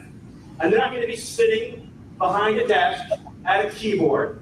We are sending in real cops with guns and badges to go out with you on the street every single night making arrests. These are people who have taken down drug cartels, pins, the worst criminal offenders in the United States, standing with you shoulder to shoulder to shoulder. All we ask from you is to show up at roll call every single night with your brothers and sisters in the federal government and to go out and get the criminals off the street. And if you do that, I pledge to you, we will liberate this city from the criminal element that has plagued it for generations. This is not just a strategy shift. This is an attitude shift. We are not going to live in an environment anywhere where there is a street that belongs to a criminal, where there is a neighborhood that belongs to a gang, where there is any physical space anywhere that belongs to anyone other than the law-abiding citizens and families of Memphis. The idea that there is a square inch of block in this city where a citizen doesn't feel safe is unacceptable. This is Memphis, this is the United States of America, and all that bullshit is done. It's over, it's finished. Man, fuck you. Yeah, you kiss my ass. You need to start with that bullshit at 1600 Pennsylvania Avenue. That was an insult to my goddamn intelligence. They think they're tough. They have no idea how tough we are. They think that they're hardcore. We are so much more hardcore than they are. And we have the entire weight of the United States government behind us. What do they have? They have nothing behind them. So we are going to win. They are going to lose. We are going to rescue Memphis. And it will not only be safer than ever before, but businesses and investment are going to pour in, and Memphis will be richer than ever before because President Trump has decided this is a priority. And when President Trump makes a decision, this team behind me today executes. Thank you, and God bless. All right. Well, that's Stephen Miller there, ladies and gentlemen. no one that none of you elected, no matter if you like him or not. You didn't elect this guy, but yet this guy is run off the mouth constantly. He was not confirmed by the Senate to do anything, right? But yet he's front and center. All right, so let's start this over because I want to stop it at certain points in his white supremacist tirade. Thank you, Pete, Gaddy, Pam, and of course your governor for not only being here today, but for the invitation to your state to bring the full resources of the federal government to making Memphis safer than any of you could ever possibly imagine. Now, I'm a firm believer of, what they teach, to agree with your adversary quickly when your adversary is bringing up some sort of truth. That way it doesn't make you get you caught up with them in the area of falsehoods or deception or things like that. Reality speaking, Memphis have had a crime problem. Yes, they have. If you talk to Memphis residents, they will tell you that, hey, yeah, some of the crime is off the chain over here in Memphis. Now, the police said it's been down about 25%, but Memphis did have some crime. Now, if you want to say, what's the failure? Well, it's just simple. The police is failing. The governor is failing. The mayor is failing. The city council is failing because we remember crime relegated to poverty and opportunity. We have talked about this. You can look at every neighborhood in America. Look at where the low income is at, compare those crime rates. Look at the middle income. Look at the upper middle income. You will clearly see each bracket as you go up, crime decrease. Okay? When you have a system that if someone goes to jail and they cannot get a job, that's going to put them in a situation. You won't give somebody that served time in prison a job, but y'all make all kind of concessions for illegal immigrants. You understand what I'm saying? Illegal immigrants can have a job a lot quicker than a brother that went to prison. Isn't that messed up? You would think the brother that came out of prison would be the one that should be able to get the job, right? So they craft these problems. They have always created the problem. And you say, well, why the crime in the black community? Listen, we are the only community that gets sabotaged, okay? The other night, I was on a panel and with the NABJ out of LA, okay? And one sister brought up she mentioned the Asian community. And, one thing sister, just paraphrasing, we should never compare ourselves to Asians or any other group because no other group in this country has been sabotaged. Like I told the sister, show me Chinatowns who have been bombed and white mobs have went burn them out their place, stole all their stuff. Every time they try to rebuild a Chinatown, they keep doing the same thing. You have to they build a neighborhood, they do the same case thing. In San Francisco, it has never happened to Asians. So don't sit up here and try to compare, Asians work together and Asians do this. Yeah, it's easy to work together when you're being left the hell alone. It's very easy. Trust me, it's easy. They wouldn't come over here if they didn't have it easy like that. You understand? So do not compare us who have been sabotaged, over criminalized, literally criminalized for existing, right? Our skin is our criminality. You understand? Don't compare that to them. The scriptures even teach don't compare one to another. And there's wisdom in that. Whoever you care comparing us to don't have our story.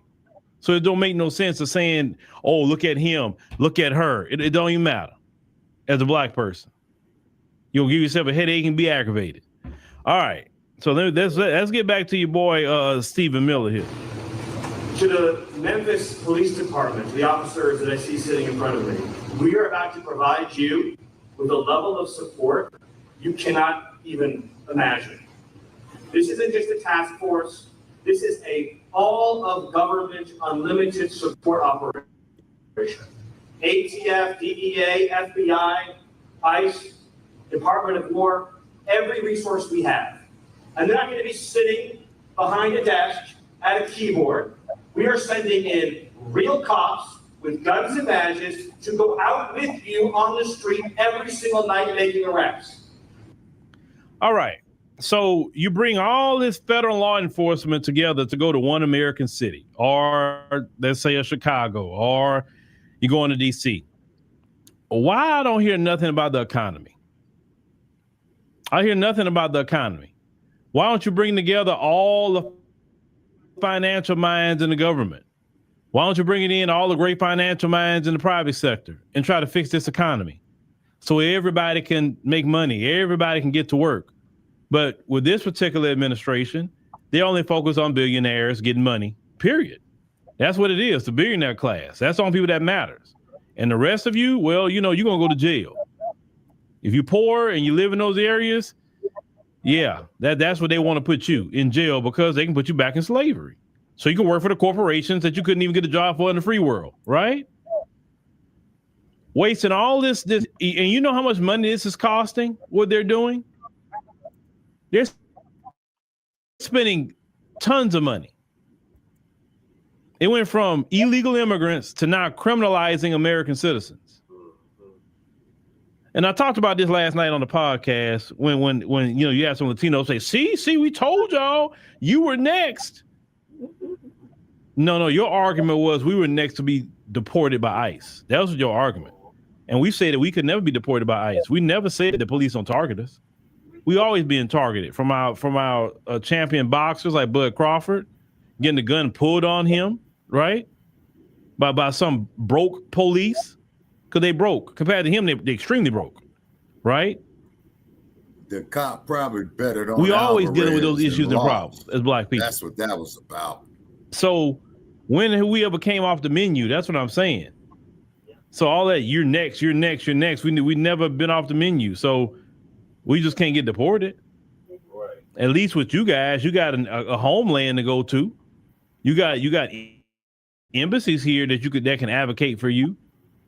If y'all was smart, y'all go try to flee to your embassy, because embassy belongs to your nation. Just a little thought, food for thought. But with this particular administration, they probably wouldn't even care if you flee into your embassy. Well, let's continue. These are people who have taken down drug cartels, kingpins, the worst criminal offenders in the United States, standing with you shoulder to shoulder to shoulder. All we ask from you is to show up at roll call every single night, criminals off the street. And if you do that, I pledge to you, we will liberate this city from the criminal element that has plagued it for generations. This is not just a street. We are not going to live in an environment anywhere where there is a street that belongs to them. People space anywhere, just to anyone other than the law-abiding citizens and families of Memphis. Okay, so even though Stephen Miller is an outright loud anti-Black racist, we know this, he still had to speak in code speak, okay? So when you hear the terms from them, criminal, gang member, okay, they're talking about Black folk. You say, oh, no, they're not. They don't talk about Black people who commit crime. Well, why is it that in D.C., law-abiding Black people were still being harassed by the FBI and everybody else that had out the ATF? Why were they being harassed if they were just going after the criminals? In white supremacy, the only way they can get you back into slavery is label you a criminal and put you in prison. Yep. That's a loophole they created for the 13th Amendment. Yep. That loophole should never been put there. Right. And our people have never collectively challenged it. We've talked about it here and there, but we never collectively challenged that to remove the slavery loophole. Why are you curating a slavery loophole? So long as they can convict you of a crime, you become a slave to them. They don't have to pay you anything for work in prison. If you don't work, well, then they'll write you up, put you in solitary confinement and all of that. If you don't want to work, what they call you, property of the state. You're a ward of the state. Why are you a ward of the state? Because you are a slave. This is why they want to put more Black men in prison. So when they calling you criminal, you're talking about black men. Definitely black men, black people for sure, but black men in particular. Now, when he say law-abiding, he meaning white people. Yep. They never call white people criminals. Have you noticed that? Even when they they never call Tyler Robinson this just criminal. They never use that word with him. Oh, well, he was just a kid. He didn't know really what he was doing. Oh, he's the suspect, right? Think about it, how they talk about him. The school shooters, the whoever. Oh, the suspect. Oh, he had PTSD. He had this. His dog died. His mama died. His wife left him with his brother. That's why he did it. But they never called them a criminal. Have you noticed that? It don't matter if they're a serial killer. They don't call them criminals. They romanticize the Jeffrey Dahmers of the world. They don't want to say, oh, that criminal Jeffrey Dahmer. They make films about it. That word criminal is only relegated for sure with the black man, Kenneth Bianchi, mostly, and also the black woman, but for sure the black man. When they say law abiding, they never say that about black people. We're law abiding people, even though we're more law abiding than they could ever be. Right. But when they say law abiding, he's meaning white folks. He's not meaning Asians. He's not meaning Arabs, Hispanics, Indians. He's not meaning nobody else. He's meaning white people. Yeah. So you say they say any criminal that has a people, we say about a block or whatever, something like that, a neighborhood gang. When they say gang, even though there's gangs and all that, but when they say gang member, remember Charlie Kirk was saying that mess too. That was the last words he said. Yeah. Before he went on to the next wherever he's at. Yeah. But before he got gang member, criminal, those are quote unquote dog whistle words in white supremacy. Law abiding citizen means white. It was a white supremacist that dumped on it. They will sit up here and say, oh, that's not true. No, he's not talking. Man, Stephen Miller can't stand people. Well, Stephen Miller don't like nobody but white people. Let's call that what it is. He don't like Latinos. He don't like Asians. He don't like nobody. He don't. You can tell. I mean, he's pretty upfront. But Stephen Miller is the white supremacist that we need, that Black America needs in particular. Why? Okay. Because we got to have a Stephen Miller. See, Stephen Miller is doing the Lord's work. Now you say, what? What you mean? Because some of us are stubborn and stiff-necked, and it takes a Stephen Miller, it takes a Bull Connor or someone like that to open eyes to get on the side of righteousness with your people. Because some of you just want to be comfortable in captivity. Matter of fact, a lot of you want to be comfortable in captivity.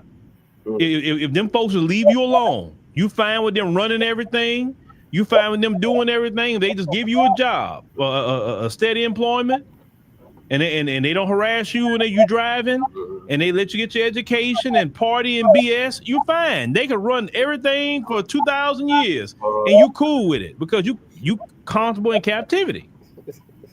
And what the Lord is saying, no, them days of you comfortable in captivity is over.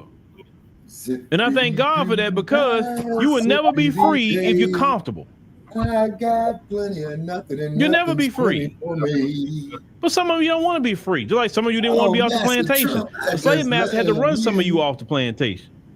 So you couldn't stay there no more because slavery was over. You had to go. Some of you was begging, saying, well, why can't I stay with you? I'm happier here.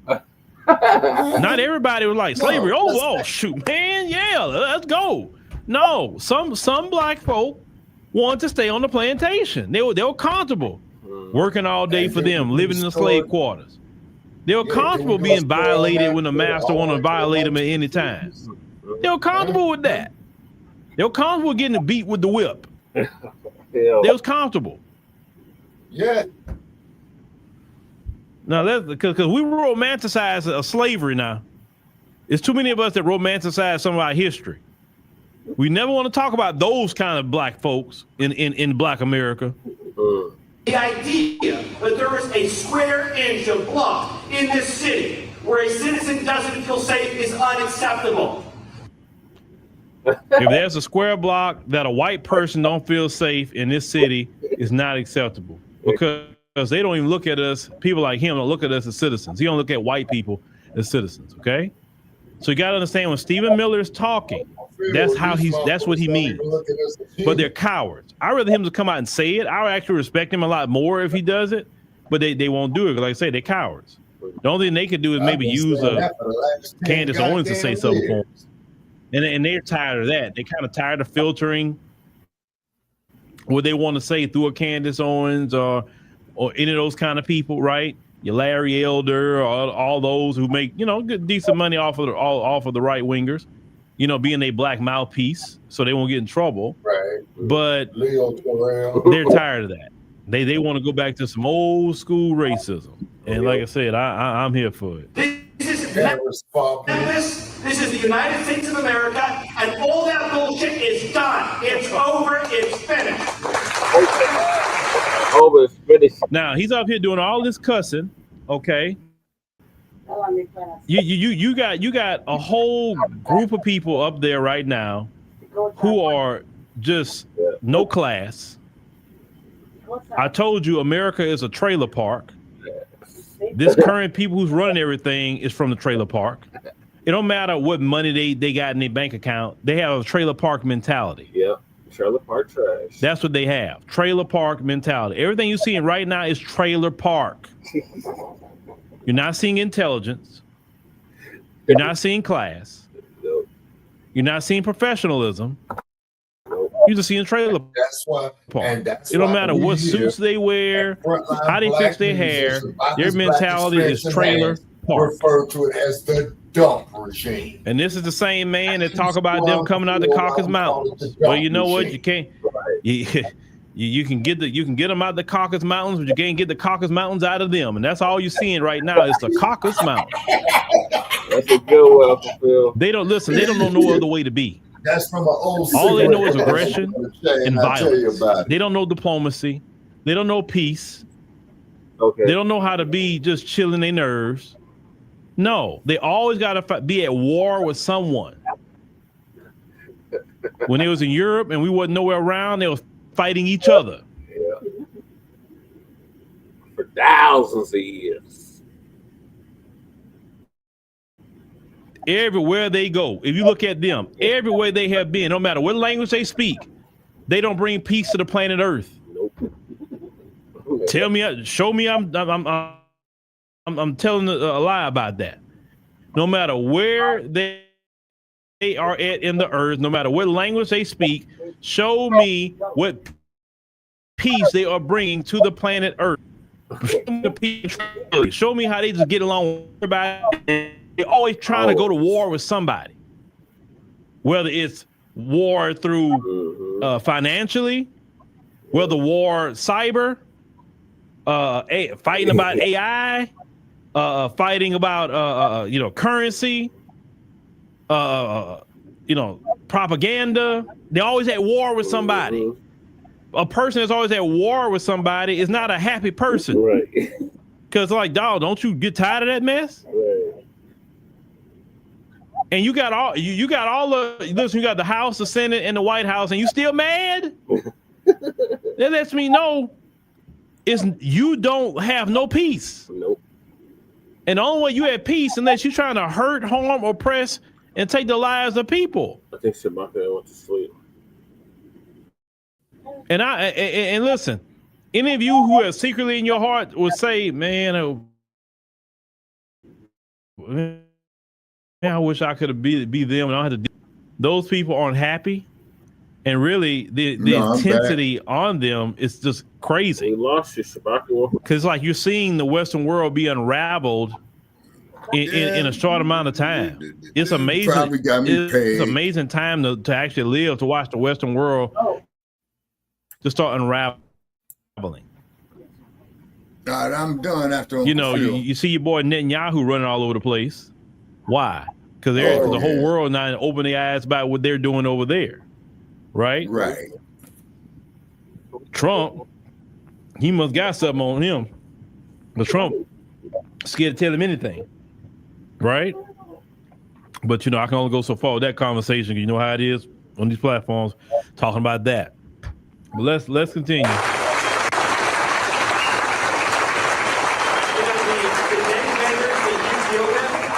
They think that they're ruthless. They have no idea how ruthless we are.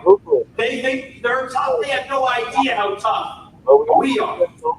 They think that they're hardcore. We are so much more hardcore than they are. And we have the entire weight of the United States government behind us. What do they have?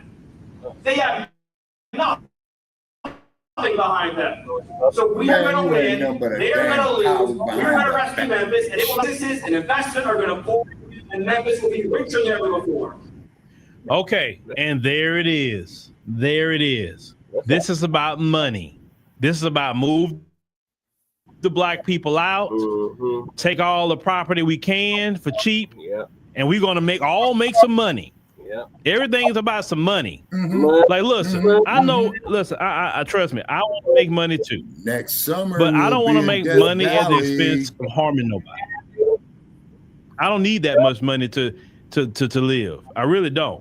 I mean, even I have a certain amount of money I like to say, well, I like to make this amount to be comfortable, but I don't have to be a billionaire. I really don't. Listen to me, y'all. You know what I'm saying? Everything for them is about money. But listen, what does scripture teach?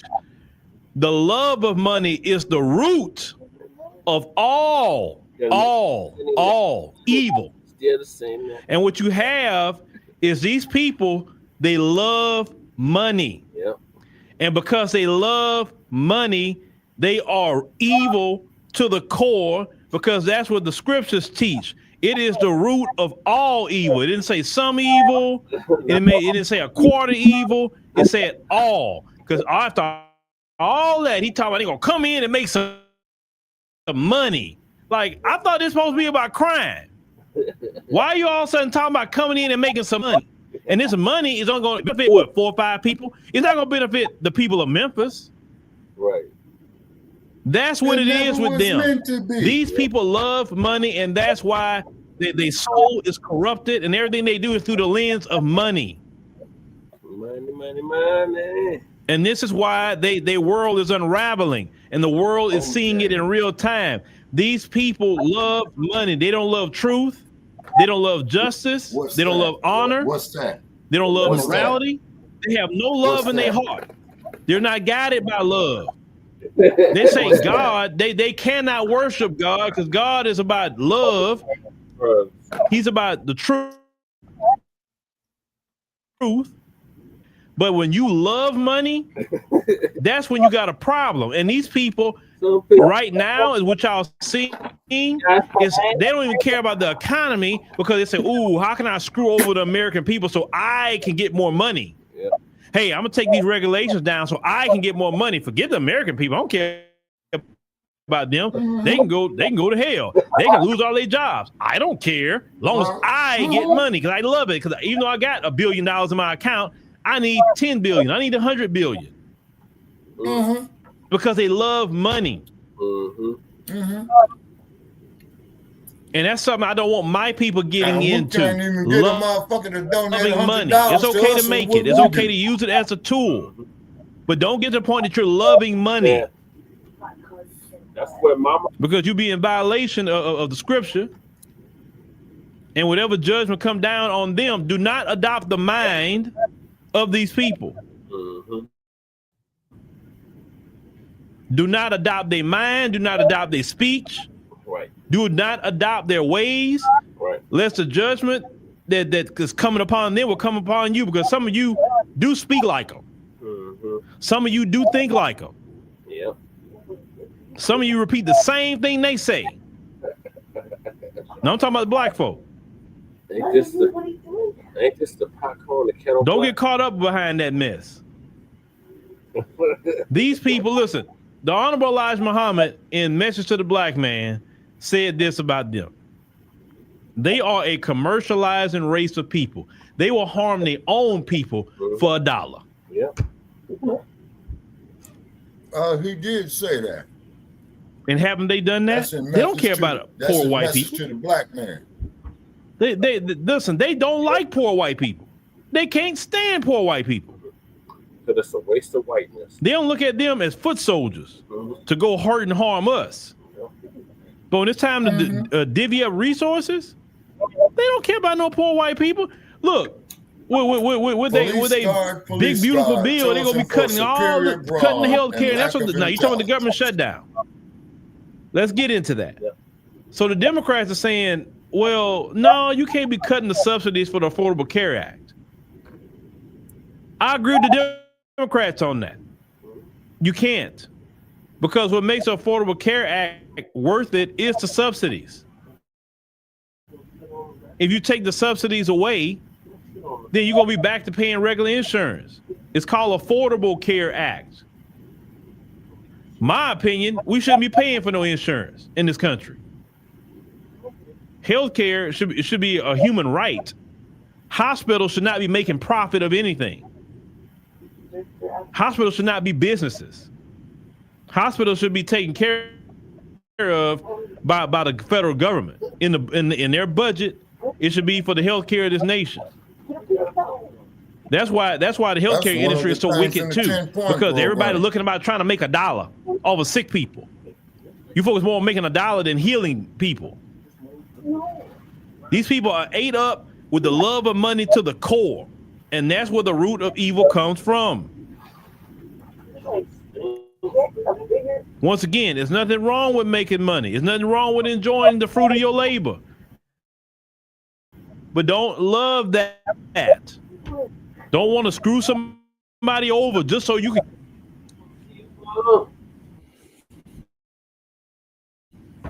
That's the habit.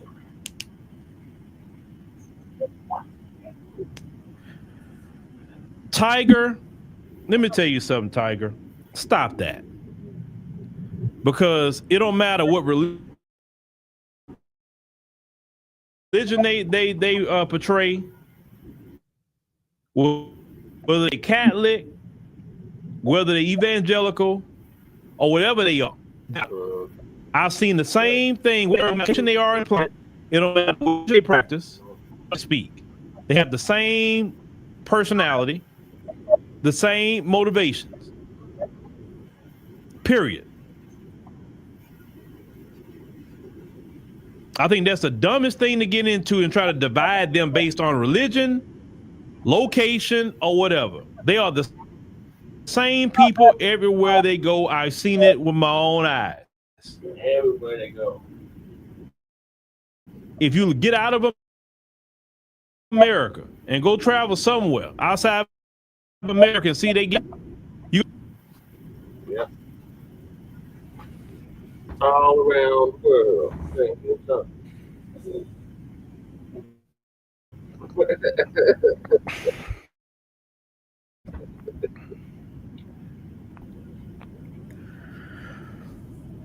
Well, you mentioned about illegal immigrants. I think I talked about that before. Illegal immigrants, the reason why they're here is because they were brought here and allowed to come here to depreciate wages. Yep. But the reason why they come here is because this government and the Western powers destabilize their governments, destabilize their economies, and look at what's happening right now with Julius Malema. Right? Let's talk about that. Yeah. Julius Malema is facing 15 years in prison. For joining us. Why? Have a good night. He's facing 15 years in prison from a gun case from 2018. He fired off in the air at a rally. He didn't hurt nobody. He didn't do anything. The guy who had the gun actually gave Malema the gun, right? But Malema, that didn't harm nobody, didn't kill nobody, none of that. Now he's found guilty. He's facing 15 years in prison. But why? Why that came up all of a sudden? Well, it's kind of mysterious. It came up after Trump said he should be in jail. But I'm gonna let on AfroWire. I'm gonna let Tom Decker handle that deep part of the story on AfroWire AI. But what I'm saying is, everywhere these people go, no matter South Africa, no matter this Namibia, no matter what, where they've been, they have never brought peace and tranquility to anywhere. They don't get along with nobody. They can't get along with nobody. And that's just really in the culture. That's the culture. That's why I'm not up for talking. And I'm not saying all, because it's not all of anybody. But I would say the ones that's the good ones that I could feel as good ones. You want to go percentage? I give them about 20%. The rest, no. And I'm just basing this off of my lifetime, what I've seen. Okay, and that fake nice doesn't really impress me, because the more nicer you are, sometimes I'm looking like, well, when's it? Okay, when the switch up coming? Right. And now you say, well, everybody not like that. I agree.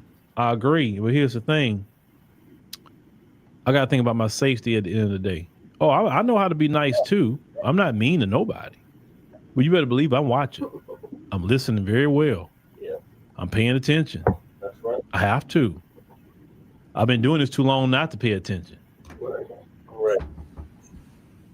All right, so we're gonna stop here. You say, why does Memphis need all this law enforcement? Memphis don't need anything. They don't.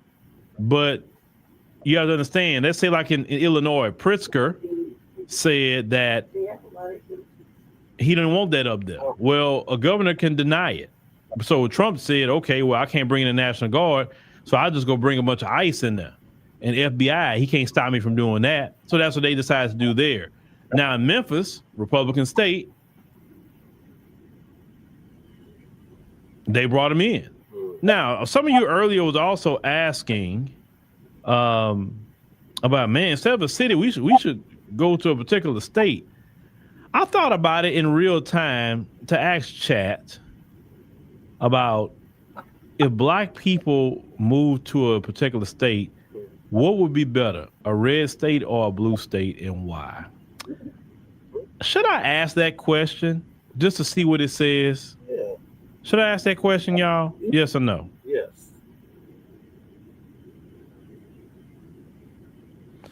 Because, ChatGPT definitely gives some interesting responses. Let me go on and just ask, and I want that based off of I'm gonna ask it a certain way. So let me cue it up. Hey, chat, we live streaming. Tell the people hello. Hey there, everyone. Hello from the live stream side. Great to have you all tuned in. All right, so I got a question for you real quick. So based on what you know knowledge-wise, if Black Americans wanted to move to a particular state, what would be better for them? A red state, a blue state, and why? And base this off of economics, base this off of overall lifestyle, base this off of safety. What would be better for Black Americans? That's a really interesting question, and there are definitely a few angles to consider. So if we're talking economics, blue states often have more social safety nets, sometimes higher wages, and a bit more investment in public services, which can be a plus. On the other hand, red states might have lower taxes and a lower cost of living, which can be appealing for some folks. Now, lifestyle-wise, blue states might offer more diversity in urban areas and a bit more progressive policies, which can sometimes mean a stronger sense of community or cultural acceptance. Red states can have a different vibe, maybe more suburban or rural comfort, and sometimes a slower pace of life. In terms of safety, it can really vary city by city rather than just by state, but some blue states do have stricter gun laws and different policing approaches. So ultimately, it depends on what you value more, whether it's economic opportunity, a certain kind of community, or particular policies. It's a balancing act, and there's no one-size-fits-all answer, but that's the lay of the land. All right. So you saying that because a lot of Black Americans live in red states, I mean, especially in the South, right? And we know some of the history of these red states. From Texas all the way to Louisiana, et cetera, and we're seeing this rise of anti-Black racism more than ever. What would you suggest Black Americans in red states do to combat this? Yeah, absolutely. I mean, it's a real and layered question, especially given the history and the climate. A lot of Black Americans do live in red states, particularly in the South, and they've built strong communities there despite all the challenges. One big thing is community organizing. Black communities have a long history of grassroots organizing, building local alliances, and creating their own networks of support. That can mean supporting Black-owned businesses, developing community safety initiatives, or creating local political coalitions that actually advocate for policies that protect and uplift their interests. Another angle is getting more engaged in local politics. Sometimes that means running for local office or supporting candidates who are actually going to stand up for the community. It's about making sure that voices are heard in local government and that the policies reflect the needs of the people who live there. And on top of that, there's power and economic strategy, redirecting dollars into Black-owned institutions, creating cooperative economics, and really strengthening that sense of economic independence. Communities push back against those systems that are trying to marginalize them. It's definitely not easy, but it's about tapping into that long legacy of resilience and turning it into modern day action. Okay, so strategic voting. Let's get to that point. So if Black Americans who have numbers in these states, if they would strategically vote for maybe or whatever, could they flip states? Because there's a lot of us in states, but a lot of us don't participate in voting for many reasons. But do you think that's where our power lies at, is if we would strategically vote certain ways?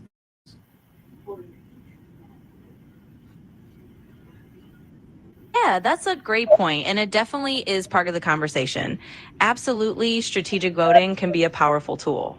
When communities that have historically been marginalized actually come together and vote with a clear strategy, they absolutely shift the political landscape. We've seen examples of that, like in certain elections where a mobilized voting bloc made a huge difference in the outcome.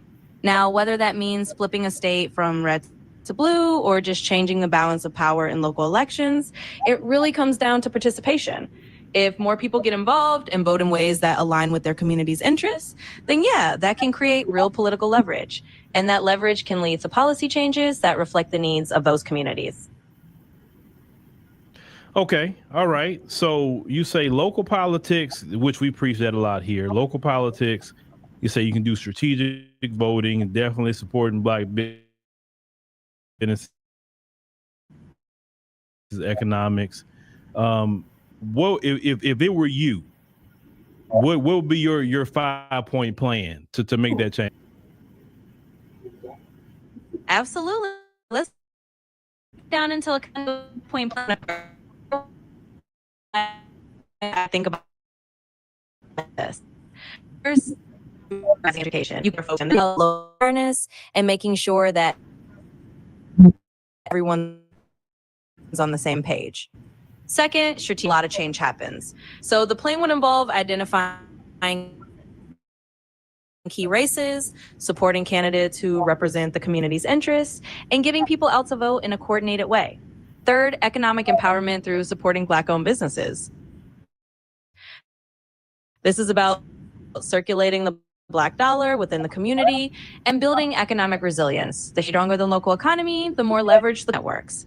That can mean everything from community patrols to local mutual aid groups, basically ways to take care of each other and reduce reliance on institutions that might not have the community's best interests at heart. And fifth, amplifying voices and narratives. Media representation and storytelling are powerful. It's about making sure that the community's own narratives are heard, whether that's through local media, social media campaigns, or other platforms that can help shape the narrative. So those 5 stacks, community education, strategic voting, economic empowerment, community support networks, and controlling the narrative, would be a solid blueprint.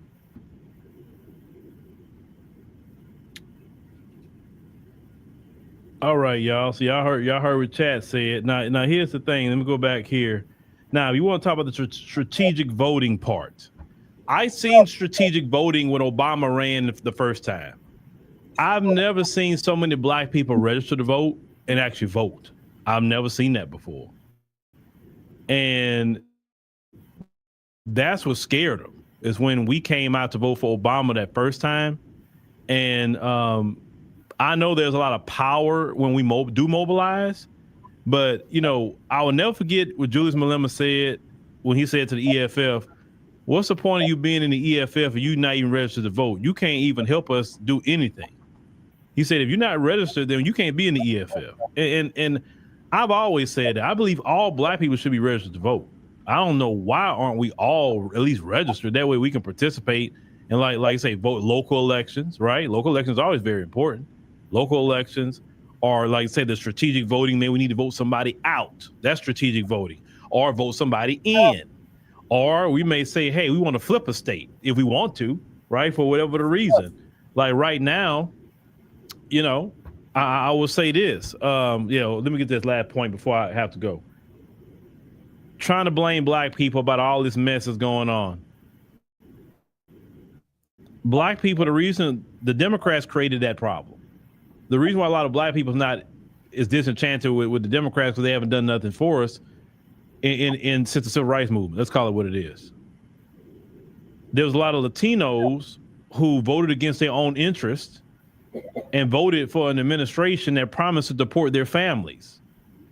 So if anybody should be taking the blame, it should be Latinos who voted against their own family members and their only friends for a white man that promised to hurt them.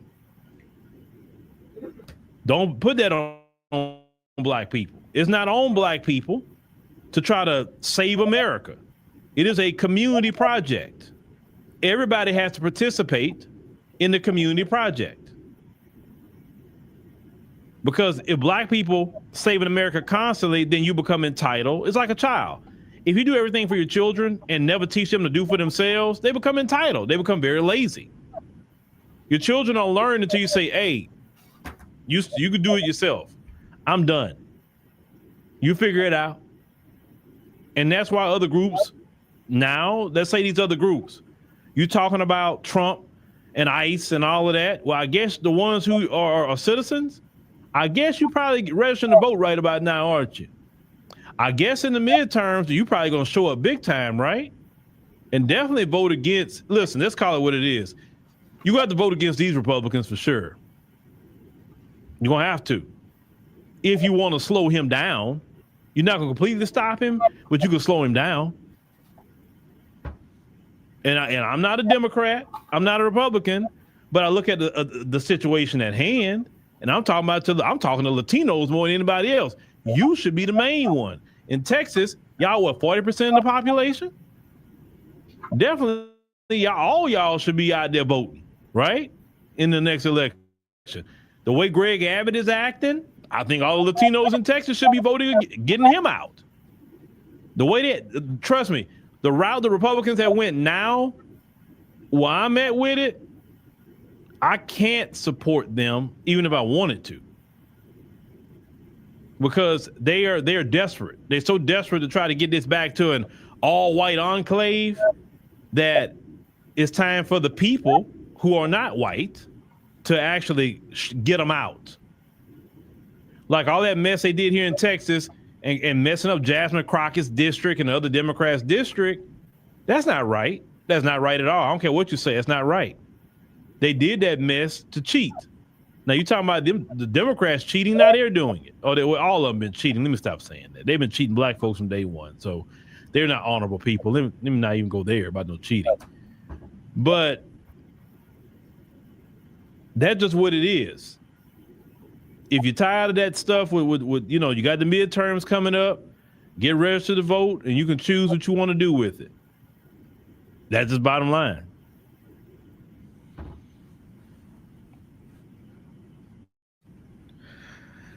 Visa Kaifo, before I get out of here, man, nobody cares about no XRP, dude. When people trying to put some food on the table, they don't care about no XRP, man.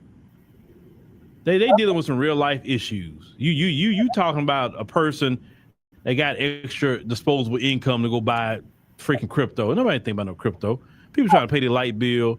People trying to worry about their job or their businesses if they have businesses in the community. They ain't thinking about no crypto, man.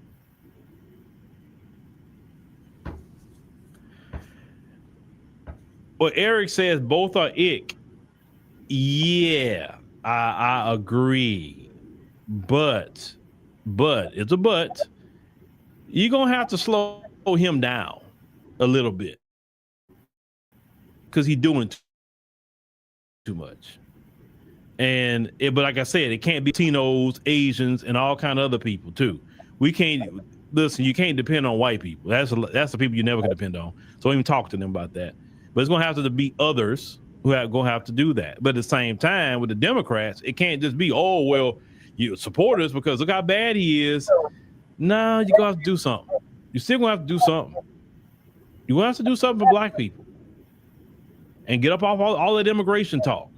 That's what got you in the position you're in now. All that immigration talk. Nobody want to hear that about no immigration, man. People suffering too much to be talking about immigration right now. Because really, if he just kind of would just be normal and yet mass deportations, not too many people have a problem with it. But like I say, he's just doing way too much. That's what it is with him.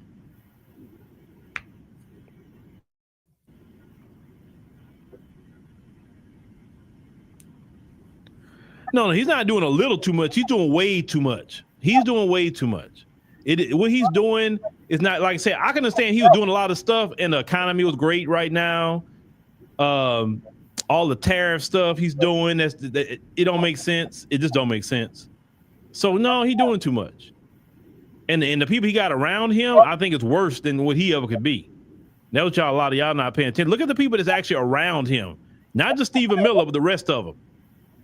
But anyway, y'all, let me go ahead and go. I appreciate you coming by, checking us out. Make sure you follow us here and check out LaSherica on AfroWire AI.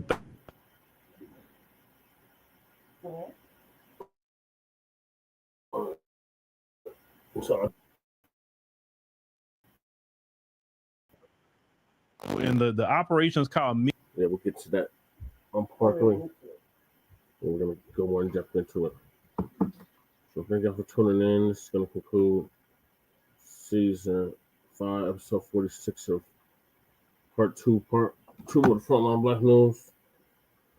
Make sure y'all join us later on today for part 3 after City Council. In the meantime, make sure y'all like and subscribe to all of our platforms. Front Line Blacc News on YouTube and Facebook.